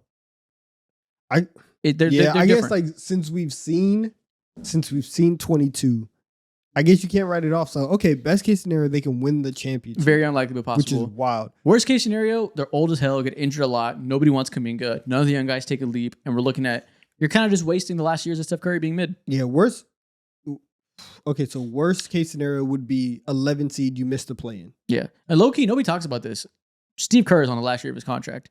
Worst case scenario, you're bad, you miss the play-in, Steve Kerr walks, and you have a new coach in here with Steph Curry for his final years. Your team loses identity, the entire band is broken up, and you're just kind of nothing until Steph Curry retires. There is zero chance in my mind in which where they don't decide to match up Steve Kerr's contract with Draymond and Steph's. Zero chance. You got to listen to the tea leaves better then, because there is a real chance. Everything Steve Kerr is saying, there's a real chance he leaves. He's a free agent. He's going to test the market. We know that they're on the last legs of this dynasty. The ownership's a little iffy. There's a real better chance Steve not. Kerr leaves. That'd be Better so not. sad. Yeah. That would Nobody's be so talking sad. about it. It's super possible. When he talks about it, he's like, yeah, man, we'll see. This might be a last dance. He's so really. lying. I mean, he's really done with everything too. Because I mean, he's not the head That's what coach I'm for saying. Team USA anymore. Like, he might just be done. Exactly. Like it's so clear if you listen to him talk about it, there's a world where he's gone after this year. Kuminga broke him. Next up, the Orlando Magic. Best case scenario, they are like the 3rd seed in the NBA in the Eastern Conference. Well, best case scenario, maybe a little higher than that. Best case scenario, they're the 1 seed. Yeah, best case scenario, this is the new powerhouse in the East. If Paolo becomes a top 10 player people want him to be, and Franz is a shot, so now he is just like German Paul George. Well, let's be realistic though, because like we can't No. say best case scenario No, for we everyone. won't be like, realistic. They are like 10. I don't know. Those I'd be are- every Magic fan obviously would be happy if they were like the 3rd seed firmly, and these two guys like were firmly all-stars as well. That realistic ass Presumably. scenario. That's not the best case. I don't know, man. That's like the 75th kinda- percentile. I'm talking it's kinda about scary. 100th percentile. then they win Yeah. the championship. No, No, they're not. The roster isn't that good to do that. But they could be the best team in the East. And I think if they make the conference conference finals, that would be huge. yeah, that's what I'm saying. Yeah. No one's saying they're going to win. But if Paolo is the 8th best player in the world and Franz shoots 37.5% from three, That's crazy. they can be the 1 seed. yeah, that's Crazy. They shoots That league is average. crazy, It's not yeah. crazy. I League mean, average is 35, but for coming from him, It's 36 these days. Catch up. from him, no, shit, that's crazy. yeah, that is kind of tough. Yeah. Worst case scenario, none of that happens, and this team, the fit doesn't work, and we're looking at a duo that kind of has to be broken up one day. If they're the 6th seed, that would be such a disappointment for me personally. Yeah. That's Oh yeah, the worst case that's scenario. worst case scenario. If the Bucks are ahead of you in any shape, way, or form, Worst case scenario. worst case scenario. The worst case scenario though is Franz shoots 29% from three, and we have to just like look ourselves in the mirror and say these two can't play together. It's brothers, Yeah. buns. Having to break up this duo would be the worst case. Yeah. Next up, the Rockets. Best case scenario, Fred miraculously comes back, like I don't know, sometime in March with a whole new ACL. he gets that Jason Tatum surgery. Yeah. He comes back. Best They case win a scenario is championship. Amen Thompson could play point guard full time, and he can shoot a little bit. The handle's there, so Fred VanVleet doesn't even fucking matter. Championship is the best case scenario. Yeah, you build off of what they did last year, and Kevin Durant elevates them. Yeah. Yeah. And with KD's singular, like I can just go get a bucket and your defense, you punch, scratch, and claw, maybe literally your way to a championship. That would be best case scenario. Maybe literally. Yeah. Worst case fisticuffs your scenario, way. KD gets hurt.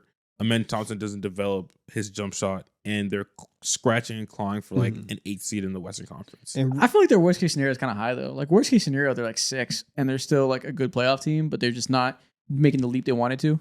for this specific season, yes, I think everything that you're saying is like the long term best case scenario. And on top of that, like if Reed Shepard doesn't put on 2 pounds of muscle this year, then like that's also worst case scenario. Yeah, if he's unplayable and you wasted a number 3 pick, that would suck. Yeah. Lakers. Best case scenario, Western Luka Conference win the Finals? MVP and they win the finals. Win the finals is tough with this roster with how stacked the West is. I don't even know if that's a realistic scenario per se, but they can make the finals, I guess. Like if you tell me they get their way in their way the same way the Mavericks did when nobody expected it, we've seen Luka do it before. Best case scenario, I don't think best case scenario is winning the final. They can get there though. I do agree with that. Well, if they get there, that means they got through the crazy West and the East is cake. So if they get there, I suppose they can win it. He thinks it's sweet. I think that shit is charming. He thinks it's Yeah, sweet. If the Lakers get out, I can't. Oh, I'm gonna be fucking insufferable. That'll be cinema for this. If they can fucking beat the Thunder, podcast. they will throttle the Knicks. That'll be cinema for. I But pray they to can't. God that fucking happens. That would be the man. best day of my life because they Yeah. beat the fuck out of them. It'll be Brunson the would be in best hell. day in the NBA's life. Cat. You got Lakers Knicks finals. And you Oh, get that is true too. Yo, And you get highlights of Luka doing cat on the perimeter. Oh my god, you kill him. But no, Yeah. best case scenario is Luka's the MVP, and we have the best player in the world in our team for the next 7 years.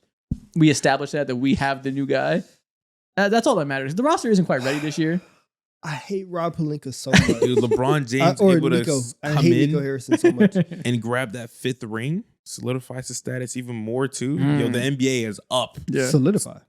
Yeah. It's a debate. All right. Worst case scenario though is that LeBron barely plays. He leaves in free agency. We have no way to replace him, and the roster's kind of buns. And we're worse off with Luka than the Mavs were. And Luka loses the tummy tuck too. Worst Yeah, case Luka. scenario. Yeah.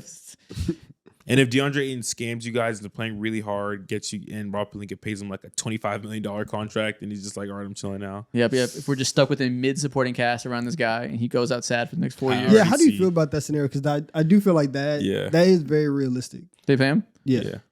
I gotta see what it looks like. I mean, if he plays well and they reward him market rate, I can't be too mad. But I'd have it in the back of my head like, fuck, is it gonna last without the contract year diet? Because like year 3 of whatever 4-year contract is like. I it's don't think over. they give him a 4-year contract. I don't know if we'll have the leverage unless he goes stupid and makes an All-Star game. I think he's looking at like a 2-year, $25 million each deal, right? I don't know. I don't think anybody's gonna be jumping to give him a long-term deal. Regardless of what it is, you guys are going to be first up to potentially accept the bait, and he's going to be over here just like Just coming up feeding with the most disgusting excuses ever. The LA Heat is getting to me. the traffic 85 was so degrees weather, bad. can't do it. I can't make it to the stadium, guys. Yeah. If he's good, I won't be mad at keeping him. In general, is that general rule? We'll see what the numbers look like. Next up, the Grizzlies. Oh, What- worst case scenario is that you are picking in the top 5 because everything falls apart. Everybody is hurt once again, and you look at your team and you look at John Morant and you're like, he can't be the face of our Yeah, worst franchise. case scenario is John Morant is on the Trailblazers and you're drafting AJ DeBonsa. Best case scenario. It's not a bad worst case scenario. Loki has the best case scenario too. Shit. Loki is just a scenario. It's not awful. Best case scenario, you are able to gather up all those picks that the Orlando Magic gave you, trade that boy Jaw to the Milwaukee Bucks, and you have Giannis on your team. Jaren Jackson Jr. on your team. Zach Edey's there, one of the biggest big threes. We're not the league can entertaining offer. any world in which they're just good with who they have. The best case scenario trade, worst case scenario trade. The best case, trading some money. yeah, it's sad, but like the best case scenario is you finally win a playoff series for the first time in 3 years. Yeah. Who would they even beat? Like you beat the Clippers in the first round as the 5. The seed worst somehow? would have to happen to Zach. Yeah, that's The not worst happening. would have to happen. There's very few range of outcome for this team. I think. Yeah. Atlanta Hawks. Best case scenario, you're back in the conference finals, I guess, just to get stomped out by either the Cavs or the Knicks. Hell nah. Best case scenario, Trae Young improves that efficiency. Jalen Johnson, All-Star. Kristaps Porzingis, I'm talking about 19 points, 41% from the three-point line. Zachary Richardson, cool little like 14, 15 points a game, showcasing that elite 3. This weak ass best case scenario, Dyson you're describing as Daniels. second round exits. Dyson Daniels taking that leap as a secondary ball handler. This is the most How vanilla. many assists? And we how win many the NBA assists final. For who? for Dyson in his ball handler leap? 4. You just described the coolest 52 win team second round exit I've ever heard. Wow, Best case scenario, that my happiness is available again.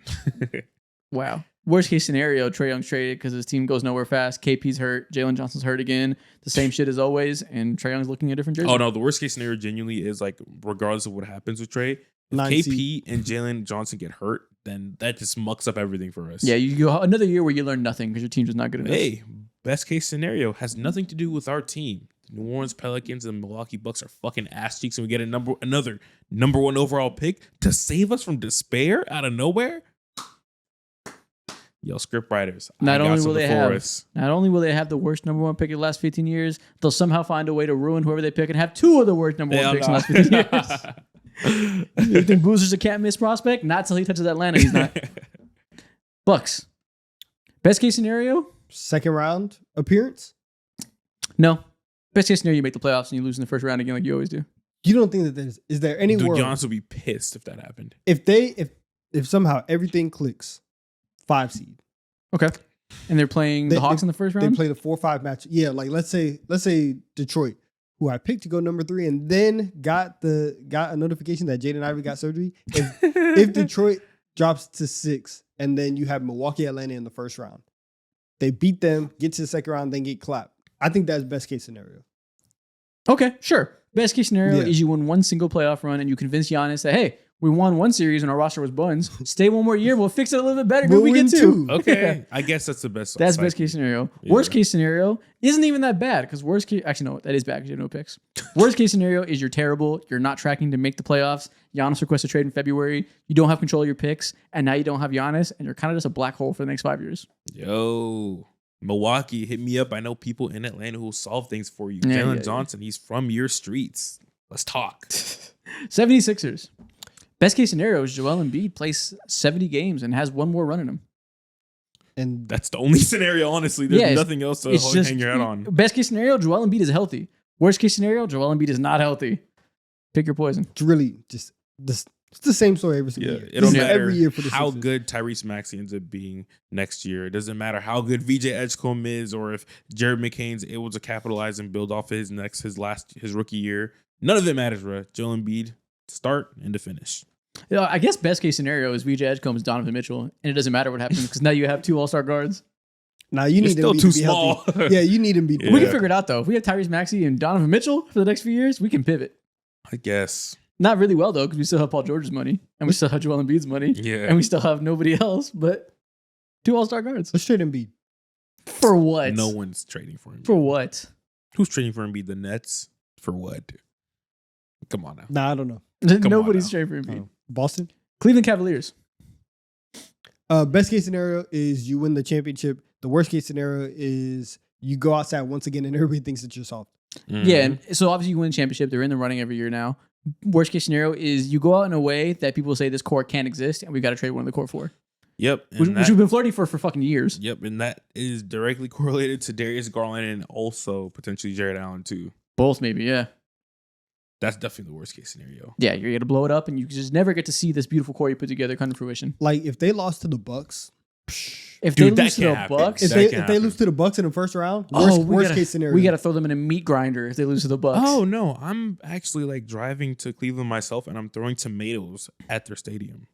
I'm throwing fucking dynamite. Dude, I would hate this team. They lose to the Bucks. Dude, that'll I'm be throwing laser beams. that'll be one of the most embarrassing playoff losses in the last like 5 years. It would be so funny if the Pacers made the play in and they beat them again in the 1-8. Dude, no. Siakam just kills them. take them out of this nightmare, man. No. Siakam averages 40. New York Knicks. Best case scenario, you win the title. Best case scenario, the East is for the pickings. You get in there. Mhm. Whoever comes out of the West is a little bit unhealthy, and you strike while the iron's hot, and you take them down. Worst case scenario, Mike Brown changes nothing, and this is a first round exit. And you got to trade Cat. Yeah. First round exit. That can even. That's I mean, not there's possible. absolute unless everybody chance. gets shot in their leg, there's no way that they like miss the playoffs. But like, so like they'll be there. So if you lose in the Shot first round, in the leg. What's going on, man? As you take out Are you from the future? What's going on, man? everybody's leg one by one with a gun. Yeah. I don't know, man. Oh my It's gosh. the city of demons, you know. yeah, either they go outside and this They core be can't shooting. work. They be scheming. Worst case scenario, we find out you can't win with a 1-5 combo that's this bad defensively, and somebody's got to go, and his name is Karl Anthony Towns. Yeah. And at that point in time, the market for Karl Anthony Towns is it's actually not that bad. That'd be terrible because that'd be 2 years in a row where you lose because the defense is bad. Who's gonna want to say, "Bring that to me"? Milwaukee. I guess, yeah. I guess you better hope the Bucks kept Giannis in there. Actually would. What the fuck would they give you? Miles Turner and some stuff? Yeah, I don't Miles know. Turner and Kuzma, I guess. Such an ugly ass NBA trade. Great, we're getting Miles Turner and AJ Green for Karl Anthony Towns. Timberwolves. Best case scenario, Anthony Edwards elevates to like top 3 player in the world. This is Dwayne Wade. He is MVP. We can build off of that for years to come. I don't think like finals is the best case scenario in this year. I don't really see that, but it's possible. They make it to the conference finals. I think so. Yeah, you're right. Again? Yeah, And they don't lose in 5 games? Can you win 2 games in the conference finals instead of 5, instead of 1? Yeah, if they're always in the conference finals, I guess any Yeah. year could be the year they push through. But yeah, I'm more focused on best case scenario. Anthony Edwards elevates to being that guy, and your championship window like opens up because he's good enough to lead you to a window. yo, that's the case, and that guy looks like him pulling up from like the 3-point line and shooting like 41% from the field, while also having that post game that he's been talking about. Mhm. Worst Yeah. case scenario is a 3-point shot regresses. That wasn't real. Rudy Gobert, old as fuck, bald as fuck, washed as fuck. He's got to go. Bald as fuck. Nas Reed can't be your starting center. Your defense is going to be terrible. Suddenly you have Julius Randle making a lot of money. You're not really in championship contendo because Gobert's gone. It could get stinky real fast if these young guys aren't good. Julius starts smoking weed again. Oh my God. Yeah, like maybe if Dillingham doesn't hit, he's just not playable. Ooh, then you know what that means too? If Dillingham doesn't hit, that means that future bet that you gave to the Spurs, useless. Ooh. Hey, this could go south real fast if Rudy Gobert sucks. This organization is on the shoulders of Ant right now. They really are. This Yeah. could get bad. But it probably won't. Clippers. Best case scenario, you win 52 games. Worst case scenario, you come back next year and try to win 52 games again. Nothing will change. Yeah. Best case scenario is you win 52 games, you get cleared of all the allegations, Yes. and Steve Ballmer gets to dance in Adam Silver's face. That's the best case scenario. Yeah, and you guys get to put Pablo Torre in a guillotine at Town Square. Yeah. Worst case scenario, everything that Pablo said is true. You guys lose in the first round, and he does 5 more podcasts about your downfall. Oh my god! And then you That's the worst thing that can happen. And you know what they do because of that? They run your owner out of the league, and you once again have to sell to somebody else. and then on top of that too, you lose your draft picks for the next 10 years to make an example out of you. You're in the gutter. We're buddy. describing relegation. They're going to send you to the fucking Australian Basketball League. It's cooked, buddy. Let's do that. They're going to make a new league in Abu Dhabi, and you're going to be playing there. Oh If my we put the gosh. Clippers in the G League, so who's the worst? If we put the Nets in the G League, are they winning 50 games? yes, Probably. yes. 60. No. They don't have a how many games do they season. play? I don't think know. it's like I'm just thinking about 30 or NBA something game like that. schedule. But yeah, they're clearing. What? Can anybody? Cam Thomas Can is any- being Michael Jordan there. Can The process any- Sixers might not win the championship. That's what I'm saying. Who's the worst team that you could put in the G League and they would like win 50 games? 2013 Sixers. Mm. Can the Thunder go 82? Yes. Kings. Best case scenario or worst case scenario, you suck and you got to blow it up and go a new direction. No good players left. That's not. Best case scenario, you suck. You got to blow it up. No good players left. Listen, that's actually not true. Okay. What's up? Worst case scenario, you are who you are, then you stay the same. Mm. And you are subjected to this mediocrity Every year year. in and year in and year in and year out.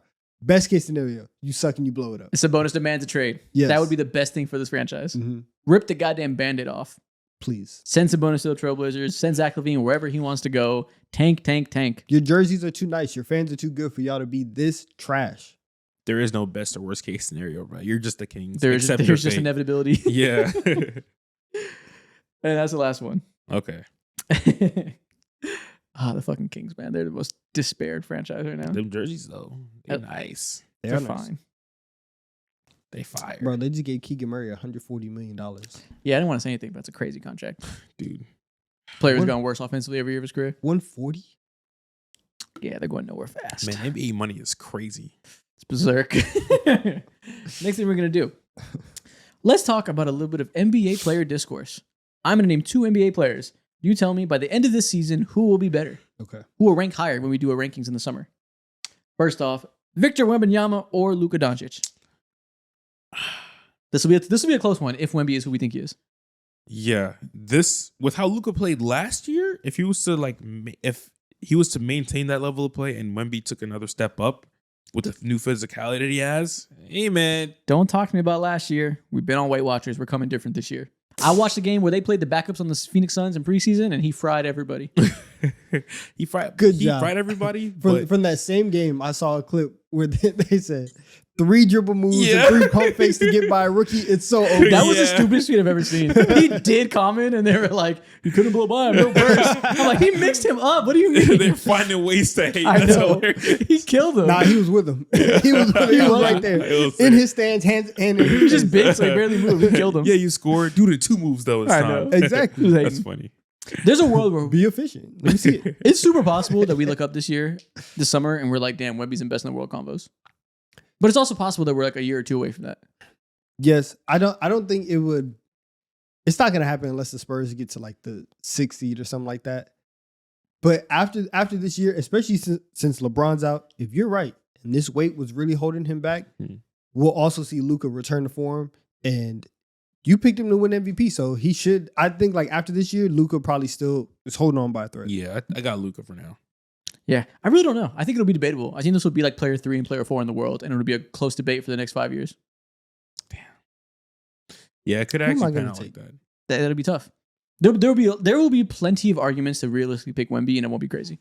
Yeah, this might be the closest one we see all day, honestly. Yeah, honestly, I think this might be like the closest possible debate in NBA for the next few years. Mhm. Cooper Flag versus Draymond Green. It'll be Cooper Flag. Year 1 better Yeah. than an elite defender still. Yeah, better shooter. Playmaking goes towards Draymond probably. Better defensive mind, obviously.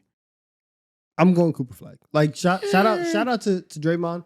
I think a lot of people are going to look at Cooper Flag and give him the nod because, and the one thing that anybody's always said about Draymond is like his skill set is so valuable, so because it's so singular to the Warriors and what they do.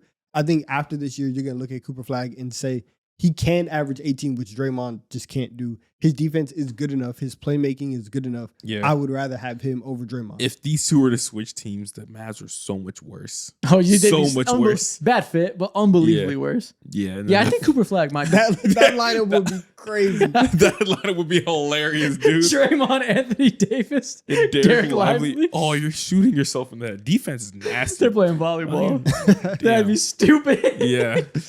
And then Klay Thompson and PJ Oh my Washington. God. Clay would be so upset.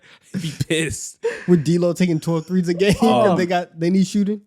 God. Yeah, I think bro. Cooper Flag could be close to All-Star level by the end of his rookie year. Like, we could be looking at a guy that, say, going into year 2 is clearly about to be an All-Star right away.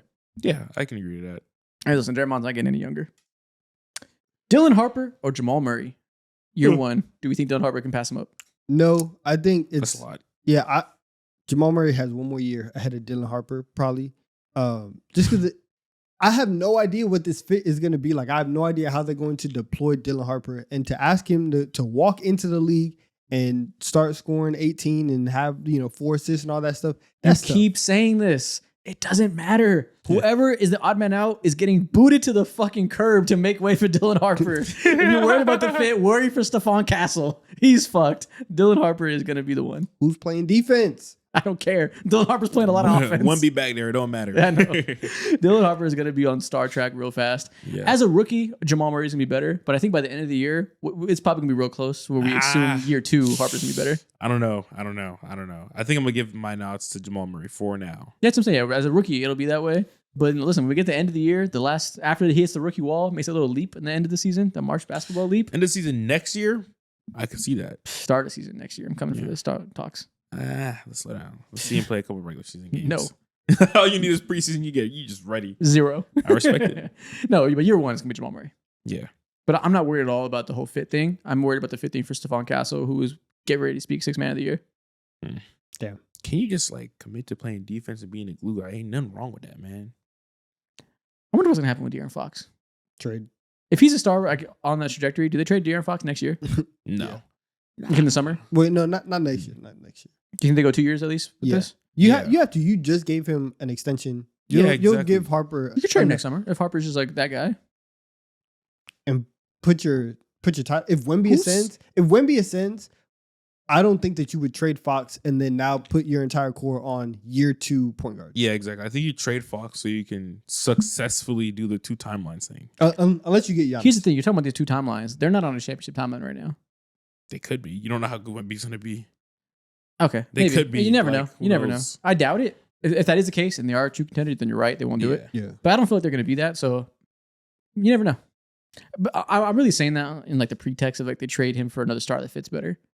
No, yeah, I Yeah. get it. But So like I'm not really saying they trade Fox to get worse. I guess. Yeah. Okay, I see what you mean. Next up, Paolo Banchero versus Jalen Brunson. come on, man. Ooh, man. Can Paolo break into top 10 talks? Pass up Brunson? He's like, yo, 2 kids. What are you gonna do? You swaddle both these babies at birth. This is tough. They both suck from your teeth. Yeah. One of these. Actually, nah. Listen, it's gonna be Brunson. It's gonna be Brunson. It's gonna You be nurture Brunson. these agendas. It's gonna be Brunson. Is it? Brunson could be hanging by a thread. And Paolo should. is If ascending. Paolo is who his biggest supporters want him to be, he should be able to pass up Jalen Brunson at some point. If Paolo is what we as Paolo supporters want him to be, he becomes 6'9" Jalen Brunson. He becomes this guy. If Jalen Brunson was 6'9", he'd be better. Oh, he's the best player in the No, league. no, of course, Tough. of course. But like, even then, Brunson's still mad clutch. He's gonna average 27. He's gonna be efficient with it. Yeah, I lean Jalen Brunson because I'm obviously a little bit of a skeptic. But if you tell me it works and you're telling me his playmaking comes around, his shooting keeps getting better and better, he gets a better feel for how to be a slasher without relying too much on a mid-range jumper, there's a world where Paolo's the 8th best player in the world next year. 8 is 8 is high. 8's high. Yeah, I know, I agree. This is I'm a not, but big like he's the number league, one yeah. pick. He is like that level of talent and size and like raw. We should view him as that too, for sure. Yeah, like that's possible. I don't see it happening. But We should view him like that for sure. You're a number 1 overall pick, and over the course of this no. Can we decade get to at least, No, That's the we've ceiling. seen- 8's a lot. I'm gonna Eight's go high. Brunson, but that is the ceiling. Eight's high. it should be 8 though. Like he should be perfectly in timing for for experiencing elite. We see it with Cade. He made All NBA 13. We see it with Yeah, let's Anthony worry Edwards. You about see it passing Cade right now before we talk about Brunson. Fair. with Cade didn't pass Brunson. Depending on listen, depending on who you talk to.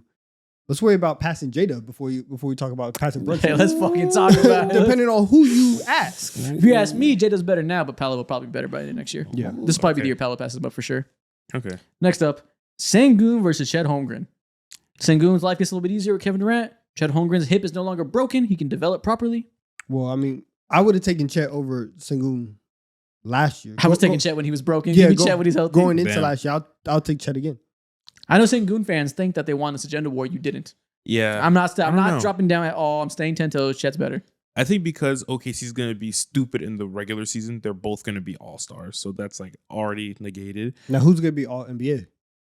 Probably the I think DPOY candidate. Yeah, that's tough. If Sengun's gonna be better, he needs to take a massive efficiency leap. Like I need to see him, 1, the jump shot come around a little bit better, and 2, he gets better finishing on the rim consistently. Yeah. Which he can. I'm not writing it off. He can. And I'm not going to stay too hard-headed. If he does do that and he does have an efficient scoring season, we can put him above Chet. But I got to see it first. This is hard. This is hard for me.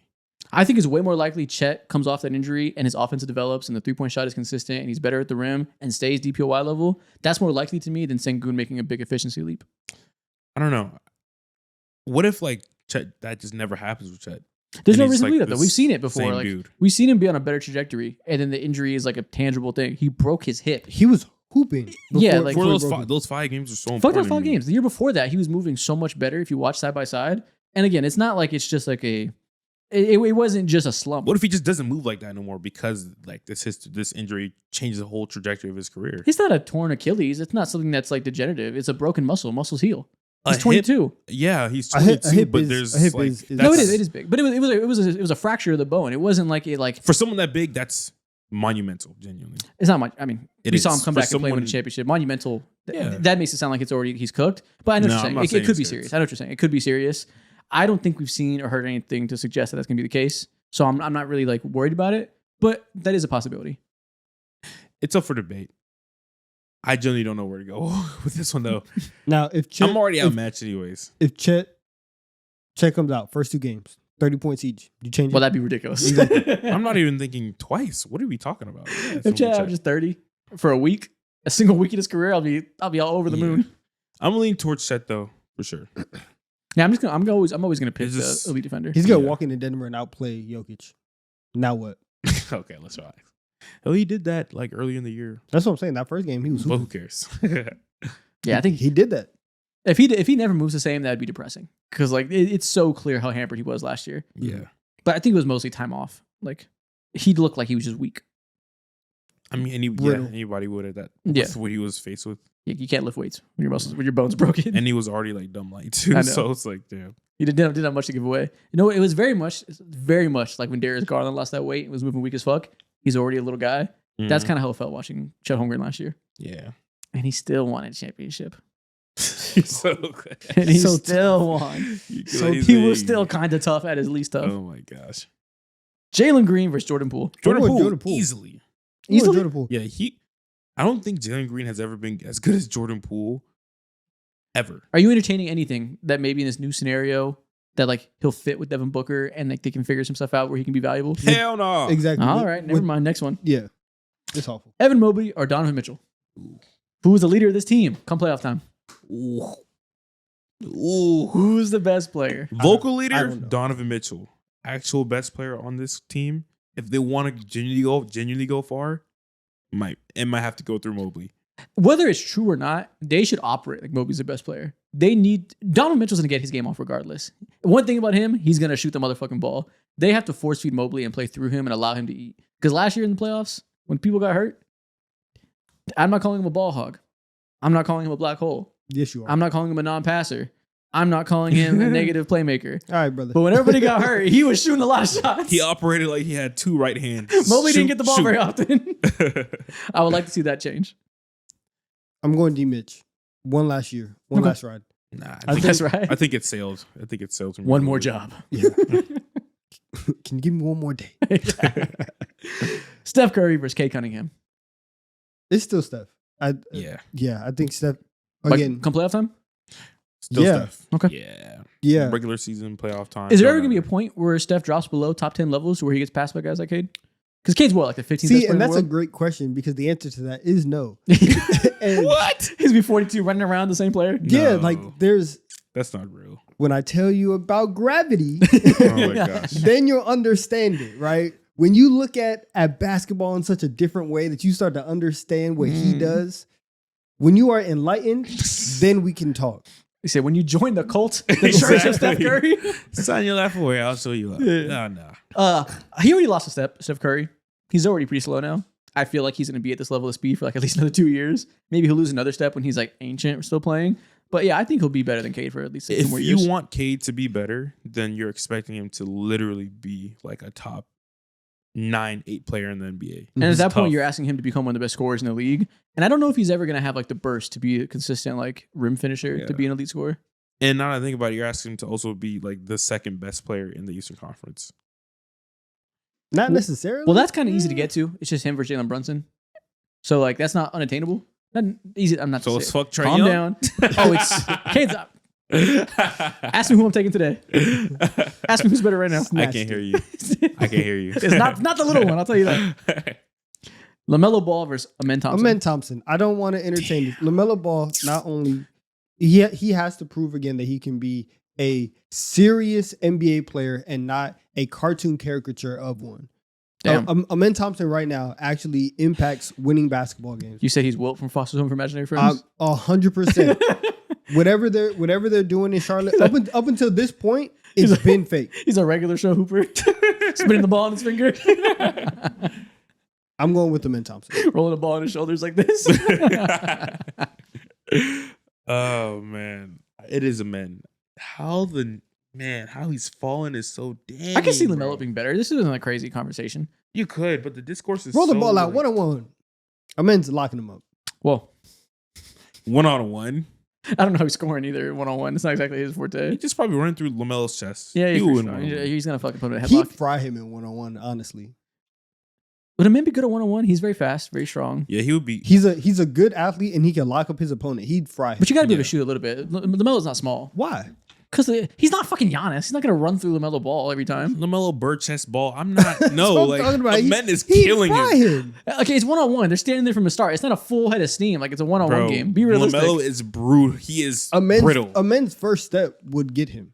No, he would. I'm not saying he couldn't score, but like we were making as I don't for think the game of 1-on-1 in the nature of like this physicality Yeah. and quickness and athleticism, your If it's- ability to if shoot it's doesn't matter. three for real. dribbles- you're talking about LaMelo it's- like he's Trae Young is what I'm saying, and if LaMelo's he's- tall. He If doesn't do he's- shit that doesn't matter. defensively That's at what I'm all. saying. You're He's right tall in for a nothing. fucking 5-on-5 game. And 1-on-1, we're just look at this guy. I don't think he's gonna No. get blitzed every time. If it's 3 dribbles, LaMelo has no chance. If it's Yeah. 2, maybe he has a chance. But 3 dribbles 1-on-1, Amen is beating him 11-2. Damn. Yeah, I'm not saying he'd win, but like, I'm not buying he'd win if he can't hit a mid-range shot. I don't think he'd run through him every single time. I'd get to the rim. LaMelo's not a child. Like LaMelo's kind of big. He's not like skinny like that. Yeah, he has frame, but not frame that leads to positive production in a one-on-one setting. I know what you're saying, and it's based on his 5-on-5 game. But I just wonder if it would be different if he was defending one guy in front of him in that scenario. Like I feel like bad reputational NBA defenders can probably do a little better. His defense might be worse, man. I'm sorry. It might be worse one-on-one, man. He might not play defense until he gets the ball back. that would be the best argument is he wouldn't try. He'd just like let him run by, thinking he'll miss and Yeah. lost the ball. Just fake attempts, bro. No. I just think LaMelo's kind of huge. I feel like people forget how big he is. Yeah. Just from like the way he plays and nobody watches the conversation about his defense. He's a big motherfucker. We had dudes last year saying, "Is Amen Thompson the greatest athlete we've ever seen in the NBA?" Like, Lamelo's big, but he don't feel big considering how he does not finish at the rim at all. Amen Thompson. Yeah. Amen Thompson, you're better than LaMelo Ball. LeBron versus Zion. This is very good. This is very good. What do you think Zion's gonna be in the year? Do you think Zion will go back to being a top 15 player if he's healthy? If he's top 15, then this I'm is sorry. very real. It's very real. Because LeBron's getting older. LeBron could retire at the end of this year. And he'd still be better than Zion. Like, You gotta get the hate out of your heart. Zion, no, he would just be better. Like I he think might, but he very much might be. He's better now. that's what I'm saying. It's not, this really isn't hate. I just think that like LeBron, until the day he retires, That I disagree with. is going to be like top 20. I mean, he's old as hell. He's getting older every year. Like, it's not like he's never lost a step. You know? I also say until the day he retires, that's at the end of this year. I know. Like, you know what I'm saying? So for 1 year, he Yeah. can still be a top 20 player. Let's say Zion plays 65 games and the health isn't a factor. You're viewing him for what he is on the court. Bron. I'm probably still taking LeBron because he's a better shooter, he's a better passer, better playmaker, Defender. better defender. But what Zion does, he's probably the best in the world at Best it. slasher in the world. Historically. Yeah, So exactly. him and Giannis. And also, like, I'm expecting a massive playmaking leap too. Yes. I might edge towards LeBron still, considering the defense. He doesn't want to edge LeBron. He wants to finish. He's trying I to think. edge- Do you think trying the to edge skinniness LeBron? can make Zion a better defender? Do I think what? Can the skinniness? No, I think he's gonna be too overtaxed. Can the offensively weight for that. loss make Zion a better defender? No. I feel like his issue is always off ball defense, Well, it depends. and the shape thing could help. That's what I'm saying. Because you can lose weight, but like how many hills were you running in the offseason, right? What is your cardiovascular system like? Yeah. And so I have no idea what that's like. Nah, I don't know. We will get a good sense of that in the first 10 games of his engagement level, of his activeness, how tired he just looks, whenever he goes to the bench. But for right now, I will still say LeBron. Okay, that's Yeah. fair. I can see it being close, but yeah, I can also very much still see LeBron being the 13th best player in the world, and Zion's like touching top 20 maybe. He's like 17. Yeah, just because even if he is healthy and skinny, he's still gonna miss games. He's still gonna have that hanging over his head. Hmm. Even if he plays 70, you're still gonna remember all these other years, so you're never gonna like fully divorce it from you. He has to go back-to-back years. Yeah, he's got to be an Iron Man for a long time. Damn. Jaylen Brown versus Franz Wagner. Ooh, this could be a debate. Franz was better last year. Could be a real debate. Some might say Franz is better now. They He might, could have been better since last year. Yeah. they might be glazing, but some people would say it. I'm sorry. If you shoot, well, I don't know because Jalen had a bad year too. He didn't shoot as It, bad. it obviously. really comes down to if Franz shoots well from three, he's better. He's a better playmaker. He's a low key a better defender, even though Jaylen Brown is good there. He can create more at the rim. If he can shoot threes competently, he'll be better. But I don't know if that's gonna happen or not. I think I'm going to cash in on Franz. Over the Finals MVP, Yes. What is one of Franz the to shoot worst from finals three? MVP? What's the bar? 32. 35. You say 32? Actually, 32. no. I'll take bare 34. minimum I'll take 32. 34. 32 is too low. 32 is still a non-shooter. That's still terrible. 34. 34. That has to be the floor. And also like the volume. He has to like be taken in with a quick trigger. If he takes He'll take them. like That's the thing. Like he's not gonna dial the 3-point volume back, and so I do like that from him. But he does have to get to either 34 or 35 for it to be, minimum. you could build around that. Yeah. and manageable. Sounds like we're going Franz Wagner. Yeah. Next thing we're gonna do, we're gonna play some 5-level games Hell yeah. with two different players right now. We're gonna do it with two different varieties of stars with different levels. You guys tell me who's gonna be better this season. Projecting, continuing our predictions with NBA player discourse. Mm-hmm. Look, we just talked about a lot of them. We might have already touched on some of these combos. Facts. First off, we're going to do Cade Cunningham. Spooky. Let's do it. Spooky. Scared? I'm scared of how high he's gonna get. Yeah. Just putting fear in your Trae Young stock heart. Slow down. He passed him last year. It's having a combo. Level 1, Cade Cunningham versus LaMelo. Dust him. He's two levels above. That Yeah, right he now. is. We're going to start It's somewhere dealing easy. with I him like get it. That was bait for LaMelo fans in the comments. They're going to be pissed. Level 2, Cade or Paolo Banchero. Which number 1 pick would be better this season? Projecting. I think it'll probably be safer to say Cade. I think Cade's closer to his ceiling than Paolo is Yeah. Really? right Okay. now. With Cade, Oh. you're just asking him to get more buckets. With Yeah. Paolo, you're asking him to change who you are as a player. Yeah, you're asking him to fix a lot of bad habits and the way he sees the floor in some ways. Yeah. So I'm And- going Cade. Yeah, and the But it's easier to imagine Paolo fixing that than it is for Cade to become a great rim finisher all of a sudden. Just get buckets. Put the ball in the hoop. What do you mean? Nice. Yeah. I mean that's true. Like if I were him, I would just do it more. You Yeah, know, I'll just exactly. make more layups and we'll be fine. Exactly. Just stop missing. Idiot. It's simple, clearly. This is what we work on. This is what we practice. Like Exactly. I think Cade will be better. I think maybe Paolo has like a higher scoring average and people will think he's Mhm. better, but I think I would take Cade over Paolo come playoff time. Okay. Even just for style of play reasons. fair. Okay. Okay. Donovan Mitchell, level 3. This might be the line. I think I might go Cade. I don't know. Actually, No. I don't know. I'll still go. I'll still go D Mitch. D Mitch. Yeah, I he's so underrated still. understand. I understand where we're at with the D Mitch discourse and saying that Mobley is better. But if Mobley is better, I feel like that is more of a statement of Mobley. Mobley's progression Yeah. rather than D Mitch completely falling off. D Mitch Mhm. is still amazing, and if you put the ball in his hands, he can still be a very, very good high volume scorer for you. I'll go D Mitch. You don't think it's possible that Cade breaks into top 10 talks by having a better scoring season, improving inside the arc, getting a little bit better at the deceleration at the rim, improving the post game, still being 11 assists a game? You don't think it's possible that he just gets better than D Mitch? It could happen, but I think if that's the case, then you're gonna have to literally. I have to wait until you see it. This is that type. I mean, of this is a situation. projection game. Are you willing to do you believe in Cade? No, I don't believe that. I I'm don't stopping it believe right now. I'm Yeah. going D We're Mitch. losing at level 3 for Cade. Yeah. Now they will be the 14th and 15th best It'll be players close. in the league. Yeah. It's gonna be like that. But for one more year, I'll take D Mitch. I think if it's close, it'll be Cade because I'd rather the playmaking. But I think Cade has to do a lot to get up to Yeah. D Mitch's scoring. Who's level 4 and 5? Level 4 would have been Steph Curry, and Hell level no. 5 would have been Luka Doncic. No. Yeah. Nah. Damn. Cade, you got some ways to go still, man. Okay.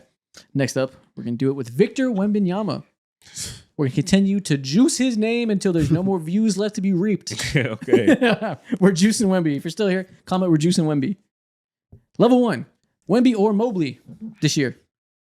Oh, we're already starting super high. Um, We got it's Wemby. We got us. He's better than Mobley. Yeah. Yeah, On he is. both The ends. offense is night and day. if the Yeah. Cavs had Wemby, championship. Yeah, exactly. He's better than Wemby. Mobley might be the second best defender in the world, while Wemby's first. The offensive gap will be massive. Yeah, exactly. Level 2, Steph Curry. Do you think Wemby will pass up Yeah. your GOAT this year? This is not a fair argument at all, man. They play two different positions. You can't compare them. Yeah. Who's more likely to be MVP? Nah, it is Wemby. it's I like think that. Steph might be more likely to actually. No, MVP? no, MVP? no, he is not. No, he is not. Wemby Because he's will more be likely to better. have more team success. That's why I'm like, I'd Hardly. rather lean towards Steph. Sure, but like more factors there, different conversation. Yeah, individuals, I guess. It would be shocking if Wemby doesn't pass up Curry this year. He would have to not be healthy again and like make zero improvements offensively. And we've already seen the preseason. That's not the case. I'll tell you that. It's Wemby. Steph would have to go back to like 2022 Steph. Wemby grew 2 inches. He's better than Curry. Level 3, Anthony Edwards. Yeah. If he's better than Curry, he's probably gonna be better than Ant. If we're Take talking it- about take that it type Wemby. of leap, See now, what kind of leap is Ant gonna take? that's a good point. I don't know.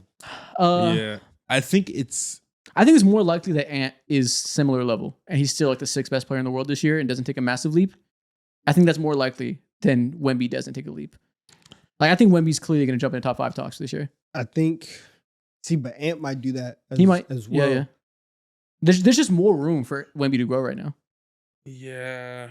There is, but I think we could go Wemby. Like, it's not a testament to Ant, but he's like closer to his ceiling than Wemby is by proxy of Wemby being incredibly far from his ceiling. He has so much more room to grow. Yeah, we can go Wemby. I think I go Wemby. yeah, for the game purposes, we'll go Wemby. But that's really tough because I do Yeah. think that Ant could be like that Mhm. again. Obviously, Level 4, Giannis. Can Wemby get into top 3 players in the world conversation? and this is where we stop. Yeah, This it's is where we stop. Unless Unless the craziest stuff happens, that's great. But Giannis, everything that for Wemby to get into these conversations, he's gonna have to do the things that Giannis already does in Yeah. terms of averaging 30, averaging 12 rebounds, having 5 assists. The playmaking is gonna have to come along. Like it's carrying this load of an offensive, carrying the load of this team. It's gonna be so much. So I'll go with Giannis. Yeah, we'll go with Giannis because I think this year, best case scenario, Wemby can match Giannis. I can't really see him passing him up. Yeah. Because Giannis, we said earlier, Giannis might average like 35, 36. Like the year that we get from Giannis might be crazy. But he's going to be a lot worse defensively than Wemby. If he averages 36, Giannis is playing very little defense. I'm Wemby sorry. still has ways to go. 36 points is 36 points. That's I agree. going to be crazy. But he won't Yeah. be like a top tier defender if he does that. no. I feel almost certain. At this age, doubt it. Let's say Wemby's at like 24 a night. He was at that last year. I think he's probably going to be like 26 and a half at least. Yeah, it has to be 26, 27. He's going to be, I think he'll probably be at 26, like 4 assists and however many blocks is humanly possible. If Giannis is at like 36 and 6, that's wild. No, I mean, Giannis is amazing. We're not picking Wemby. Yeah. Level's over anyway. Okay. Sorry, Wemby. Last thing we're going to do, we're going to play King of the Hill with me drawing random names out Was of a 5 hat. Jokic? 5 with Shea. Yeah, Yeah, he wasn't doing Yeah, that. that's not happening. He wasn't doing Shit, that. I go back and forth every day between Giannis and Shea He keeps saying it's already. not happening, and I think about it. I'm like, unless he's for 7'6" now. He might shoot 40% from 3. He always- might dunk like Shaq. He's always been 7'6". Dude, he's bigger. He's I know. taller. He's like 7'7" now. Yeah. Some people have been Jesus saying. Christ. Yeah. Next thing we're gonna do, NBA King of the Hill. I'm gonna draw a name out of this box. Continue to go. You tell me who's better. Okay, let's So do first off, first two names. They'd be completely random. Jonathan Kuminga or the Bald Eagle. Oh shit! I'm this taking is actually Alex good Caruso. conversation. No, I'm taking It Alex depends on who Caruso. you are. If you're the Brooklyn Nets, No. you're Depends on who you Kuminga. are. If you're picking Kuminga over Alex Caruso, I don't care who you are. You're stupid. This is why I said if you're the Brooklyn Nets, you're picking Kuminga. True. Fair enough. Okay, Next Caruso. name, Alex Caruso or Kevin Durant. Well, sorry, Caruso. Sorry, Caruso. Yeah, you got to Damn. get out of here. We He tried. got booted. Kevin Durant or Kareem Abdul-Jabbar. I mean, come on. Sorry, KD. At their best, no argument, best 3-level scorer of all time. Versus the second best scorer of all I time. know. Yeah, no. It's Kareem. Kareem Abdul-Jabbar or Donovan Mitchell. D. Mitch, you should not be here. There's a polar I'm bear. getting out of town. We set you up. Fucking polar bear. Next one, Kareem Abdul-Jabbar or Scotty Barnes. Never mind. There was a polar bear in Arlington. There's a goddamn penguin in Arlington. Jeez. Next up, Kareem Abdul-Jabbar or Meta World Peace. Okay, different conversation. In a fight, who'd win? Kareem has reach. Kareem has weight on him, different weight classes. If he takes him down, he's not getting back up. Ron Artest does It's have crazy. crazy eyes. He is grimy. He as is hell. crazy. He'll go to whatever lengths to win. All right, we're changing this mid-video to who wins in a fight, and we're going Ron Artest. Yeah. Goodbye, Kareem. Who would win in a fight? Ron Artest, Chet Holmgren. Oh, Ron is yo, Chet is getting killed, man. He's getting physically dominated that is in the worst that's way. that's first degree murder. He's Yeah. getting stuffed in a box. Oh my God, Chet. Ron Artest, Zion Williamson. Ooh, This is good. This is Skinny an athlete. Zion. This Yo. is an athlete. This is a This is fucking really tank. good. I would pay so much money to see this. This is like UFC 2 when they had no rules. Backyard brawl. Yo, prime. This is time. Kimbo Slice. That's just yeah. Kimbo Slice. Because that's as much. But I still have to Yo. go Ron. Okay. Yeah, I still I have don't to go know. Ron. I don't know. I don't know He's if just that's easy. he's just crazy. He's just different. yeah. Next up, Charles Barkley. Charles Barkley. He wants no parts of Meta World Peace. Okay, we You calling think Charles. so? You calling Charles Barkley soft? I'm just saying, like Ron Artest. We've seen the clips of Charles Barkley like throwing basketballs and then hiding and or I guess, yeah. throwing fake Paper punches. Tigers. Okay. Yeah. Yeah. Ron Artest versus Anthony Davis. He is killing Anthony Anthony Davis. Davis I is feel. big. He's just like fucking wide these AD days. is fair. He is big, but Meta World Peace don't play fair. He's going for them knees immediately. Yeah, a knee shot, a body shot. I yeah. think. And we're think going Ron. pre Malice.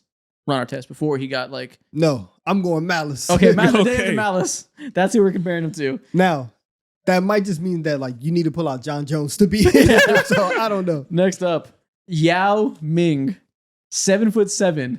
What is Ron Artest doing to him to harm him?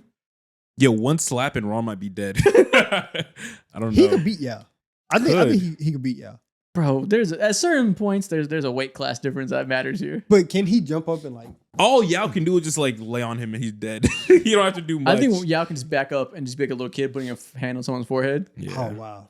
I don't know. He is that big, 7'6", Give me Yao. and he is sturdy. He's a castle. All right, I guess we go. Yeah. We're going me Yao, and Yao. he wins King of the Hill. He Yeah. wins surprise hands, King of the Hill. That's funny. Yao Ming, you're untouchable. Yao Ming, man. If you're still here, what should people comment? Comment, we're juicing Wemby. And Yeah. we'll see y'all next week for our reactions to opening night of the NBA season. We are fucking back. Next time you guys see us, regular season basketball will be upon us. Thank goodness, Dude, it's really next week? It's next week. Oh my god. Next time you see us will be the stream on Monday. T3 Lives are now on Monday night. We're going to be previewing opening night. And then Friday, we'll be back for the mainline episode, reacting to every NBA team's first game. We are activated once again. Woo!